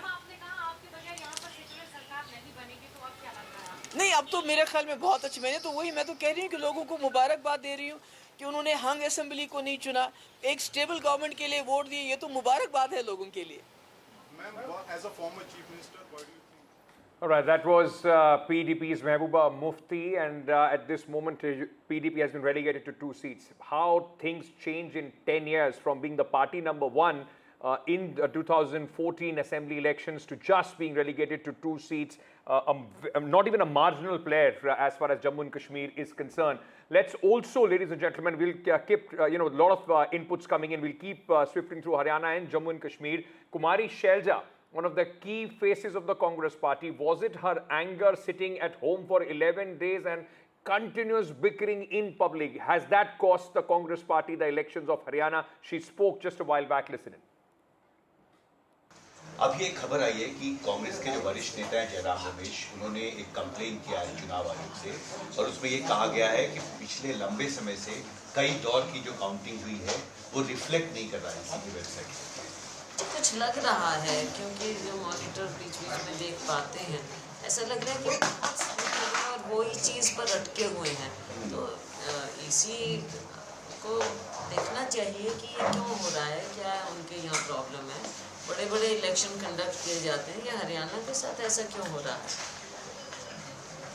तो ये इसमें क्या आपको लगता है, आप कैसे देखते हैं इसको? क्योंकि पिछले जयराम रमेश का ये कहना है कि 4-5 जो राउंड की काउंटिंग हुई है सिर्फ वो रिफ्लेक्ट कर रहा है वेबसाइट पे, जबकि ज़मीन पर 10-11 राउंड से ज़्यादा की काउंटिंग हो चुकी है। तो फिर कुछ ना कुछ बात है, इलेक्शन कमीशन को ही जवाब देना पड़ेगा ना। आफ्टर ऑल वो ही जिम्मेवार है फ्री और फेयर इलेक्शन करवाने के और दुनिया को बताने के कि क्या हो रहा है। तो ये जवाब तो इलेक्शन कमीशन को देना होगा। एक सवाल ये भी है कि कांग्रेस का ये दावा था कि एक लहर है कांग्रेस के पक्ष में, आपने कहा 60 से ज़्यादा सीटें मिलेंगी, लेकिन जो रुझान अब तक सामने आए हैं उसमें बहुत स्पष्ट बहुमत बीजेपी को दिख रहा है। और आपकी तरफ से जो कहा जा रहा था कि एंटी इनकम्बेंसी है हरियाणा में, लेकिन बीजेपी 50 सीट के आसपास बनी हुई है लंबे समय से लीग। यही बात समझ में नहीं आ रही है कि जबकि राउंड ज़्यादा हो गए हैं तो ये 3-4 वाला क्यों नज़र आ रहा है? क्योंकि आप जो दिखाएंगे, मॉनिटर्स पर दिखाएंगे, सभी चैनल दिखाएंगे, वो वही दिखाएंगे जो इलेक्शन कमीशन को डाउट करेगा। तो इलेक्शन कमीशन 4-5 राउंड का दिखा रहा है, हो चुके हैं उससे डबल, तो वो क्यों नहीं नज़र आ रहा है? जब वो मिलेगा तभी हम आपके सामने सही टिप्पणी कर पाएंगे। आप क्या अभी भी अपने उस दावे पे कायम हैं कि कांग्रेस के पास फर्स्ट बहुमत होगा? जी बिल्कुल बिल्कुल, by the end of it आखिर के नतीजे आएंगे। मुझे पूरा विश्वास है कि सरकार कांग्रेस बनाएगी। And let's go across live to now our colleague Aishwarya Jain, who's joining us from outside Manohar Lal Khattar's residence. Well, certainly, while Nayab Singh Saini is a man of the moment, Khattar's contribution cannot be ignored or ruled out either. You know, I remember Aishwarya, he told you that hamare sirf ek neta hai Nayab Singh Saini. You know, so very sort of gracefully he said that Nayab Singh Saini is a man leading the campaign. But tell us what's going on. The BJP's strategy meet has already begun. Also, massive celebrations planned later this evening.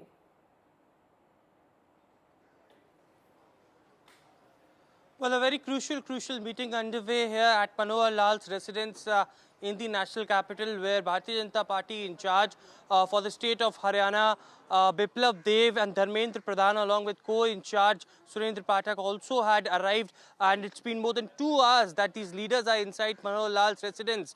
And certainly it is also, you know, these leaders who are keenly watching the results as trends are coming into the fold as far as results are concerned. But as the Congress have moved to the Election Commission of India about the slow voting process, the leaders from the Bharatiya Janata Party are still holding their fort. They have not come outside, but the sources within the Bharatiya Janata Party clearly revealing to us that the leaders over here, including Jitin Prasad, who also just went inside at Manohar Lal's residence, they are, you know, they will not wait for the government, you know, formation, and in a fast-paced manner, they wanted to quickly wrap up things because, you know, continuity is something that the Bharatiya Janata Party is opting to. As far as Chief Minister's name is concerned, yes, many of the leaders had been stating that it was Nayab Singh Saini who had, you know, under the leadership of him, the Bharatiya Janata Party unit for Haryana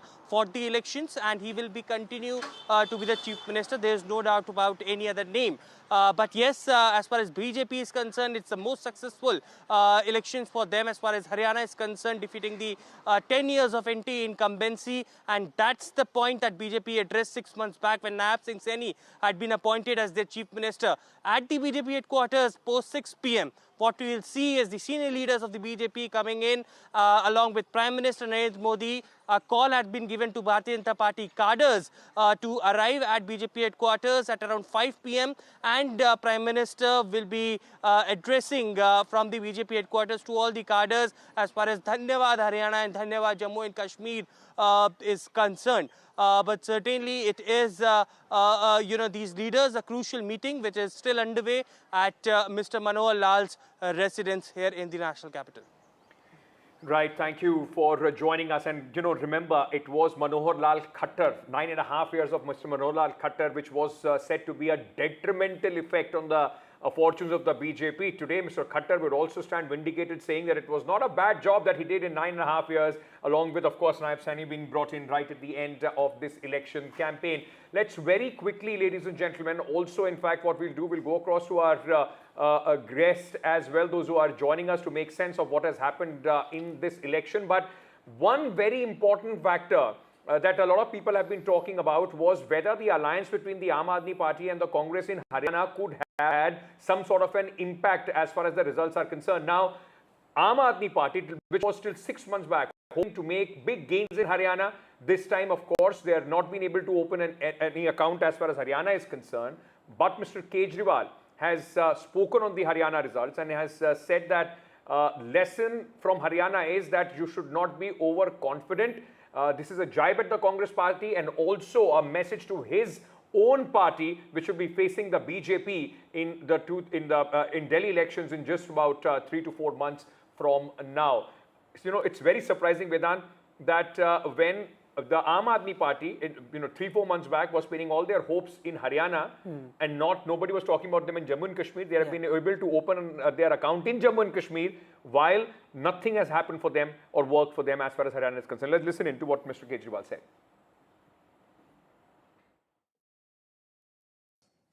जितना भगवान ने दिया है, खुश रहो और जनता की सेवा करो, देश की सेवा करो। अब चुनाव आने वाले हैं। पहली चीज तो किसी भी चुनाव को हल्के में नहीं लेना चाहिए। अभी तो पता नहीं नतीजे क्या हैं, लेकिन आज के चुनाव से सबसे बड़ी सबक यही है कि ओवर कॉन्फिडेंस मत करना कभी भी। किसी भी चुनाव को हल्के में नहीं लेना चाहिए। हर चुनाव कठिन होता है, हर चुनाव में हर सीट कठिन होती है। मेहनत करनी है और लड़ाई मत करना, अपने अपने एमएलएस के साथ लड़ाई मत करना। सब लोग मेहनत करना, मेहनत नहीं करेंगे तो। और इस चुनाव के अंदर सबसे इंपॉर्टेंट रोल आपका होगा, क्योंकि अब हम एमसीडी में हैं। जनता उम्मीद करती है भाई बेसिक चीज है, सफाई तो करेंगे, बाकी चीजें तो जनता माफ कर देगी, सफाई तो करेंगे। अपने अपने एरिया में घूम घूम के कोशिश करो कि कूड़ा उठ जाए, डेली झाड़ू लग जाए, कूड़ा उठ जाए, डेली झाड़ू लग जाए। उतना काम अगर आप करा देंगे, मुझे उम्मीद है कि हम लोग चुनाव जीत जाएंगे।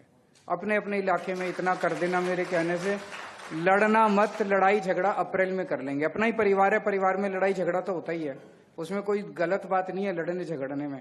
लेकिन अब लड़ाई झगड़ा हम अब मार्च अप्रैल में करेंगे। अभी चुनाव जीतना एकमात्र हमारा लक्ष्य होना चाहिए। फरवरी के महीने में चुनाव है, हम सबको मिलके उसके लिए काम करना। Well, that's an interesting bite there. Arvind Kejriwal also hitting out of the Congress over infighting. But interesting, as you were mentioning, Ankit, the Aam Aadmi Party did pretty well in the Haryana Panchayat polls, which is when the entire momentum sort of started. But then, of course, the Aam Aadmi Party has failed to open its account in Haryana. What we'll do is we'll take a quick break now, but we'll come back with a whole lot more. This remains our top focus on NDTV.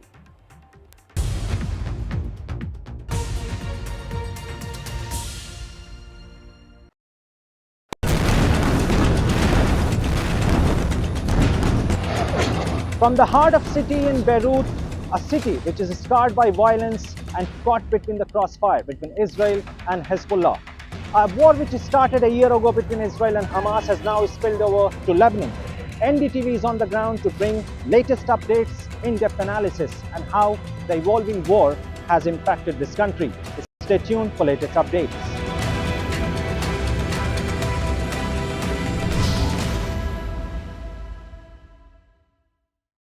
Feels like home. Dulux Velvet Touch with True Color Technology feels like home. Dulux, Dulux, Dulux. NDTV World Summit 2024, October 21st and 22nd, only on NDTV Network. Stay informed and entertained with the new and updated NDTV News app. You can watch all our channels live, listen to podcasts, read breaking and exclusive news from around the world and more. Download the NDTV app today and get access to the best journalism and storytelling on your smartphone or tablet. The NDTV app. News that matters to you.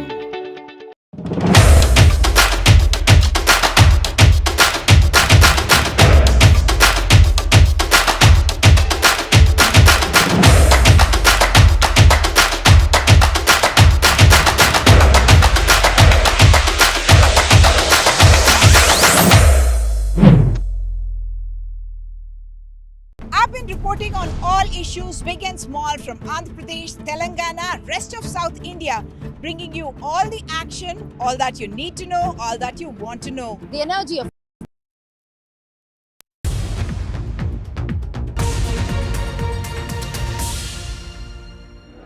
आज 2:30 बजे जब counting हो रही है, क्या आप पूरी जिम्मेवारी से ये बात अपने जो कार्यकर्ता है उसको बता रहे हैं? हाँ, मेरे पास खबर है, कई जगह काउंटिंग रुकी हुई है, जैसे रोहतक शहर की रुकी हुई है, और कई जगह है जो कंफ्यूजन के लिए डाटा अपडेट नहीं किया। मान लो जहाँ कहीं 10 राउंड की हुई है, 11 राउंड तक, 12 राउंड तक हुई है। और जैसे मैंने कहा, ये खेल है, बॉल कभी इधर कभी उधर, लेकिन गोल हम मारेंगे। सर इलेक्शन कमीशन भी कह रहा है कि बीजेपी के इलेक्शन कमीशन से मेरी रिक्वेस्ट है कि आपने निगरानी रखें और कोई ऐसी बात ना होने दें। तो अभी भी आप होपफुल है सर? सरकार आ रही है, आप होपफुल है? आपने मैंने क्या सुना आपने? सुना नहीं है आपको मैंने क्या कहा है? कह चुका ना मैं। Thank you. इलेक्शन कमीशन ने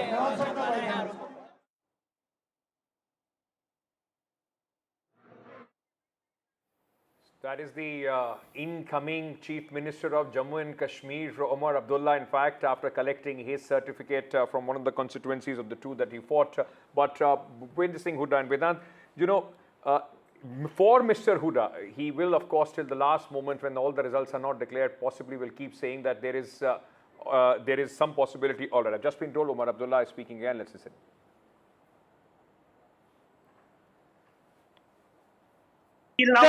अभी सारे नतीजे आने दीजिए, उसके बाद हम बात कर सकते हैं ना। अभी तो सारे नतीजे आए नहीं, लेकिन जहां जहां से नेशनल कॉन्फ्रेंस को कामयाबी मिली है वहां जाहिर सी बात है कि हम वोटरों का तहे दिल शुक्रगुजार हैं।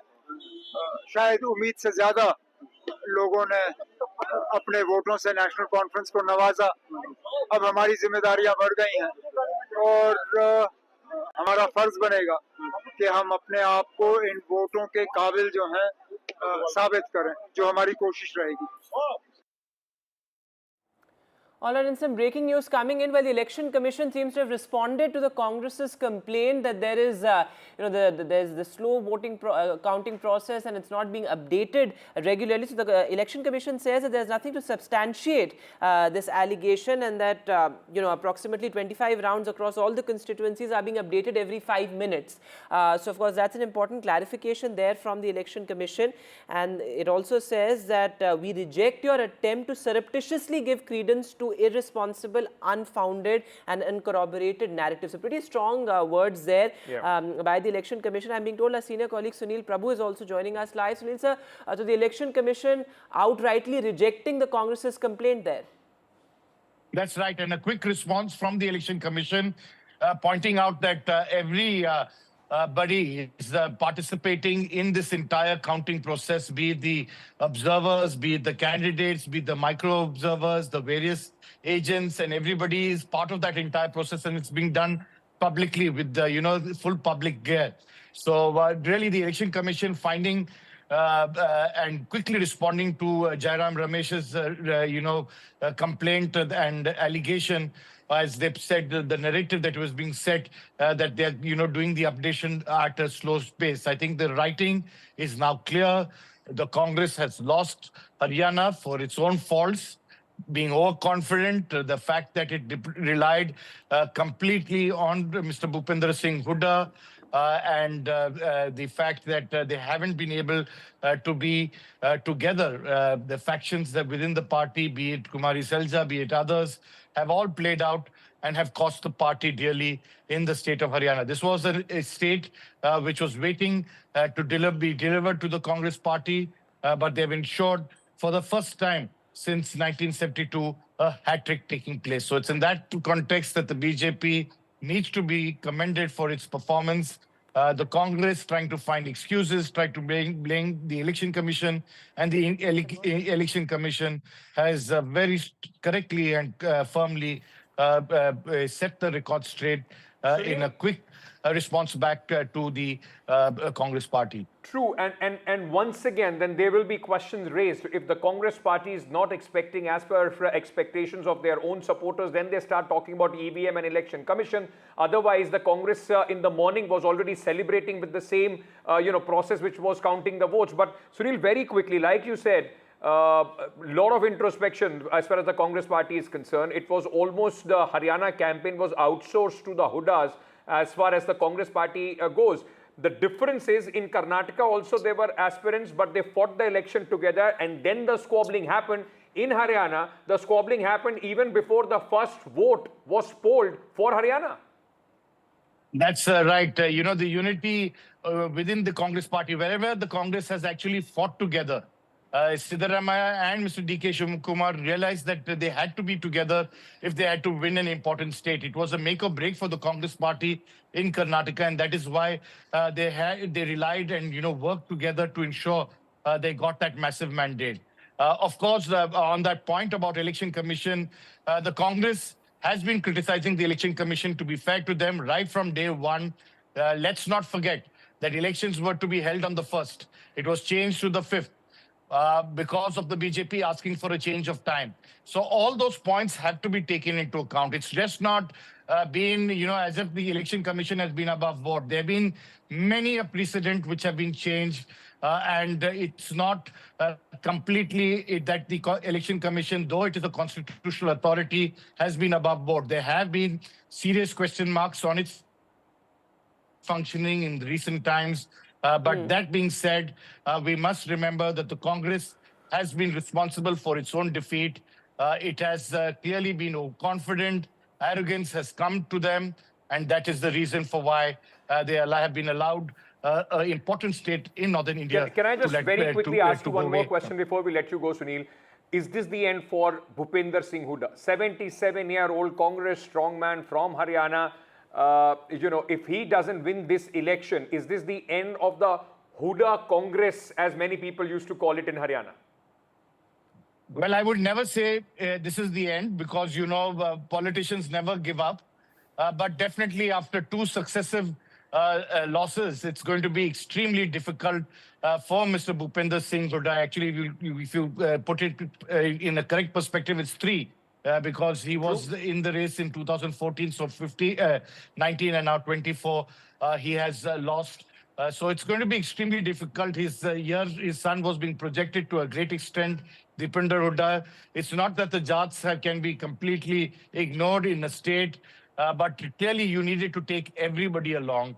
And for the Congress party, just relying on Mr. Bhupinder Singh Hooda alone, there are, of course, a lot of mistakes that Kumari Selja and others have done, but to have ignored and not to treating her well, not to give her supporters the required, and not to be a united house in the run-up, and the lessons that have been learnt in Karnataka is something for the Congress party to introspect. It's a little bit too late because they've lost the state now, but we'll wait and watch and see what they do. These are lessons to be learned, at least for Maharashtra, as well as Jharkhand and the coming elections that are due later, be it Delhi and other states. All right, Sunil, so thanks very much for joining us with the latest there. But Ankit, let me ask you something. While of course we discuss, the reverse Jat consolidation and of course the Dalit resurgence as far as Haryana is concerned, what's also interesting is that as we look at the numbers, the vote share is pretty tight even now. Something that was the case back in 2019 as well. And even the Congress has, in a sense, bettered its performance. The BJP, of course, has bettered its performance, but also Congress. But before we come to that, I'm being told Sajad Lone is currently speaking. Let's listen in. He was trailing from his constituency. जिस तरह से NC से लगातार कांटे की टक्कर चल रही थी, अप डाउन हो रहे थे, लगभग 1000 के वोट थे, तो कैसा महसूस हो रहा? मुझे लगता है कि एक अंडर करंट थी।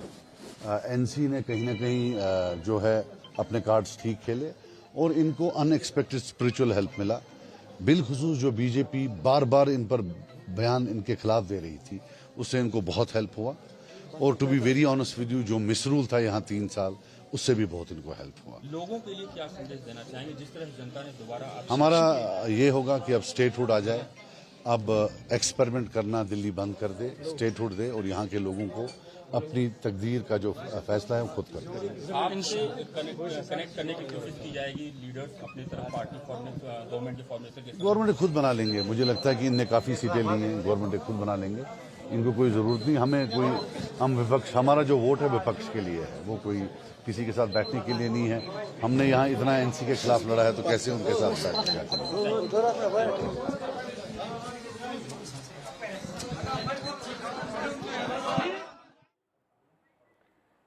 Sajad Lone there, in fact, for Sajad Lone, and like we spoke about the PDP at this moment, all the others have been completely squeezed out as far as the main contest is concerned. It very clearly looks between the NC largely and the BJP, with both the parties firmly holding ground, BJP in Jammu and NC in Kashmir, with the alliance, of course, the NC at this moment in a very comfortable situation. But as you were speaking about the vote share in Haryana, look at let's put things in perspective. In 2014 and 2019, between the Lok Sabha and the Vidhan Sabha election, the BJP lost almost 20% vote. So that was at the peak of Narendra Modi, that the BJP, despite losing 20% of the vote, was able to get about 35-36% vote and still was able to form the government as far as the Haryana is concerned. But look what has happened this time. The BJP lost from the high of 56%. They came down about 10%, about 45% in the Lok Sabha elections of 2024. And from there, the decline of the BJP has not been as sharp as we have usually seen in 2014 and 19. So the BJP, from about a 44% vote, is at this moment about 40%. The Congress, though gaining, but still not substantial enough to defeat the BJP. There are also a statistical understanding to this. While the Bharatiya Janata Party in pockets have won big, the Congress's vote share is spread around. So the Congress, though the vote share seems to be gaining from what they had last time, but they have not been able to consolidate that vote share. The conversion rate of the BJP is much better than the Congress party. And at this moment, what you are seeing on your screens is a result of that. Despite the Congress and the BJP neck to neck, the BJP has more seats than the Congress party at this moment, a difference of 14 seats. Absolutely. And Ankit, an interesting point to look at here also is a complete dismantling of the power centers. You were talking about the Jat dominance, but also look at all the big families. What has happened to Dushyant Chautala, from Deputy Chief Minister to, of course, now a complete rout there. And also, of course, the only families that survive are those that have now crossed over to the BJP, the Bishnois. You have, Bhavi Bishnoi there, who is leading in Adampur, also Kiran Chaudhary's daughter, who is Shruti Chaudhary, who is contesting. So complete dismantling of power centers and the decline of the regional parties as both the Congress and the BJP have bettered their performance. Absolutely. And also, the other way to look at that is, and it's very, very interesting, look at the PDP and the JJP. They are paying the price of coming with the BJP. JJP in Haryana in the last election fought on the anti-BJP plank, won the election, denied Congress that victory, and went with the BJP to form the government because BJP had 41 seats at that point of time. But they have been decimated. The same punishment has not been meted out to the BJP. The anti-incumbency seems to be working with the people, those who went with the BJP but not for the BJP. What does that tell you? It tells you that we have been talking about the Jat consolidation. There indeed has been a Jat consolidation behind the Congress party, but the BJP has been very tactical even in the Jat votes. And plus, they have been able to retain their strongholds like the Ahirwal belt and also the GT Karnal belt, where the Congress was hoping that the Jat factor and also, the non-Jat factor, and apart from that, the Dalit factor will work for the Congress party and the Kisan Andolan, because make no mistake, it's not just the Jats who are the farmers in Haryana, there are other castes as well. That will work for the Congress party, which doesn't seem to be the case at this moment, at least with these numbers. Absolutely. And this Chhattis Biradri that we've been discussing through the campaign, I think that's what really the big takeaway is. Let's try and go across to our colleague Aishwarya Jain, joining us from outside Manohar Lal Khattar's residence. As Ankit was mentioning, Aishwarya, this is a vindication, not just for Manohar Lal Khattar, but in so many respects for the BJP. I mean, as far as the farmers' protest is concerned, the wrestlers' protest is concerned, Agniveer is concerned, all these are very emotive issues that matter not just to Haryana, but in the larger national picture as well. So a clear vindication there for the BJP in that sense as well. Well, certainly, and Bharatiya Janata Party tried to address all of those issues in terms of their Sankalp Patra with 100% government jobs to the Agniveers, and also to address the farmers. There were MSPs that had been declared after Nayab Singh Saini was appointed as the Chief Minister for almost 27 crops. And, there were also schemes like, pension schemes for the senior citizens, the cylinders costing at around 550 rupees. So all of those had been addressed, and of course the anti-incumbency after Nayab Singh Saini was appointed as the Chief Minister for last 6 months, that was addressed too.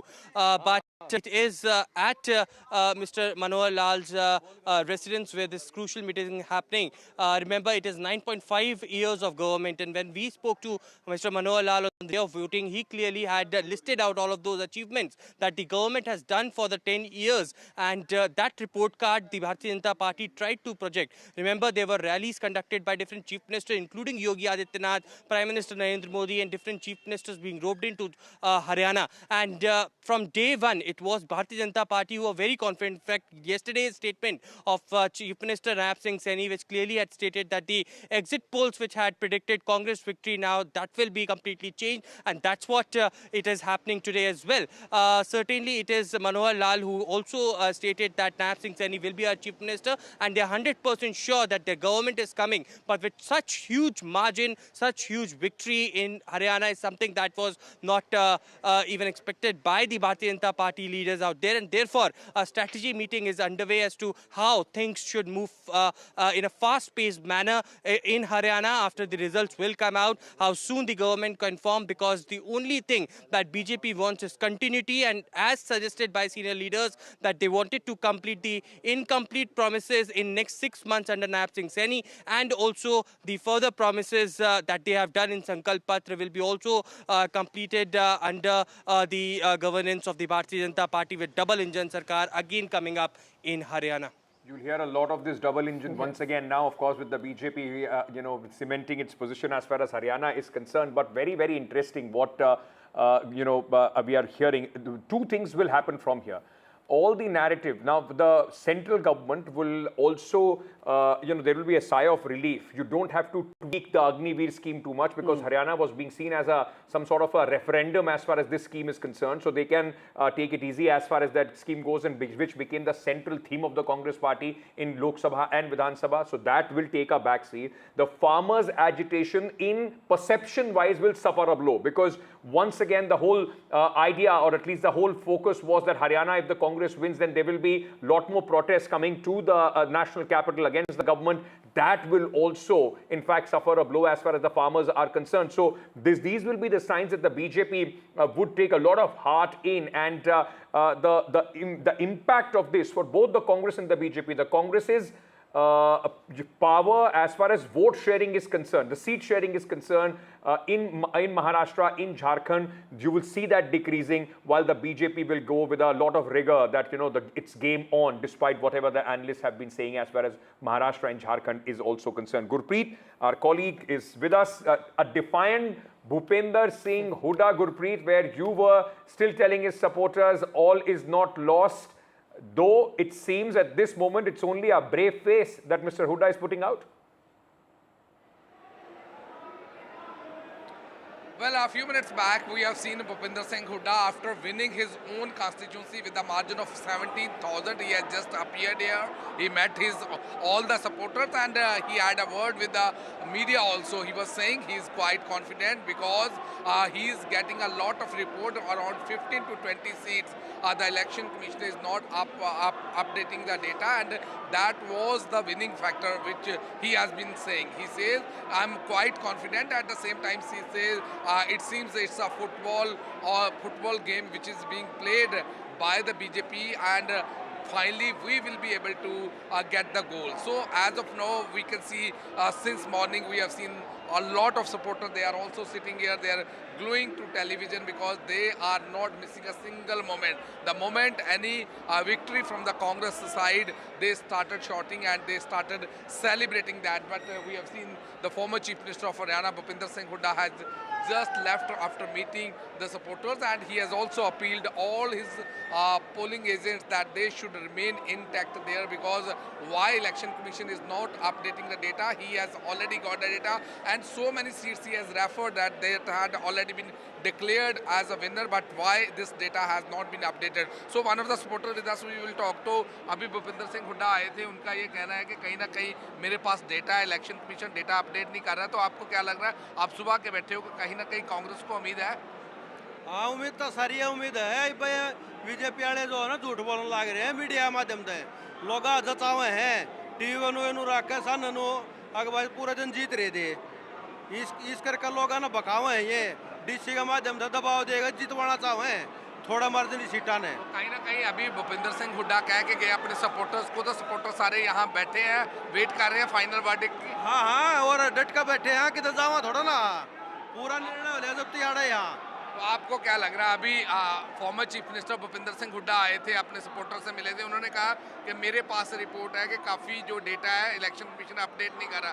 तो क्या आपको लग रहा है, क्योंकि आप सुबह से यहाँ पे बैठे हुए? हमारी मेजोरिटी आई हुई है, ये 5 बजे तक क्लियर हो जाएगा कि भाई कांग्रेस का पूर्ण बहुमत है। कम से कम भी 57 से 58 सीटें हमारी आई हुई हैं, जीत रहे हैं हम। जो ट्रेंड है हम देख रहे हैं कि कांग्रेस को 36 से अनुरोध करता हूं, चुनाव आयोग से अनुरोध करता हूं कि ये डाटा अपडेट करे और हमारी पूरी सीटें दिखाई। Well, a very clear word from the supporter of former Chief Minister of Haryana, Bhupinder Hooda. They say that data is not being uploaded by the Election Commission, and that could be possible reason. They are also confident. They say we are in a position to get 57 to 56 seats, and we are able to make majority. And this is the same statement which the former Chief Minister of Haryana has just given to just charge his all supporters who are sitting since morning, and they have been waiting how the Congress is going to get majority. After that celebration will be started, but from the trend it is very clear BJP has already got above the majority level from the trends, and the results have also started in. So let's see, as of now it seems the whole trend is in the favor of BJP, but the Congress leaders as well as the supporters, they are hopeful they will be able to get majority. So we have to wait and watch. Back to studio. This hope is called clutching to the straws, in fact, and hoping against hope, because like we were discussing, Vedant, if you go to the Election Commission website and just open 10 random constituencies, more or less, about 70 to 80% counting in almost all constituencies are done. There are few constituencies which are very close margin, but that also is reduced to about 10 to 12 constituencies. So like we have been saying, it's not going to be a wild swing that possibly that you are going to see at this moment. So the leads will consolidate in this direction as we're looking. And as we end, of course, also looking at the larger national picture here, as Ankit was pointing out, the Congress perhaps needs to realize that it needs to Kashmir as well as Haryana, where the Congress has underperformed, even in areas where it was expected to perform better. And also a lot of the momentum that the Congress was gaining in Haryana was being attributed to Rahul Gandhi, his yatra 2 years ago. And of course, you know, the growing cult of Rahul Gandhi, as many experts had pointed out. So of course, that is something that the Congress also needs to look at, apart from, of course, the factionalism as well, Ankit. I think it's just one lesson for every political party. Don't call the election yours even before the first vote is polled. We saw that in Lok Sabha, where the BJP was hoping more than 300, was reduced to 240, and the Congress party was already deciding cabinet even before the election campaign of Haryana was over. Like Arvind Kejriwal, a very cautious Arvind Kejriwal, I must say, has said, we have to fight the BJP in Delhi. Don't be overconfident. I think that's all the time that we have at this moment. Trust NDTV to get you the fastest and the most credible, in fact, election analysis and the numbers coming in here. Our coverage continues. Thank you so much for being with us.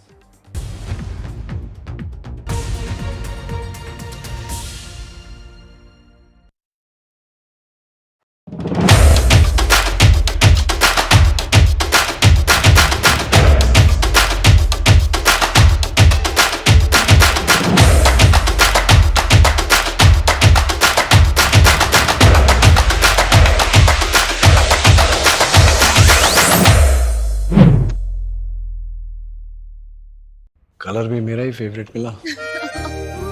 Dulux Velvet Touch with true color technology feels like home. New day, new show, a new experience. Start your day with the news, not views. We bring you stories that matter and impact your life.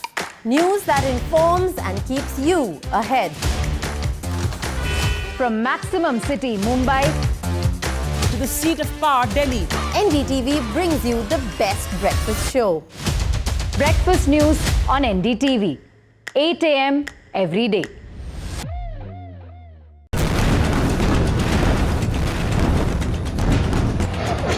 From the heart of city in Beirut, a city which is scarred by violence and caught between the crossfire between Israel and Hezbollah. A war which started a year ago between Israel and Hamas has now spilled over to Lebanon. NDTV is on the ground to bring latest updates, in-depth analysis, and how the evolving war has impacted this country. Stay tuned for latest updates.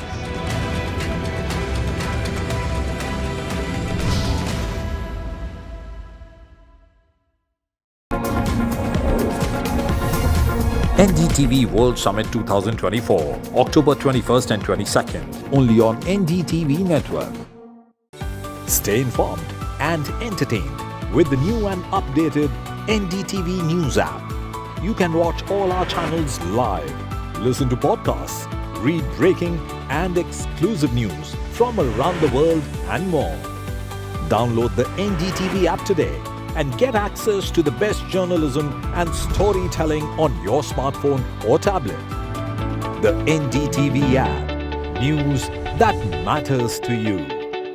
I've been reporting on all issues big and small from Andhra Pradesh, Telangana, rest of South India, bringing you all the action, all that you need to know, all that you want to know. The energy of Maximum City is infectious. I bring in that energy in our news coverage from financial capital Mumbai. India's IT capital is always buzz. It's literally a city that never sleeps. And I keep you ahead on all the Bengaluru buzz. Covering from the southernmost part of India over the last 23 years, I bring in-depth and 360-degree coverage from the Dravidian heartland. The land of Mishti is also known for its bitter politics. I have seen much water flow under the Howrah Bridge, covering Bengal in all its vivid colors.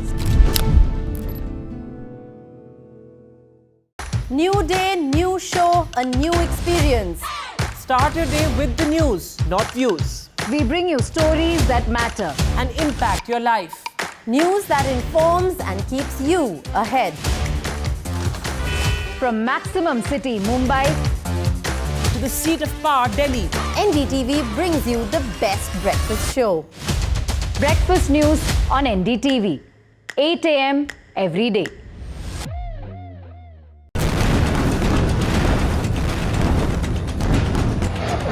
From the heart of city in Beirut, a city which is scarred by violence and caught between the crossfire between Israel and Hezbollah. A war which started a year ago between Israel and Hamas has now spilled over to Lebanon. NDTV is on the ground to bring latest updates, in-depth analysis and how the evolving war has impacted this country. Stay tuned for latest updates.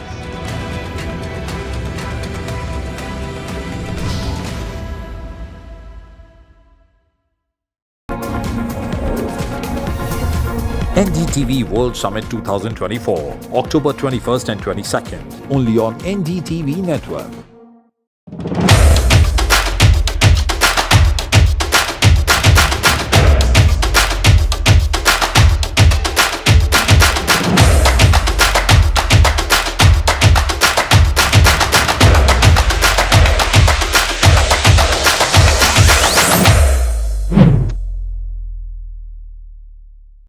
Stay informed and entertained with the new and updated NDTV News app. You can watch all our channels live, listen to podcasts, read breaking and exclusive news from around the world and more. Download the NDTV app today and get access to the best journalism and storytelling on your smartphone or tablet. The NDTV app. News that matters to you. I've been reporting on all issues big and small from Andhra Pradesh, Telangana, rest of South India, bringing you all the action, all that you need to know, all that you want to know. The energy of Maximum City is infectious. I bring in that energy in our news coverage from financial capital Mumbai. India's IT capital is always buzz. It's literally a city that never sleeps. And I keep you ahead on all the Bengaluru buzz. Covering from the southernmost part of India over the last 23 years, I bring in.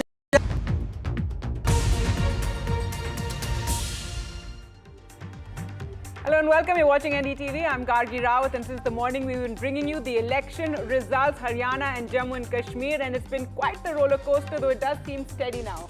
Well, absolutely, Gargi. Well, a lot had changed in the initial few hours when the results had started to trickle in. It has been a complete thriller to watch in Haryana. Of course, in Jammu Kashmir election results are also going to be out. Well, the results, of course, are trickling in. At this moment, the leads are out, and we do understand the NC Congress are on their course to form the next government in Jammu Kashmir. The BJP, of course, is hovering around somewhere around 29 seats at this moment. We'll talk about that as well. Let's start with the headlines. The BJP heads for a hat-trick in Haryana, resounding victory leading in 47 of the state's 90 assembly constituencies. Nadda congratulates Chief Minister Saini, and big celebrations are planned at the BJP headquarters in Delhi this evening. After celebrations in the morning, the Congress staring at another defeat in Haryana. Infighting within the Congress dampens the grand old party's comeback efforts.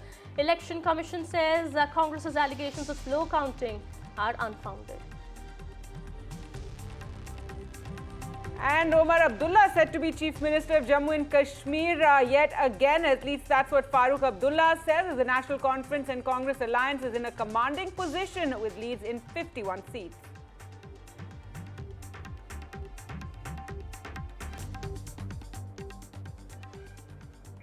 All right, so as we mentioned at the start, it's been quite a roller coaster of a morning. You had a confident Congress, celebrations at the Congress headquarters in the morning, expecting that that they would be getting that victory in Haryana. But Kitty, once again, it seems the pollsters got it wrong. Absolutely. It's been a day of surprises today, not just for the BJP, the Congress, even for the Aam Aadmi Party. The Aam Aadmi Party did manage to win a seat in Jammu Kashmir. That's the Doda seat. That's been surprising. And not open its account in Haryana, but yes, get that one seat in Jammu and Kashmir. Yes. All right. We'll talk about all of that. We are learning Mr. Kishan Reddy is speaking to the media at the moment. और आज तो जम्मू में कांग्रेस मुक्त जम्मू हो गया। Total 29 seats लड़े थे, एक सीट में विजय प्राप्त किया है। लगभग 3.5% वोट जम्मू में कांग्रेस पार्टी को मिला है। भारतीय जनता पार्टी 43 सीट्स लड़े हैं, 20 लगभग फाइनल रिजल्ट्स होना है। Compare as election commission report के आधार पर होगा। 29 सीट्स, अभी तो 29 सीट्स बता रहे लीड। 29 सीट्स में भारतीय जनता पार्टी लीड में है और स्ट्राइक रेट हमारा 68% जम्मू में है। बीजेपी का वोटिंग परसेंट भी बढ़ा है और पहले 25 सीट्स थे हमारा 2014 में, अभी 29 सीट्स हम जीते हैं।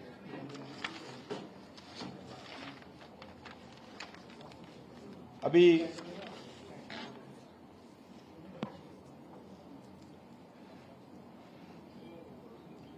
जम्मू के जनता, जम्मू कश्मीर के जनता भी, हम तो डेवलपमेंट के आधार पर चुनाव लड़ा है, मगर पहले सबसे पहले मैनिफेस्टो निकालकर नेशनल कॉन्फ्रेंस ने इस चुनाव को एक पाकिस्तान से जोड़ते हुए, अलग अलग सेंसिटिव इश्यू को जोड़ते हुए चुनाव निकालकर लोगों में डिवाइड करने के लिए प्रयास किया है। मगर भारतीय जनता पार्टी, आदरणीय प्रधानमंत्री जी अलग अलग मीटिंग्स में भी हम एक कंस्ट्रक्टिव मेजर से, हम इलेक्शन मैनिफेस्टो में जनता को क्या करने वाले हैं, जनता हित के लिए क्या करने वाले हम प्रयास किया है। मगर आज विश्वास के साथ हम बता सकते हैं इस चुनाव में जो जनता हमारा को, इवन कश्मीर वैली में भी अच्छे वोट मिला है, घाटी में भी अच्छे वोट मिला है, जम्मू में तो जनता ऑलमोस्ट हमारा को आशीर्वाद दिया है। जम्मू के जनता लगभग इस रीजन में भी सीट्स हम निकाले हैं 100%। और जो अलायंस था कांग्रेस पार्टी का, अलग अलग पार्टियों का, वो अलायंस भी आज एब्सोल्यूट मेजॉरिटी उनको नहीं मिला है। आज हम चाहते हैं भारतीय जनता पार्टी नरेंद्र मोदी जी के नेतृत्व में हम जो आशीर्वाद मिला है, इससे और हमारे को रेस्पॉन्सिबिलिटी बढ़ गए, हमारा सीट्स भी बढ़ गए, रेस्पॉन्सिबिलिटी बढ़ गए और आने वाले दिन में और ज्यादा मेहनत करेंगे जम्मू कश्मीर विकास के लिए। जम्मू कश्मीर जनता को हम विश्वास दिलाना चाहते हैं और ज्यादा मेहनत करके जम्मू कश्मीर विकास के दृष्टिकोण से जम्मू कश्मीर जनता के वेलफेयर एक्टिविटी में हम ज्यादा मेहनत करके और जम्मू कश्मीर को विकास करने के लिए जो हमारा वादा था पार्लियामेंट में आर्टिकल 370 हटाने के बाद जो वादा था वो वादा के आधार पर हम काम करें। आने वाले दिन और कमिटमेंट के साथ हम काम करेंगे। Sir national conference Farooq Abdullah ने उमर अब्दुल्ला को डिक्लेयर कर दिया कि अगले चीफ मिनिस्टर वही होंगे। उनका पार्टी का मन जो पार्टी का मतलब ये तय है कि नेशनल कॉन्फ्रेंस सरकार बना रही है जम्मू कश्मीर में। देखना है किन कौन बनाते हैं। जैसा जैसे जैसे अभी माननीय रेड्डी जी ने कहा कि हंग पार्लियामेंट है तो अभी थोड़ा इंतजार कर लीजिए। अभी तो इसको भी एब्सोल्यूट मेजॉरिटी नहीं है। अभी इस चुनाव में हमारा वोटिंग परसेंटेज भी लगभग बीजेपी का 26% वोट मिला है और नेशनल कॉन्फ्रेंस को 23% मिला है, कांग्रेस को 12% वोट मिला है। अभी तक तो सब्जेक्ट टू दी जो इलेक्शन कमीशन का फाइनल रिजल्ट्स।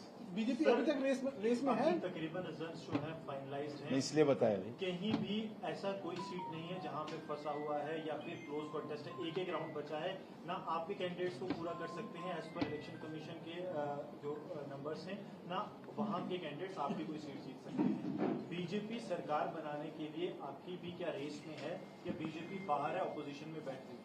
वो तय करेंगे। हमारा पार्टी अभी पूरा विधायक से जीत रहे हैं, अभी आए नहीं। आने के बाद हमारा स्टेट लीडर्स बैठ के सेंट्रल लीडर से चर्चा करके विधायक दल की जो बैठक होगी चर्चा करेंगे। तो स्टेट प्रेसिडेंट का हारना कितना बड़ा सेटबैक है पार्टी के? कोई ऐसा कुछ नहीं है। वो हारना जीतना हर कैंडिडेट का होता है इम्पोर्टेंट। खाली स्टेट प्रेसिडेंट के हारने से ज्यादा सेटबैक नहीं है, ऐसा कुछ नहीं होता। हमारा हम तो भारतीय जनता पार्टी है, जम्मू कश्मीर में हारना नहीं है, जान भी दिया बहुत लोग। Well, that's G. Kishan Reddy, BJP in charge for Jammu and Kashmir, speaking after the election results. Let's go across to our reporters now. We're joined by Nazir and Aishwarya joins us from outside Khattar's residence. But first to you, Nazir, we just heard Mr. Reddy speaking there, you know, talking about, what did he say, Congress Mukt Jammu ho gaya hai. And he also spoke about the party's strike rate of 60% in Jammu, emphasizing those points really, even as the National Conference and Congress Alliance is in commanding position in Jammu and Kashmir. Yeah, exactly. It is a BJP can celebrate that they have won most of the seats in Jammu, particularly in the areas where Congress was contesting. And Congress has not been able to win a single seat from the Hindu majority areas. Even in Muslim majority areas, BJP has managed to win seats. For example, in Doda region. So, in fact, Congress has been a weak link for the National Conference in this election.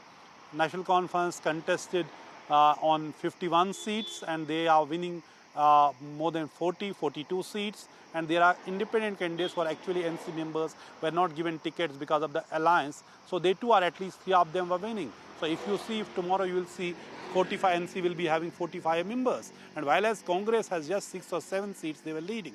Most of them are in the valley with riding on the pro-NC wave in the valley, where NC has swept this election. Having said that, Farooq Abdullah has declared Umar Abdullah as the next Chief Minister of Jammu and Kashmir. Now it would be the legislative party of the National Conference which will elect its leader of the leader, and then they will stake the claim before the Lieutenant Governor. And now there was a lot of fear that if there's a hung house, then what will happen that Lieutenant Governor may appoint these 5 nominated members,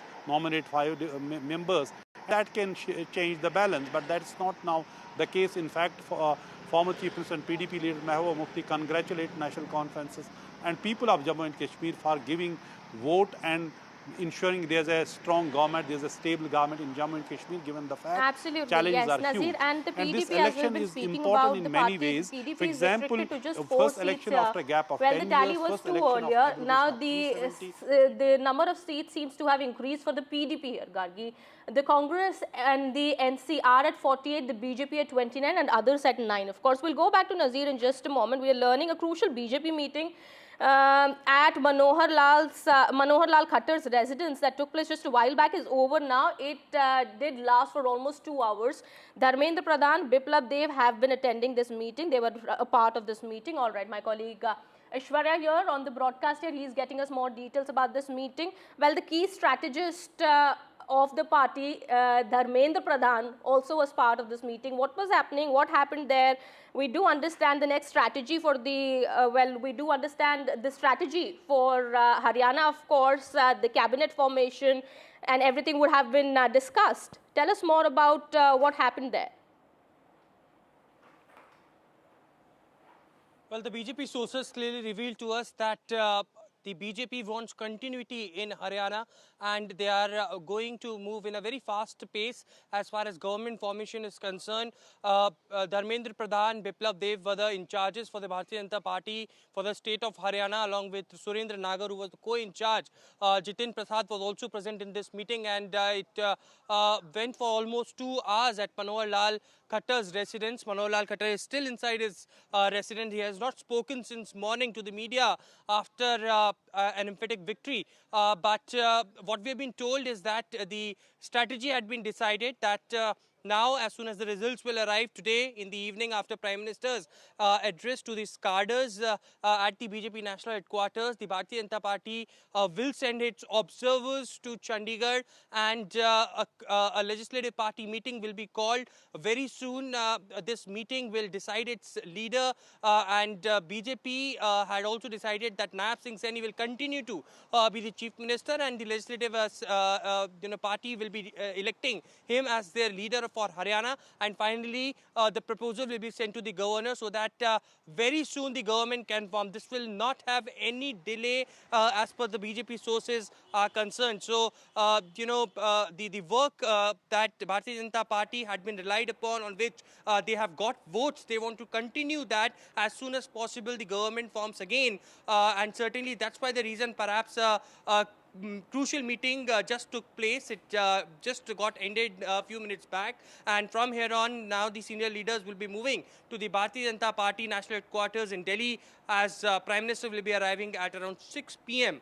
To address the cadres as Dhanyavad Haryana and Jammu Kashmir. That's right, Aishwarya. One of those victory events that they have every time they have these big victories in state elections. And so once again at 6 p.m. today, that will be taking place at the headquarters. But let's go across to Sunil now and talk about the Congress party. And Sunil, in the morning, the kind of celebrations, jalebi eating that was going on at the Congress headquarters. And now what is happening right now? The Congress also complaining about slow counting in Haryana results. The Election Commission replying to that and saying, these allegations are ill-founded. Absolutely. I think they were trying to blame something which was really the inevitable. I mean, the Congress party has understood the writing on the wall, and clearly a lot of mistakes have been made. All eggs in one basket, depending on Bhupinder Singh Hooda to deliver the caste polarization done by the BJP, Jats versus non-Jats, have really made a big impact. The fact that they were a divided house, they didn't take various faction leaders, including Kumari Selja, to play a crucial role. Rahul Gandhi himself requesting Hooda as well as the Congress leadership to have an alliance with the Aam Aadmi Party. They weren't able to agree on seats. The Aam Aadmi Party saying nothing less than a double figure. The Congress not ready to give 4 or 5 and insert in only certain pockets where they wanted. And that kind of high-handedness has ensured that the Congress, being overconfident after the Lok Sabha polls, have ensured that what we are seeing is something that is inevitable, that the Congress has lost for the third time. For the first time since 1972, the BJP has been able to restore a state like Haryana for the third time. And definitely for the Congress, it's back to the drawing board and trying to assess itself about how it's going to legitimize its role and its Right, way Sunil, it will thanks so function much in for the next few joining days. us. We have to go across now to our guests. And in fact, we'll take those points that you're raising to them. We're joined by Charu Pragya, spokesperson BJP, Dr. Pooja Tripathi, spokesperson of the Congress, and Professor Badri Narayan, political analyst. But first to you, Dr. Pooja Tripathi, those points being raised by my colleague Sunil, talking about the introspection that is needed, the overconfidence. Did the Congress put all its eggs in one basket, and that being the basket of Hooda Congress? Won't deny him, won't say that he's wrong. We were overconfident. We were not able to read the. के सभी कार्यकर्ताओं को बधाई। मैं आदरणीय मोदी जी को देता हूं। उनके आशीर्वाद से, उनकी गाइडलाइन के अंदर, उनकी जो नीतियां हैं, उन नीतियों के ऊपर हरियाणा के लोगों ने मोहर लगाई है। मैं हरियाणा की जनता का जहां दिल से धन्यवाद करता हूं, उनको प्रणाम करता हूं, वहीं आदरणीय प्रधानमंत्री जी के नेतृत्व में जो ये तीसरी बार हरियाणा की ऐतिहासिक जीत हुई है, इसके लिए भी मैं प्रधानमंत्री जी का धन्यवाद करता हूं। मैं अपनी उच्च लीडरशिप का धन्यवाद करता हूं।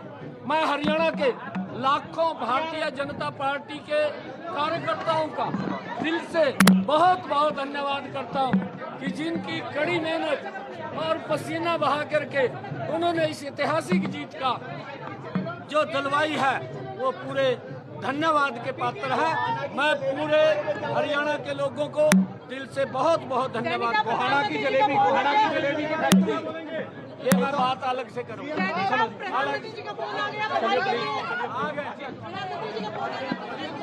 That's Haryana Chief Minister Nayak Singh Saini, and he was speaking to the reporters there. It's very much clear that the BJP is forming the next government as well in Haryana. It's a hat-trick for the BJP, record and hat-trick. the BJP did manage to pull off of course, at this point in time, making a hat-trick in Haryana, it seems like the BJP is the only party that's been able to do so in this That's state. right. Well, let's go back to Dr. Pooja Tripathi, and we just saw Nayak Singh Saini really expressing his happiness, thanking the Prime Minister, speaking about the Prime Minister's policies, the people of Haryana, and, throughout, while he was fairly confident whenever, he spoke about the elections, one did get a sense that the BJP knows it's going to be a tough fight, but even they, I think, are quite astounded at how well they've done. Yes, Pooja Tripathi, now, of course, the focus will be on what the Congress did wrong. I think I was just reading, that with Congress on 39.79% seat share and 36 seats, and BJP 39.65% seat share and 48 seats in Haryana. So it looks like definitely a decisive victory. However we may deny it, however we may want it to take it to the last rung, it looks like a decisive victory for Bharatiya Janata Party. And we have to go to the we have to go to the whiteboard and we have to introspect. There was infighting within Congress, which I would like to accept it. We misjudged the non-JAT consolidation votes, and we misjudged that about the issues on which elections should be fought. But I'm still hoping that this tally improves, because there are a lot of the election commission data has not been updated.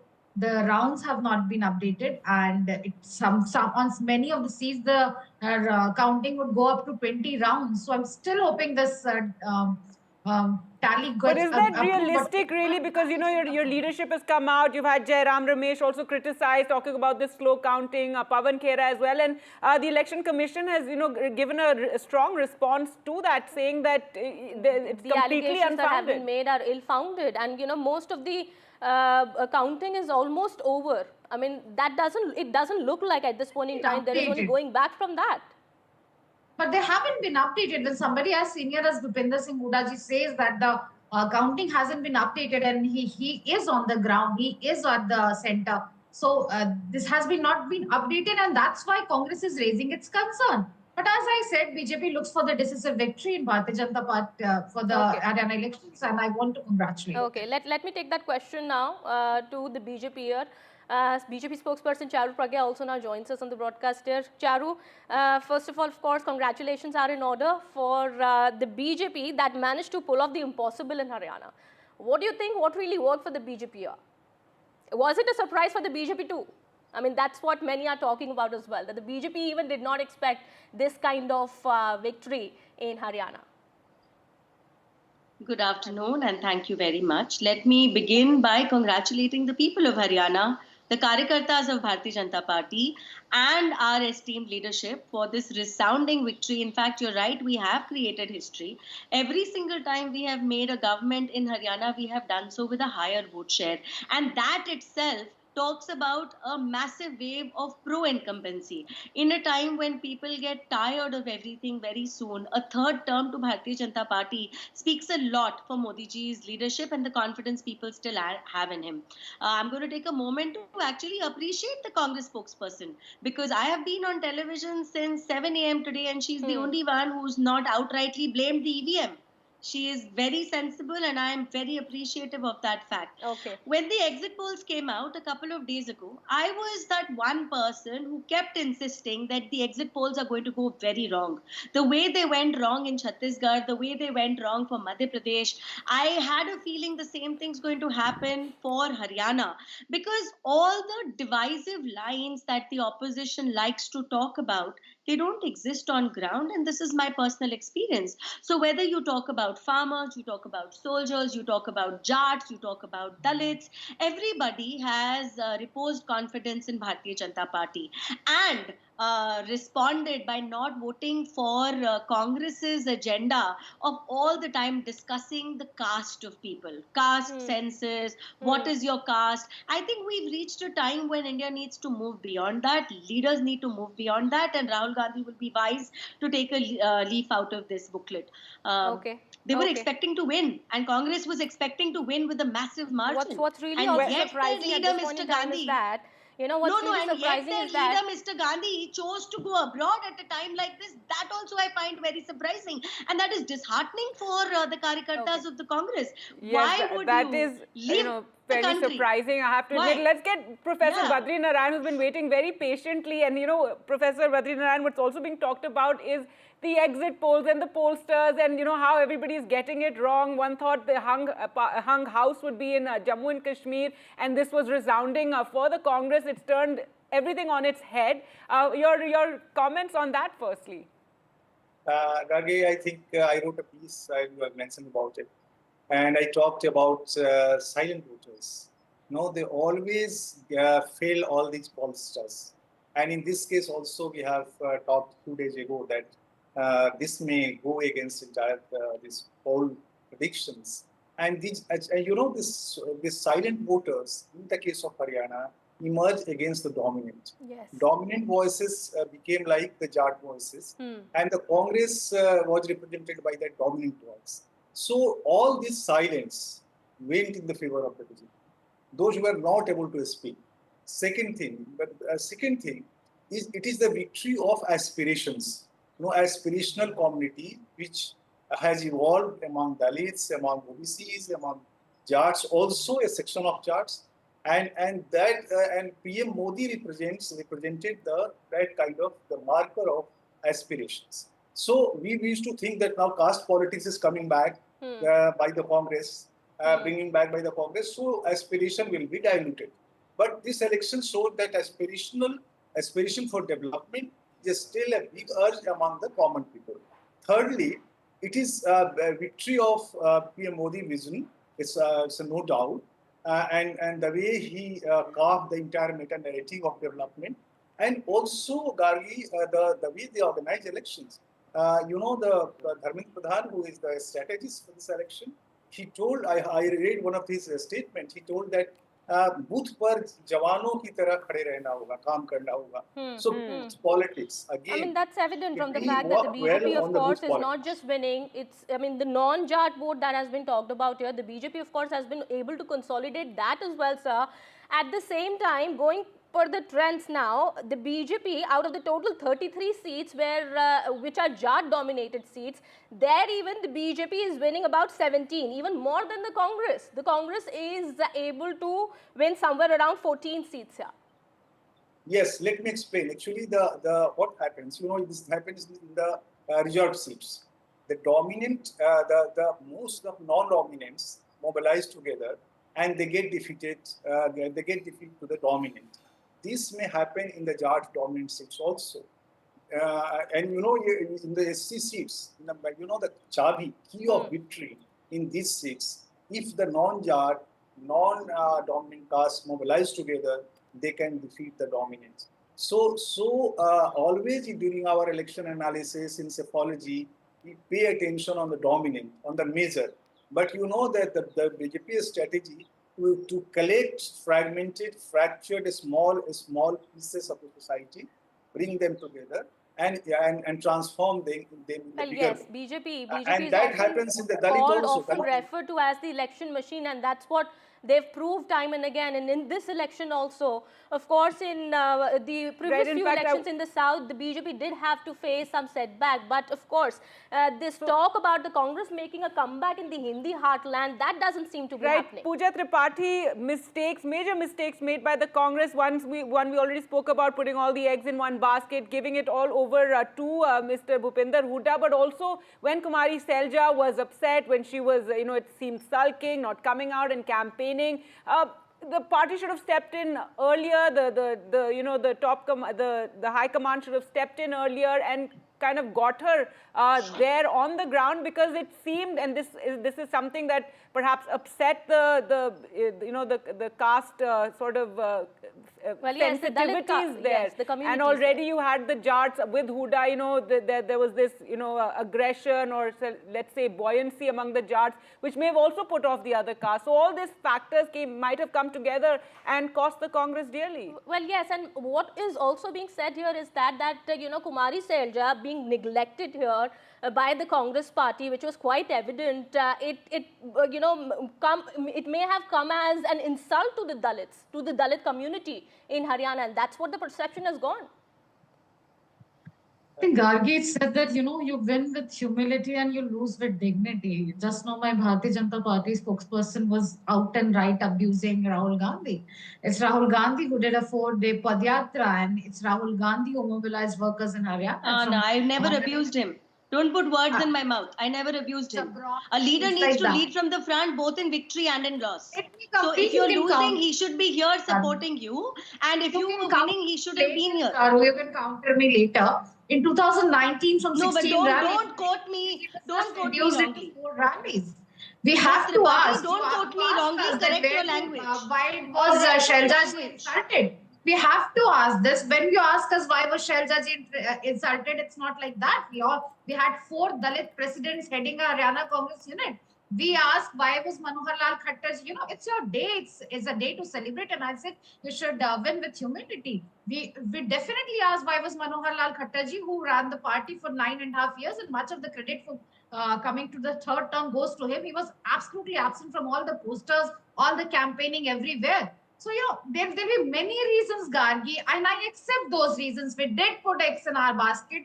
There was constant infighting between our leaders, which should have been managed, and I really accept it. I have no qualms in accepting it. But when I say, you know, you win with humility, this is where I come in, and this is where I question the questions of Agniveers, the question of women's security, the question of Kisan, the question of the raging unemployment in Haryana, you know, which is almost double the national average, does not dilute. It doesn't. You have not given answers. Charu Pragya wants to respond there. All right. Yes. Let Charu Pragya also respond.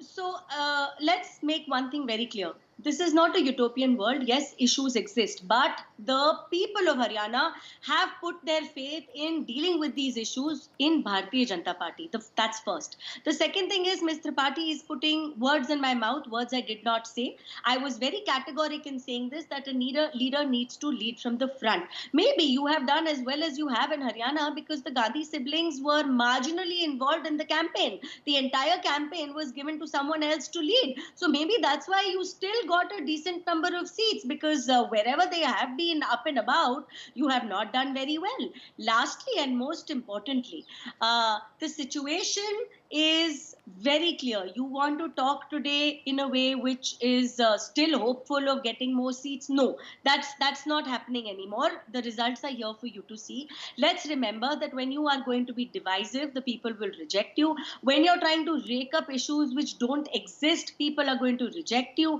And at the end of the day, elections are not fought on 30-second reels on social media.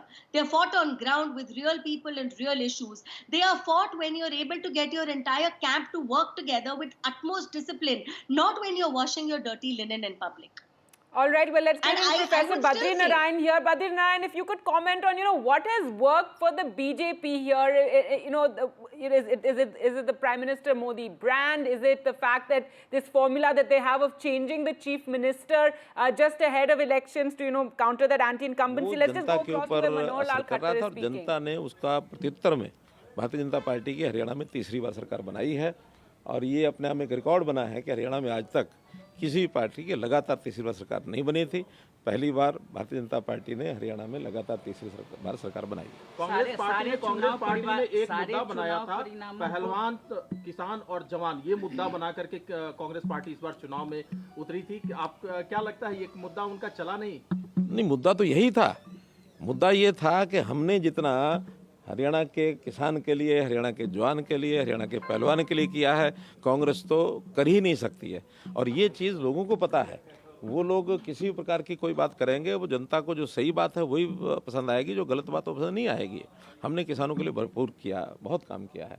इसलिए मैं तो आज इस समय इतना ही संक्षेप में कहना चाहूँगा कि जो चीज़ जनता ने महसूस की, कांग्रेस के भ्रम में नहीं आई है। यहाँ का लोकतंत्र, हरियाणा का लोकतंत्र बहुत ही परिपक्व है, जनता बड़ी परिपक्व है और जनता ने एक हमारे कामों पर, मोदी जी की नीतियों पर एक मुहर लगाई है और मैं इसका श्रेय जनता को देता हूं, भारतीय जनता पार्टी के कार्यकर्ताओं को देता हूं। सर, सारे चुनाव पूर्वानुमानों को धत्ता बताते हुए ये बड़ी जीत हुई है, क्या कहेंगे? पूर्वानुमान जो लगाते हैं, ये उनको इंट्रोस्पेक्शन करना है कि किस आधार पर कैसे पूर्वानुमान करते हैं।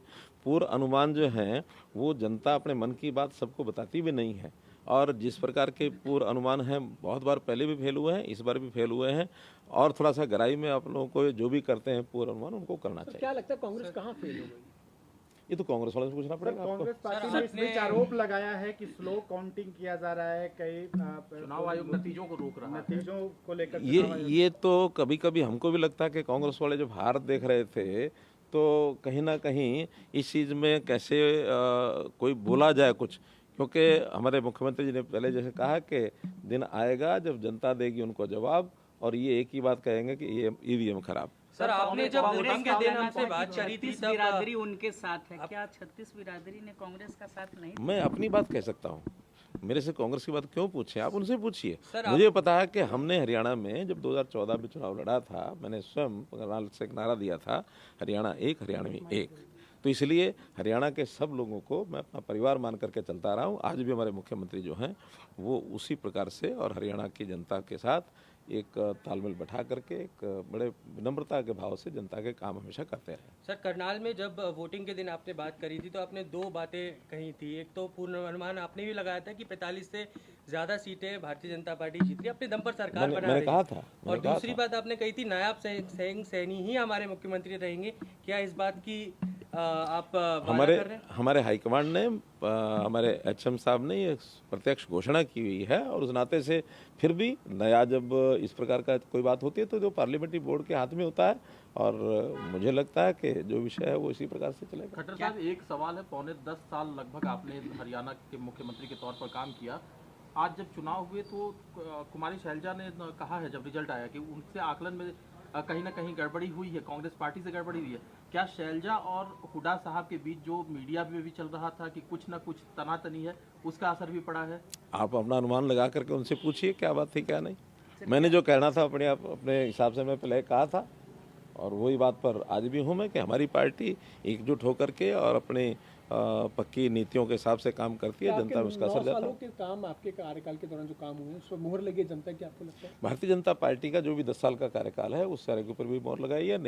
हमारे केंद्रीय नेतृत्व मोदी जी की जो 11 साल केंद्र में हो गए हैं, उन्होंने जो उनकी नीतियां हैं और केंद्र की जो हमारी उपलब्धियां सब मिला करके और भारतीय जनता पार्टी की नीतियों पर, हमारे नेता के काम पर, हमारी नीयत पर, सबके ऊपर जनता ने मोहर लगाई है। क्या सर धन्यवाद। उप मुख्यमंत्री भी भारतीय जनता पार्टी हरियाणा में होंगे? धन्यवाद।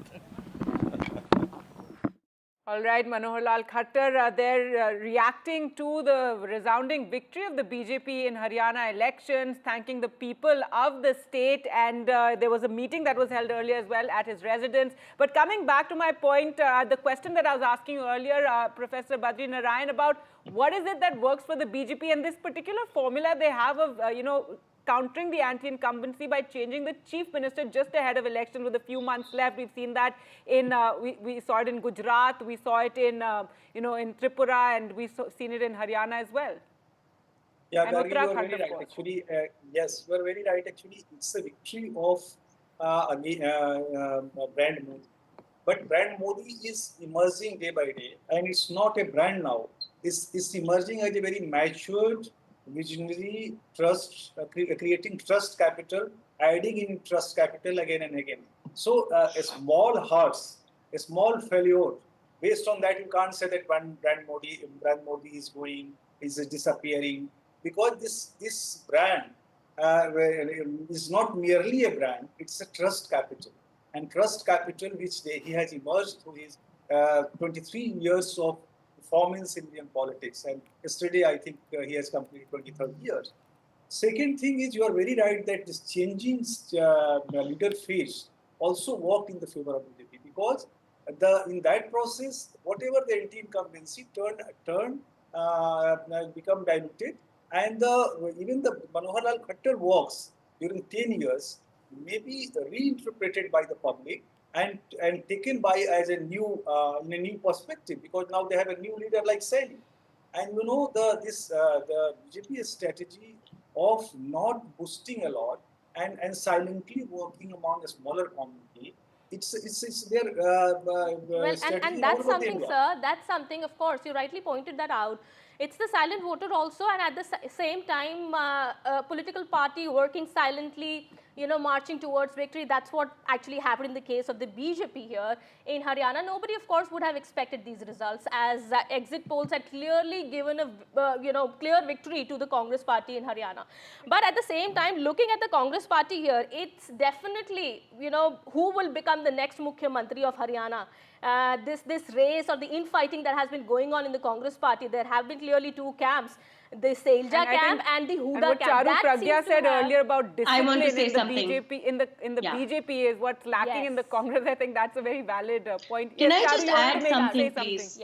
Yes, because we've been discussing Khattarji. Now, I say this with a lot of responsibility. Tell me which political party in which state campaigns with the ex-chief minister's photo on the posters. You can't have a poster full of like 500 pictures. That's not how it works. And Khattarji, even though Congress likes to project all these negative scenarios which don't exist in reality, Khattarji has been given a different assignment, a very important assignment in Bharatiya Janata Party. He's a part of the central cabinet now. So please don't try to pull down leaders because it suits your narrative today. The fact of the matter is that a leader has been changed, yes, but there has been no tamasha publicly, which happens every single time in every single election that Congress takes on. And this has existed in whatever state that we discuss right now. We can go to Chhattisgarh, we'll talk about Madhya Pradesh, we can talk about Rajasthan. Now, most recently, we will talk about what happened in Haryana. This seems to be a constant with the Congress party. And I think to deflect from that, they want to discuss about leadership in BJP, which is very clear, which is very disciplined. We work in a hierarchical manner. And here the symbol is the king. All right. Prime Minister Modi has congratulated Nayab Singh Saini. And what we are also learning at the moment is that Nayab Singh Saini is set to become the Chief Minister of Haryana again. And the BJP had told Saini that he will be the Chief Minister if the party wins. So the responsibility was on the shoulders of the Chief Minister here, and he's delivered clearly. Well, yes, now what we are learning is that all indications that he is returning as the chief minister, and this is something we've seen. The BJP doesn't like to, change change its course and go in with that same chief minister. But right, Professor Badrinaran, you wanted to make a point? Yeah, just one line. I would like to say that, on the one hand, Modi image has accumulated a lot of trust capital. On the other hand, Congress, this Himachal failure, the ODS, the whole pension scheme, the financial crisis, economic crisis, these are all discussed in the Haryana election.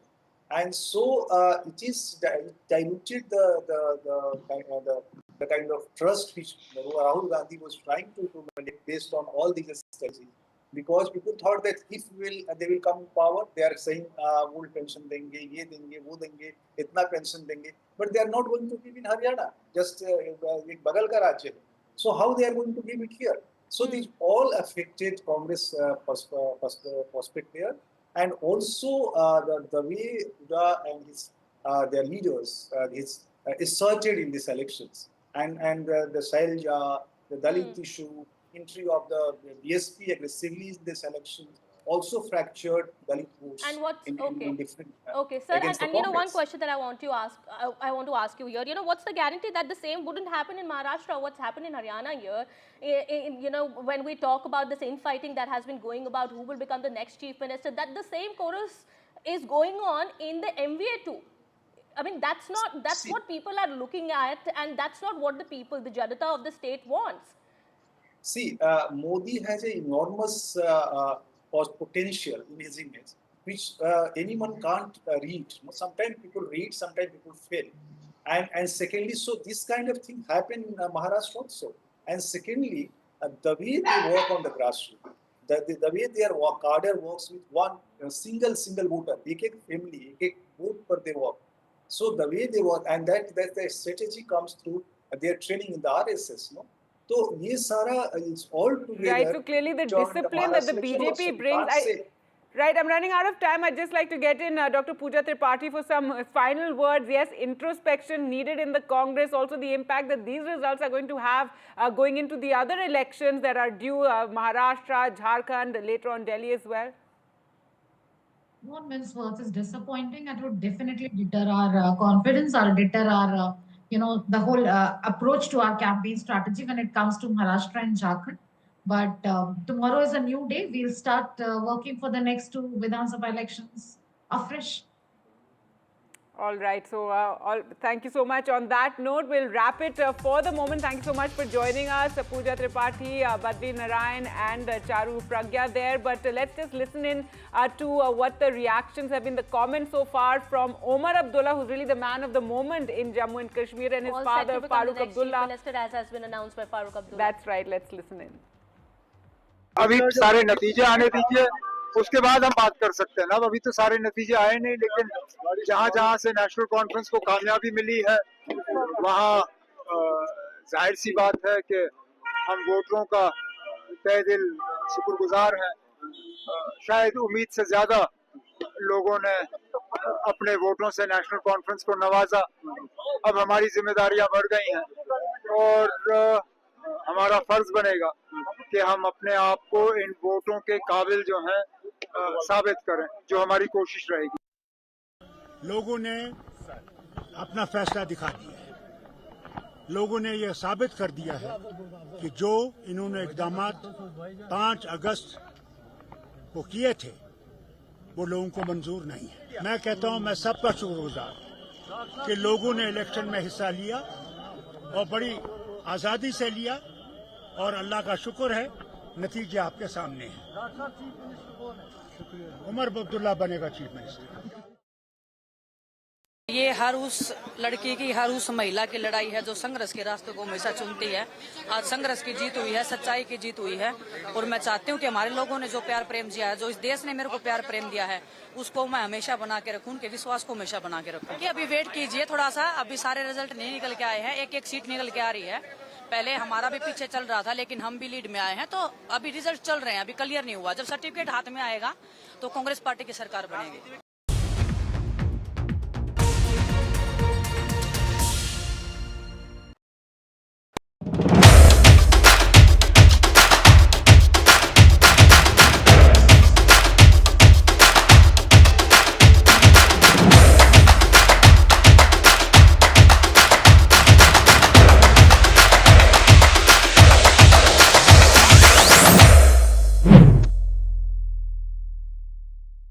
new day, new show, a new experience. Start your day with the news, not views. We bring you stories that matter And impact your life. news that informs and keeps you ahead. From Maximum City, Mumbai, To the seat of power, Delhi. NDTV brings you the best breakfast show. Breakfast news on NDTV, 8 a.m. every day.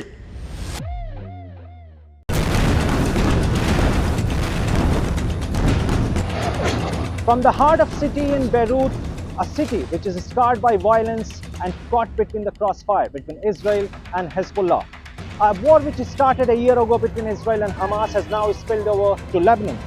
NDTV is on the ground to bring latest updates, in-depth analysis, and how the evolving war has impacted this country. Stay tuned for latest updates.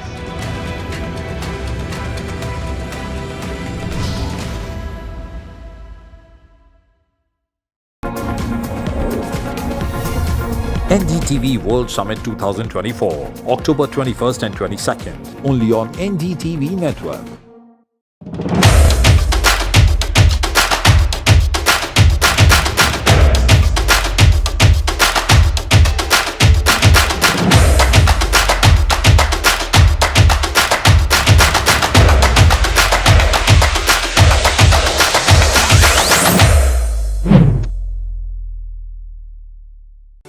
Stay informed and entertained with the new and updated NDTV News app.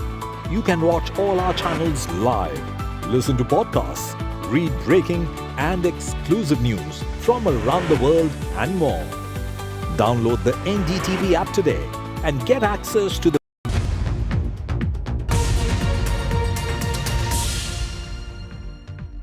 Back after the break, it's been an interesting poll battle in both Haryana and Jammu Kashmir. Well, the results will be officially announced by the Election Commission in the evening today, but it's very clear that the Congress and the NC are forming the next government in Jammu Kashmir and the BJP in Haryana. We have reactions coming in. Let's listen in. देखिए, ये कांग्रेस के तरह तरह के रोने के तरीके हैं। ये कई फ्रीक्वेंसी में रोते हैं। ये फ्रीक्वेंसी धीरे धीरे बढ़ती चली जाएगी। ठीक है जी।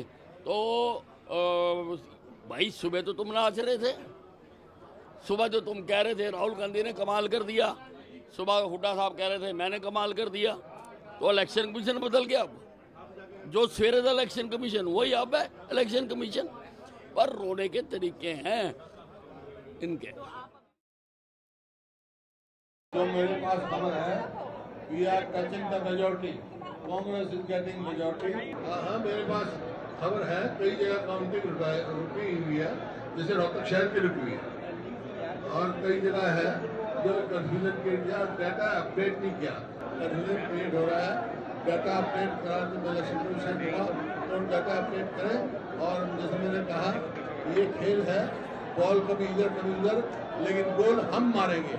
अब देखना ये है कि बहुत कम लीड थी, शाम के 4 बजे तक पूरे पता लगता है, क्योंकि तब थोड़ी सी करेक्शंस होती है। हिमाचल में भी ऐसे ही था शुरू में, बाद में शाम के 2-3 बजे के बाद रुझान बदले थे। आप उम्मीद कर रहे हैं कांग्रेस? निश्चित रूप से 10 साल की वहाँ लोगों की नाराज़गी है, और वहाँ कांग्रेस की सरकार की हमें आशा भी है। We shouldn't really make a premature conclusion right now. My own view is that in any case, the wonderful thing about democracy is that the people decide. So when the people are fully decided, we've counted all the votes. Let's talk about it then. We have to wait for the full results to be counted before we can honestly give you an objective comment. That's why I think we should wait. अब ये खबर आई है कि कांग्रेस के जो वरिष्ठ नेता हैं जयराम रमेश, उन्होंने एक कंप्लेन किया है चुनाव आयोग से, और उसमें ये कहा गया है कि पिछले लंबे समय से कई दौर की जो काउंटिंग हुई है वो रिफ्लेक्ट नहीं कर रहा है किसी वेबसाइट पे। कुछ लग रहा है, क्योंकि जो मॉनिटर बीच बीच में देख पाते हैं, ऐसा लग रहा है कि और वही चीज़ पर अटके हुए हैं।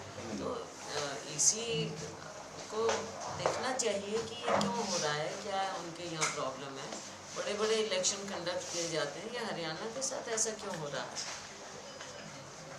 तो ये इसमें क्या आपको लगता है, आप कैसे देखते हैं इसको, क्योंकि पिछले जयराम रमेश का ये कहना है कि 4-5 जो राउंड की काउंटिंग हुई है सिर्फ वो रिफ्लेक्ट कर रहा है वेबसाइट पे, जबकि जमीन पर 10-11 राउंड से ज़्यादा की काउंटिंग हो चुकी है। तो फिर कुछ ना कुछ बात है, इलेक्शन कमीशन को ही जवाब देना पड़ेगा ना। आफ्टर ऑल वो ही जिम्मेवार है फ्री और फेयर इलेक्शन करवाने के और दुनिया को बताने के कि क्या हो रहा है। तो ये जवाब तो इलेक्शन कमीशन को देना होगा।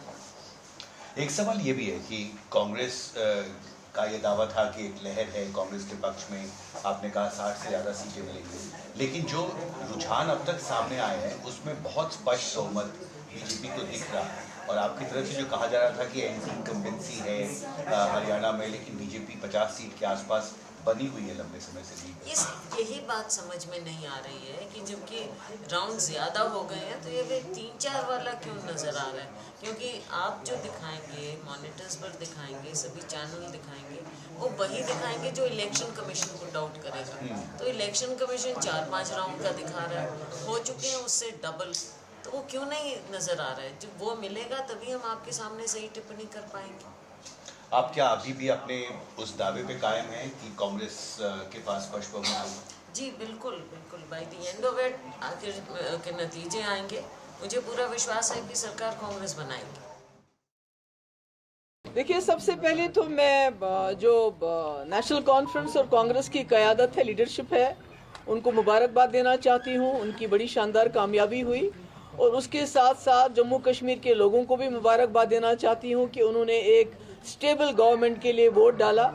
क्योंकि पिछले 10 साल से जो हालात रहे जम्मू कश्मीर में, बिलखुसूस 2019 5 अगस्त के बाद, तो जम्मू कश्मीर के लोगों को बहुत सारी प्रॉब्लम्स हैं, बहुत मुश्किलात हैं, और उसके लिए एक स्टेबल गवर्नमेंट का, एक मजबूत सरकार का बनना बहुत ज़रूरी है।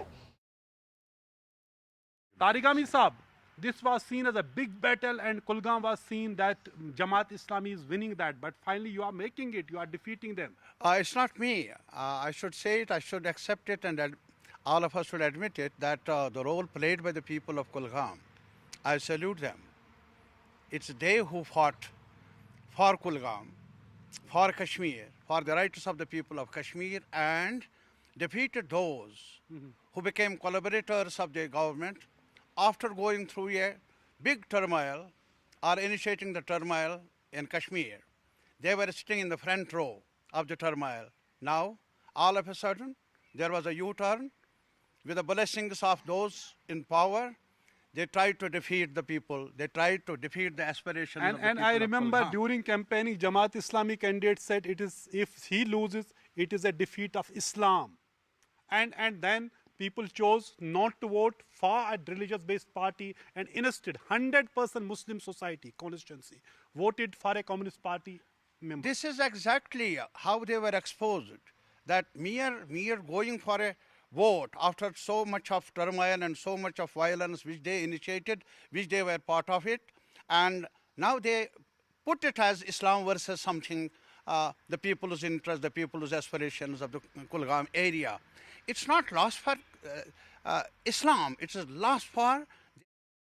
All right, Mr. Taregami there, who's won his seat, the left island in Jammu and Kashmir. But take a look at these visuals coming in from the BJP headquarters and celebrations there as BJP is set for a third term in Haryana, a hat-trick. And really tables turning since the morning, considering earlier on you had the celebrations in the Congress headquarters and nobody was there at the BJP headquarters, and now with this resounding victory, 49 seats is what the BJP is leading in, and patakas there being burst at the headquarters. Remember, they're going to have their big celebrations this evening at the headquarters as well. The Prime Minister is expected to arrive here at around 7 p.m. when he will address the party workers on this yet another resounding victory for the BJP. Well, yes, huge celebrations taking place at the BJP headquarters, as we know Prime Minister Modi is also going to be visiting the BJP headquarters in the evening at around 7 p.m. and before that the celebrations have already started, firecrackers being burst,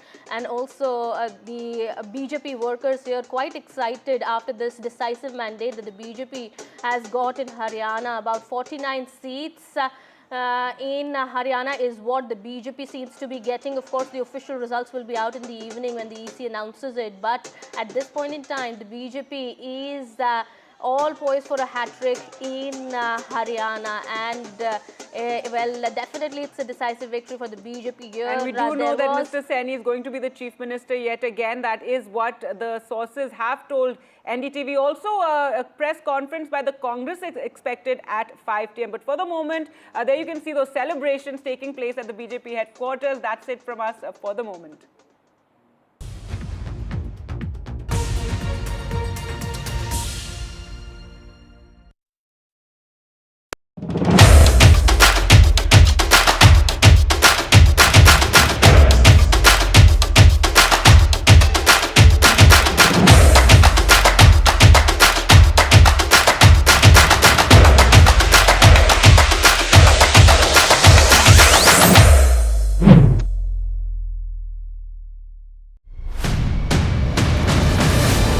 We brought you the best on-ground coverage during the campaign and voting.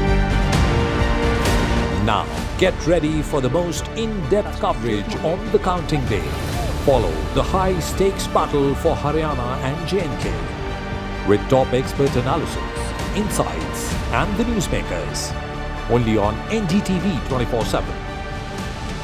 Count on us. New day, new show, a new experience. Start your day with the news, not views. We bring you stories that matter and impact your life.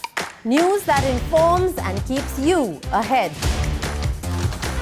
From Maximum City, Mumbai, to the seat of power, Delhi, NDTV brings you the best breakfast show. Breakfast news on NDTV, 8 a.m. every day.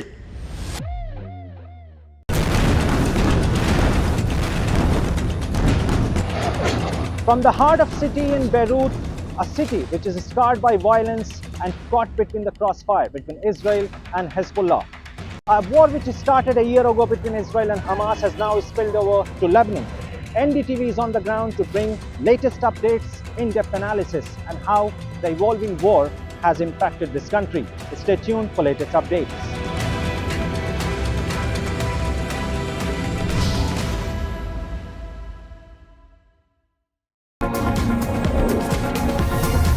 NDTV World Summit 2024, October 21st and 22nd, only on NDTV Network. Stay informed and entertained with the new and updated NDTV News app. You can watch all our channels live, listen to podcasts, read breaking and exclusive news from around the world and more. Download the NDTV app today and get access to the best journalism and storytelling on your smartphone or tablet. The NDTV app. News that matters to you. I've been reporting on all issues, big and small, from Andhra Pradesh, Telangana, rest of South India, bringing you all the action, all that you need to know, all that you want to know. The energy of Maximum City is infectious. I bring in that energy in our news coverage from financial capital Mumbai. India's IT capital is always buzz. It's literally a city that never sleeps. And I keep you ahead on all the Bengaluru buzz. Covering from the southernmost part of India over the last 23 years, I bring in-depth and 360-degree coverage from the Dravidian heartland. The land of Mishti is also known for its bitter politics. I have seen much water flow under the Howrah Bridge, covering Bengal in all its vivid colors.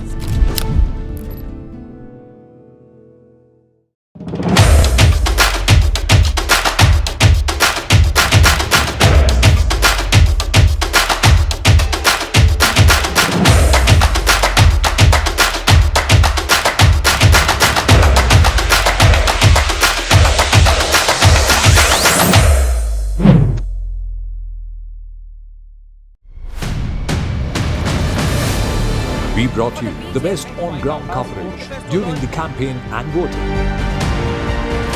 Now, get ready for the most in-depth coverage on the counting day. Follow the high-stakes battle for Haryana and J&K with top expert analysis, insights and the newsmakers. Only on NDTV 24/7. Count on us. New day, new show, a new experience. Start your day with the news, not views. We bring you stories that matter and impact your life. News that informs and keeps you ahead. From Maximum City, Mumbai, to the seat of power, Delhi, NDTV brings you the best breakfast show. Breakfast news on NDTV.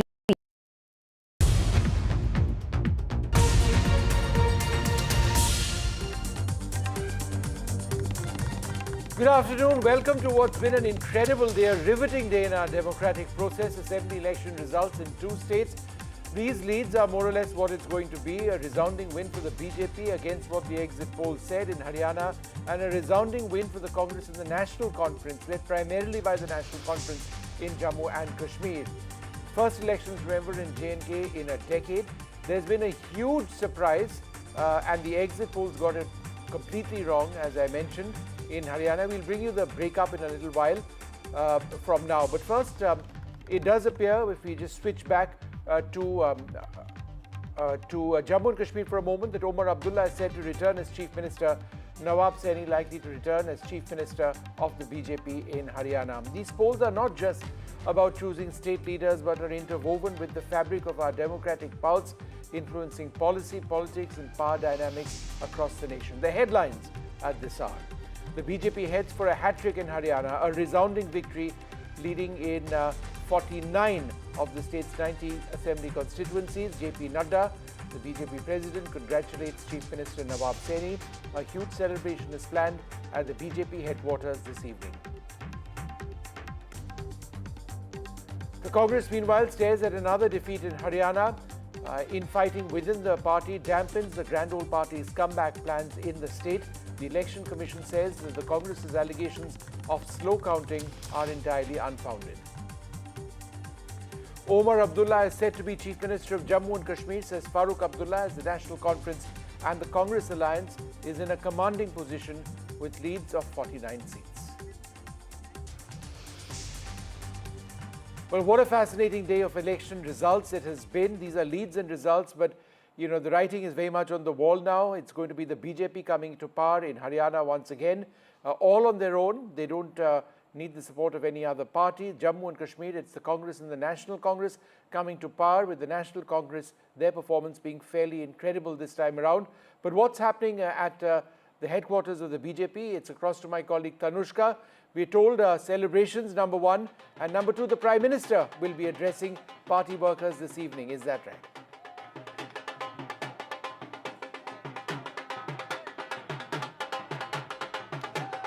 All right, we'll come back to Tanushka in a moment from now, but you can hear the sounds around the Tanushka. Can you hear me? Yeah, go ahead. Started right outside the Bharatiya Janata Party headquarters out here. As you can see, there's a dole out here, in the complete atmosphere of celebration has started right outside the BJP headquarters with their win, of course, in Haryana. At some point, the BJP and the Congress were quite neck to neck in Haryana, but they have, of course, taken the lead. They won in Haryana as well. As you can see around me, I'll ask my camera person to pan around. A lot of BJP workers have come out and they are in a celebration mode at this point. Let us see if we can get talking to some of them here.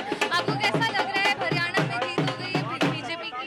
देखिए, राहुल गांधी की जलेबियां फीकी पड़ गई और मोदी जी के लड्डू मीठे पड़ गए। आप तीसरी बार हरियाणा की जनता ने भारतीय जनता पार्टी को चुना है, नरेंद्र मोदी जी की सरकार को चुना है, और ये मोदी जी की गारंटी का भरोसा है जो आज इतने साइलेंटली वोट पड़े, और आप देखेंगे नतीजे आपके सामने हैं, और ऐतिहासिक जीत के साथ हम लोग तीसरी बार सरकार बनाने जा रहे हैं। The BJP workers here are also resonating the fact that this is the third consecutive term for Haryana, for the BJP in Haryana, and that, of course, the jalebi, the jalebi metaphor that has been going on since morning is also still echoing now on out here at the BJP headquarters.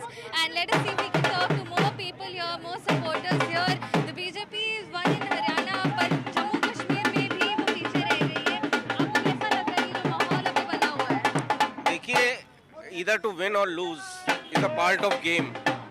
लेकिन हमारी मेहनत, हमारा संगठन, our hard work, that paid today. And these are the results.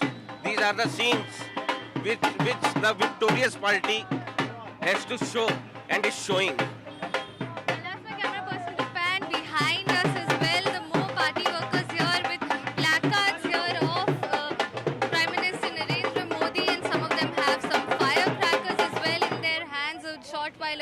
firecrackers were also being burst right at this spot outside the BJP headquarters. As you can clearly see, it is an environment of complete joy and celebration here. Back to you. All right, thanks, Tanushka, very much. We'll keep coming back to you. Joining us now, Raj Singh Rana, advocate and spokesperson of the Congress party in Haryana. Mr. Rana, what went wrong for the Congress? Nothing, sir. Nothing wrong went wrong with the party. Really? Party has done it well. And, so, if that is the case, how do you account for the fact that you've lost the elections if nothing went wrong? No, we will discuss it in detail about the election results after some time, and then we will analyze that what went wrong with us. Mr. Rana, what about infighting within the Congress? The fact that at a certain stage there were many leaders talking about becoming chief minister. Is that a concern? All their factions? Nothing like that. Right. If you think then you see the example of BJP. Anil Vij was claiming to be the next CM, and many others are also there. So it's not an issue. And there is no fight within the party. In fact, but it's the over party now. is having the real democracy. The Congress is having the real democracy. Every worker has the right to oppose to the High Command about that he wants to become the chief minister, she wants to become the chief minister. But there in is the no context bar of an election, isn't it problematic, sir? Ultimately, the MLAs and the High Command decides who will be the chief minister. So irrespective, sir, there will be no Congress chief minister in Haryana this time around. If these leads translate into results, and it's already it's 4 p.m., so that's most likely what's going to happen. The BJP actually I don't went up by 9. want to comment on this at this juncture. Reason being the results are unexpected, first thing. It is unexpected and not for me. And I think it is for the media also and to the people of state of Haryana also. It is unexpected results. But the fact of the matter is it's happened, sir. So I'm just trying to understand. Many reasons may be behind it, sir. I'm trying to understand as a senior worker of the party, why do you believe this has happened to the Congress? I think we will answer you after some time about this. Reason being, we have to think it. It is not, to be very frank, sir, even I think you haven't also expected this. Nobody in the state of Haryana, every person is saying we voted against the BJP. How the BJP is winning, it is a mystery, I think. Well, sir, one way or the other, the results are on your screen. These are not leads. These are now results in 66 out of 90 These are seats. the results. But what I say... 66 out of 90. No, it's something else. I think there may be something else. What something else, sir? They may play with the every system. Maybe the EVMs, maybe, may not be, I'm not sure about it. Jairam Ramesh, your senior leader, wrote to the Election Commission raising questions on slow counting of votes. That's an allegation that he made. Yes. Yeah, the Election Commission has replied to him and said that is, in very strong language, they said that let me reply your question, sir. Please. Sir, in the beginning, the Congress was leading. Then what the trend came, Election Commission, I was also looking after my screens, that they started giving the feedback very slow, late, even after 2 hours. Who was stopping Election Commission giving in the trends on the right time? How is that linked to the election results being fixed, which is what you're alleging? How does that even work? One thing, sir. When a pager can be a bomb, then how we can believe that a EVM cannot be tampered by some outsourced devices or networkings? But sir, so in the case of Jammu and Kashmir, you have I'm no not such a technical person, I'm an advocate. But still I have doubts. Mr. Rana, you can have doubts, but as a responsible spokesperson of the Congress party, without a shred of evidence, I would suggest that, we be a bit careful, no? Sir, I am a spokesperson as well as I am an advocate also. Of course. I know. And sir, as an advocate, you have to come with evidence. But still, I can doubt it. No, it's but my sir, if right. you doubt it, you have to can doubt also it on the doubt basis of something, no? Yes, because the people of the state are claiming they haven't voted to BJP. Then from where All they right. got this Okay, vote? Neha Dhawan, would you like to come in over there? Neha Dhawan, spokesperson of the BJP in Haryana. Raj Singh Rana says that in terms of evidence, he has spoken to people in the state who are in disbelief at these leads and results, increasingly results more than leads. How would you respond? No matter at all now, because the result is in front of you. People of Haryana have trusted us. People of Haryana have trusted BJP government, not for once, even for twice, even for now third time. We are back in the government and we are back in Haryana. We are with the people of Haryana. And we were even know about this thing that we will gonna make the government for the third time. I do not know why the Congress people were not believing this, where they have lagged behind. I think so that Congress has many loopholes where they are not working. They are only doing the blame game. They were only doing the blame game previously. First, they targeted with the Kisan Andolan, then the Khiladi movement. Everywhere they were doing the Rajniti, and I will definitely say the bad political stunt they were using in Haryana. And the people of Haryana was observing everything, and whatever they did now, the results are in front of us. They believe us, they believe in BJP government, and the result in front of you. Now there is no matter at all whatever Kumari Shelja is saying, whatever Bhupinder Singh Hooda is saying, or the Congress spokesperson are saying. Mr. Rana, I would like to ask only a simple question. Yes. Why the people of Haryana will believe you? Can you give any reason? Why they have? Why they? Why they No, but Mr. Rana, you tell me what Neha ji, one moment. Where is the employment? Neha ji, one moment. Nothing is there. Rana Saab, can I just interrupt for one moment? By that token, why should people in Jammu and Kashmir believe that the Congress has won?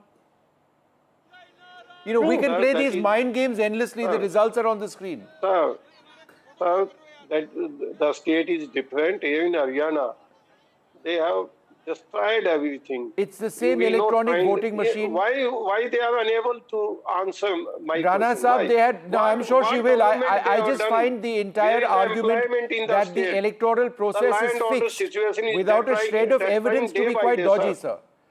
I just find allegations that the electoral process in India to be fixed really dodgy, sir.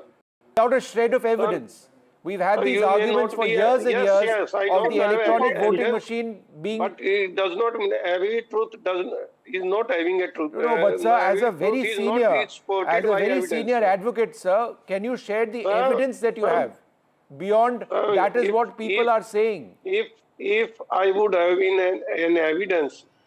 So then, sir, I would suggest without evidence, then you know the weight of your arguments is a bit lower. They haven't done anything in the state. Neha Dhawan? No development, no education, no social welfare, land order day by day debt rise. Rana Saab, there's something to be said about being a sore loser, sir. If there is a dispute, you need to raise it at the level of the EC, the Supreme Court, wherever. Until then, maybe the Congress should graciously accept these results. You've accepted results in states that you won. There is not a shred of evidence of these elections having been fixed as you speak right now. If there is, it will be reported, it will become a huge issue. At this stage, there isn't any evidence. You've had booth-level workers in every single place where votes were counted, where EVM machines existed. All right, we'll see. But Neha Dhawan, the Chief Minister can you confirm that Mr. Saini, Mr. Nawab Saini will return as the Chief Minister of Haryana? Definitely, Vishnudi, we have won this election. I must say that we have won this election. We were facing this election with the leadership of Naib Singh Saini ji, and this will continue. And our upcoming Chief Minister will be Naib Singh Saini ji. It was clearly mentioned by the Amit Shah ji in Haryana, and it is clear now. And one thing I must say to Raj ji, this question, but the question which you asked me, that belongs to you now. Why people did not believe in you? That you have to think. This matters to you People now. believed And one more, people believed us. we will already thinking that now they will can- blame the EVM, and Congress people Neha will ji, gonna say आप this बता thing that दीजिए ना election आपने क्या commission development is की, not कितने रोजगार not दिए, working properly. कानून And व्यवस्था में these क्या were काम the किया, आप these were the आंसर तो Let's not get phrases into we this know tutu meme about something where the results are actually out. Now, we now have 75 results in the state of Haryana. 75 results, not leads anymore. 76 out of, and you know, I mean, the BJP out of 76 has 139. That's up 7. The Congress party up 7 from last time at 33. But, you know, I mean, if you look at what the overall situation is with leads translating into results, then the BJP comfortably placed at 49, well above the halfway mark. But of 46 is what it was the magic mark. The BJP at 49 at this particular stage. The Congress far below. So for the Congress to actually catch up one way or the other miraculously seems quite unlikely at this stage. But I think it's important to also go into a few more details of what we are looking at. Okay, live images coming in from Kurukshetra right now. My colleague Ishita joins us for the very latest on this. Ishita, give us an idea of the celebrations, the prayers that are happening over there as the BJP, you know, comes to power in or gets set to come to power in Haryana for the third time. Well, in fact, you know, as you rightly mentioned, BJP is all set to come into power in Haryana for the third time. And now we are seeing, currently you can see Naib Singh Saini offering prayers here, after which, you know, in fact, he will be collecting his certificate as well. And, you know, as per the sources that we are getting to know, is that he is, in fact, going to be sworn in again as the chief minister. So we all, you know, we already have seen the kind of celebrations that were happening even here in Kurukshetra outside his residence, you know, with the Karyakartas of the BJP bursting firecrackers and in fact distributing sweets, laddus among themselves. And currently you can see Naib Singh Saini here, you know, offering his prayers, after which in fact it is also expected that he, you know, after getting, you know, the response from the high command of the BJP, he might go to Chandigarh or Delhi. So certainly today it has been a big day for the BJP coming to power for the third time. And certainly the BJP and him, you know, a big day for him, because it is the third time, despite there being an anti-incumbency wave that Congress party in fact claimed it to be, BJP in fact has again swept. So certainly here, you know, Naib Singh Saini, if we talk about his role, you know, that has certainly, you know, come up, you know, with handling the entire strategy of the party to getting into its power, you know, for the very third time. So we are currently showing you the very live visuals of Naib Singh Saini currently offering prayers here in Kurukshetra. Over to you. Was there, you know, you've been reporting from the ground from early on today, you've been reporting previously as well in Haryana. Is there a complete sense of disbelief amongst the BJP that, my God, we've actually pulled this off?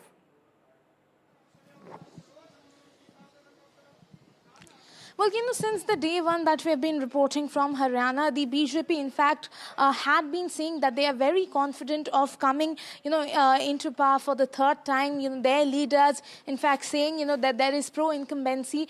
But certainly, you know, with the margin that BJP has now won, that certainly might be a bit surprising for them. But they were pretty much very, very confident with the statements, if you look at, of their leaders, be it their union ministers, be it the chief minister here, or be it the ministers here in the state government. So BJP from day one was saying that they are confident of their win, and the kind of you know, the kind of you know, celebration also that we saw today is you know, certainly telling you. And even right now, in fact, we are showing you the live visuals that now in fact, you know, he has offered his prayers, and he will be in fact going to the counting center now to collect in fact his winning certificate from Kurukshetra. Kurukshetra here. So we are showing you the very live visuals of Chief Minister Naib Singh Saini here in Kurukshetra. He's leaving from the temple and he will be heading to collect his certificate post. This over to you.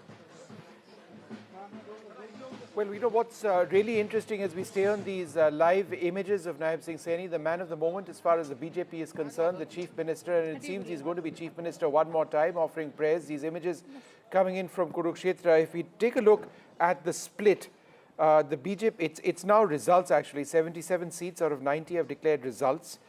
In terms of the leads and the results position, the BJP comfortably up at 49 at this stage.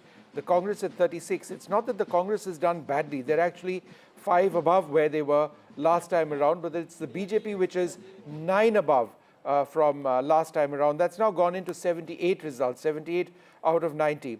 But what is interesting is the performance of the JJP. Let's stay on this for a moment.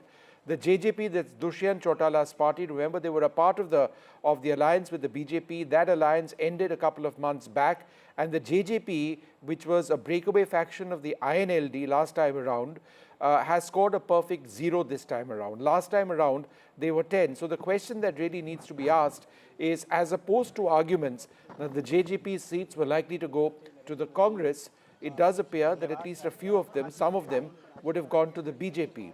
If you take a look at independents, significant, have been leading in 3. In 2019, they had won 8. So for independents, that's down 5. So among the independents and the JJP, how many actually went over to the BJP? Remember, the BJP, after having been in power for 2 terms, was fighting massive incumbency. And there was a sense that the Congress did have a certain wave, banking on issues like Agniveer, banking on the farmer issue, banking on infrastructure, urban development, the fact that roads in Gurgaon and many other places keep getting flooded year after year when it rains.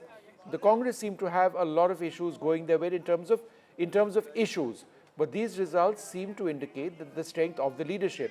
Was it consolidation or a split in the Jat vote? Because there was a sense that the Jat vote would go to the Congress party. It's quite clear that the BJP may have made inroads over there among non-Jat voters. Did the BJP actually consolidate, and not just consolidate, but strengthen their particular hold? So the caste dynamics of Haryana politics and which party actually ended up gaining the most and where the changes took place is something that we're going to have to analyze very, very closely indeed. But one fact which is quite clear is that the JJP, which is down 10 to a perfect 0 this time, they've had their seats going somewhere, and chances are that there was a big swing from them, or a switch, I should say, from them to the BJP. The BJP presently, in terms of leads and results, it's at 49, the Congress at 36, the BJP up 9.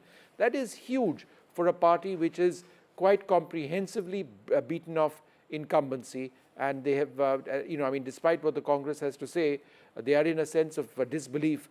There will be many questions which are asked about the Congress party, infighting within the party, different leaders talking about the Chief Minister's post. Is it a massive self-goal by the Congress in a state where they had every reason to believe that they would win? That's something that needs to be seen. Be that as it may, images now live from Kurukshetra, where Nawab Singh Saini, the Chief Minister designate, the present Chief Minister, he is about to speak, I think. Let's see if he speaks. नहीं sir बस 2 minute sir 2 minute sir आज बढ़ा देना sir please 2 minute sir बस 2 minute sir बस 2 sir Delhi से आए भाई कोई बात नहीं बस 2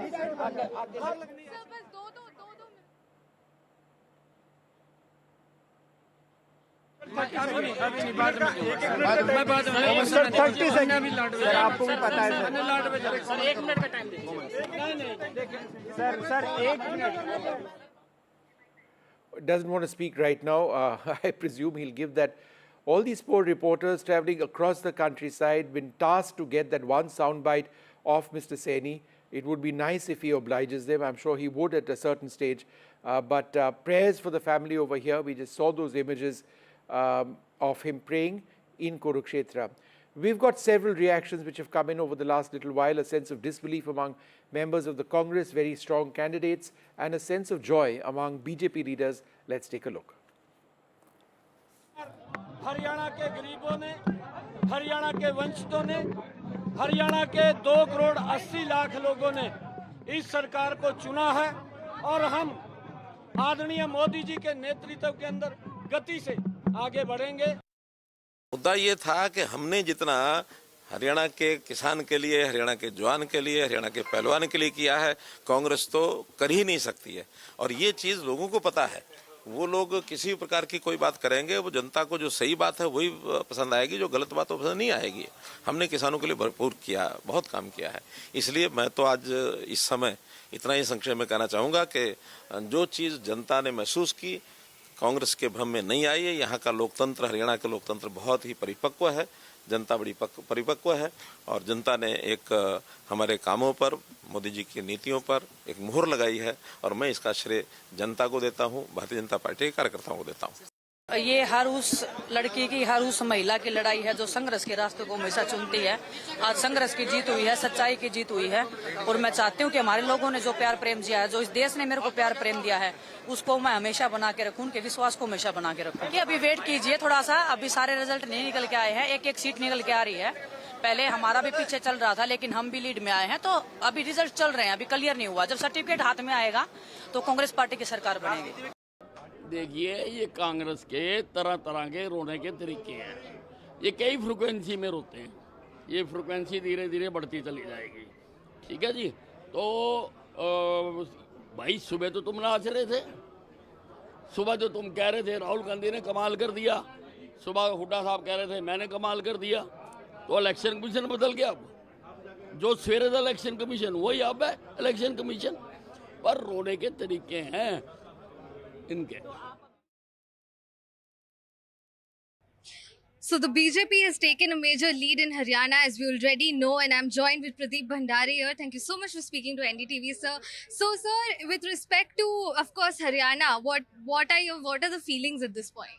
No, we are extremely thankful to the people of Haryana because they have rejected the negative politics of the Congress party. What was said before the elections, that the wrestlers, women, farmers and Dalits were with the Congress. Now it is proven by the people of Haryana, the voters of Haryana, that the women voted for us, the Dalits voted for us, the Jats voted for us, and all of them voted for us because they believed in Prime Minister Narendra Modi's development politics. Never has it happened in Haryana that a party is repeated for the third consecutive time. We've done that. This proves that the BJP is a pro-incumbency government, not an anti-incumbency government like many analysts suggest. So also, these were, the suggestions, rather the claims by senior Congress leader Jairam Ramesh, and now even Bhupinder Hooda has said that the Election Commission has not updated the data accordingly, or rather in time, and there are miscalculations. These are the suggestions that are happening at this point. Well, Mr. Hooda and Mr. Jairam Ramesh should answer that the same election commission is updating the results in Jammu and Kashmir.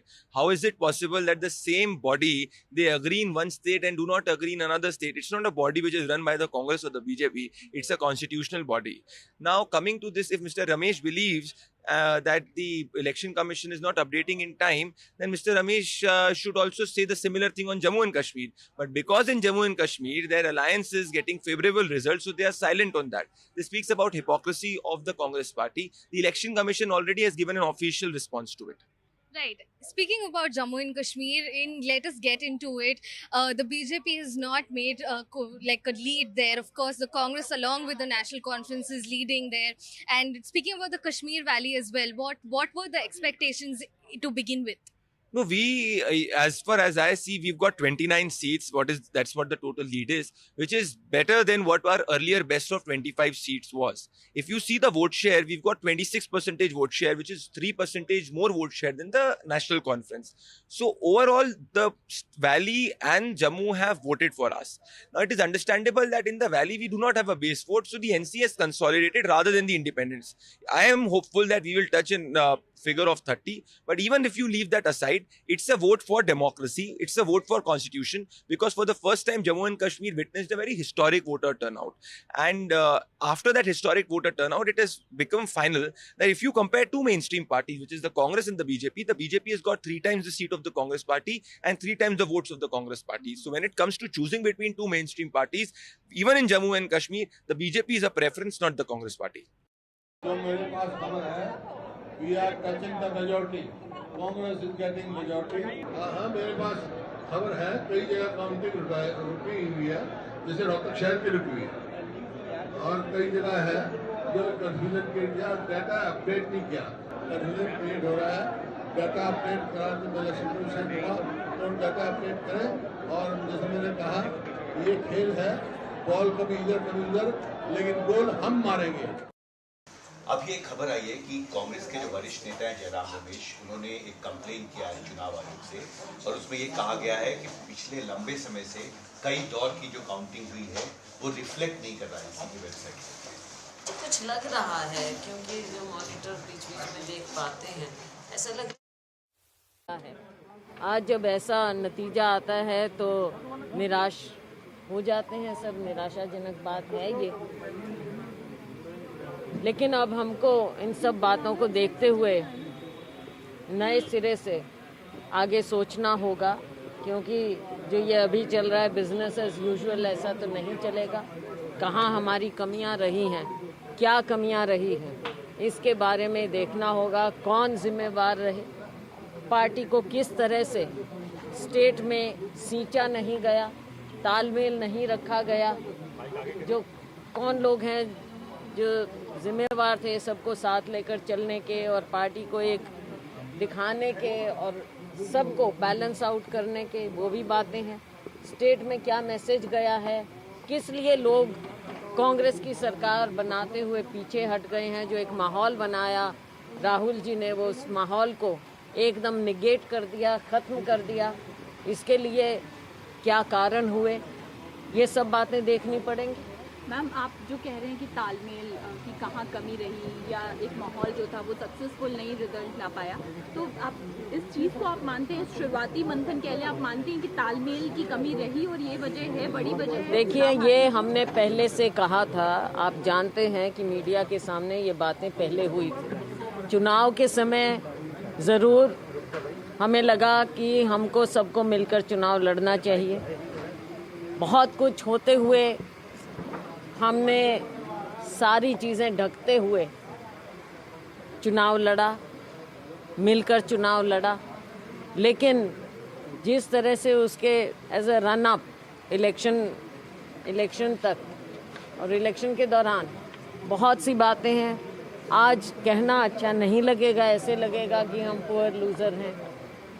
तो इस चीज़ को छोड़ें, लेकिन आगे के लिए party को कैसे हम मजबूत करें, और हमारे वर्कर जो इतनी मेहनत कर कर के 10 साल बाद आज उम्मीद लगाए हुए थे कि हमारी सरकार होगी, हमारी पूछ होगी और ऐसी सरकार से निजात मिलेगा, आज उनकी सारी उम्मीदों पर जो पानी फिरा है, उसके लिए बहुत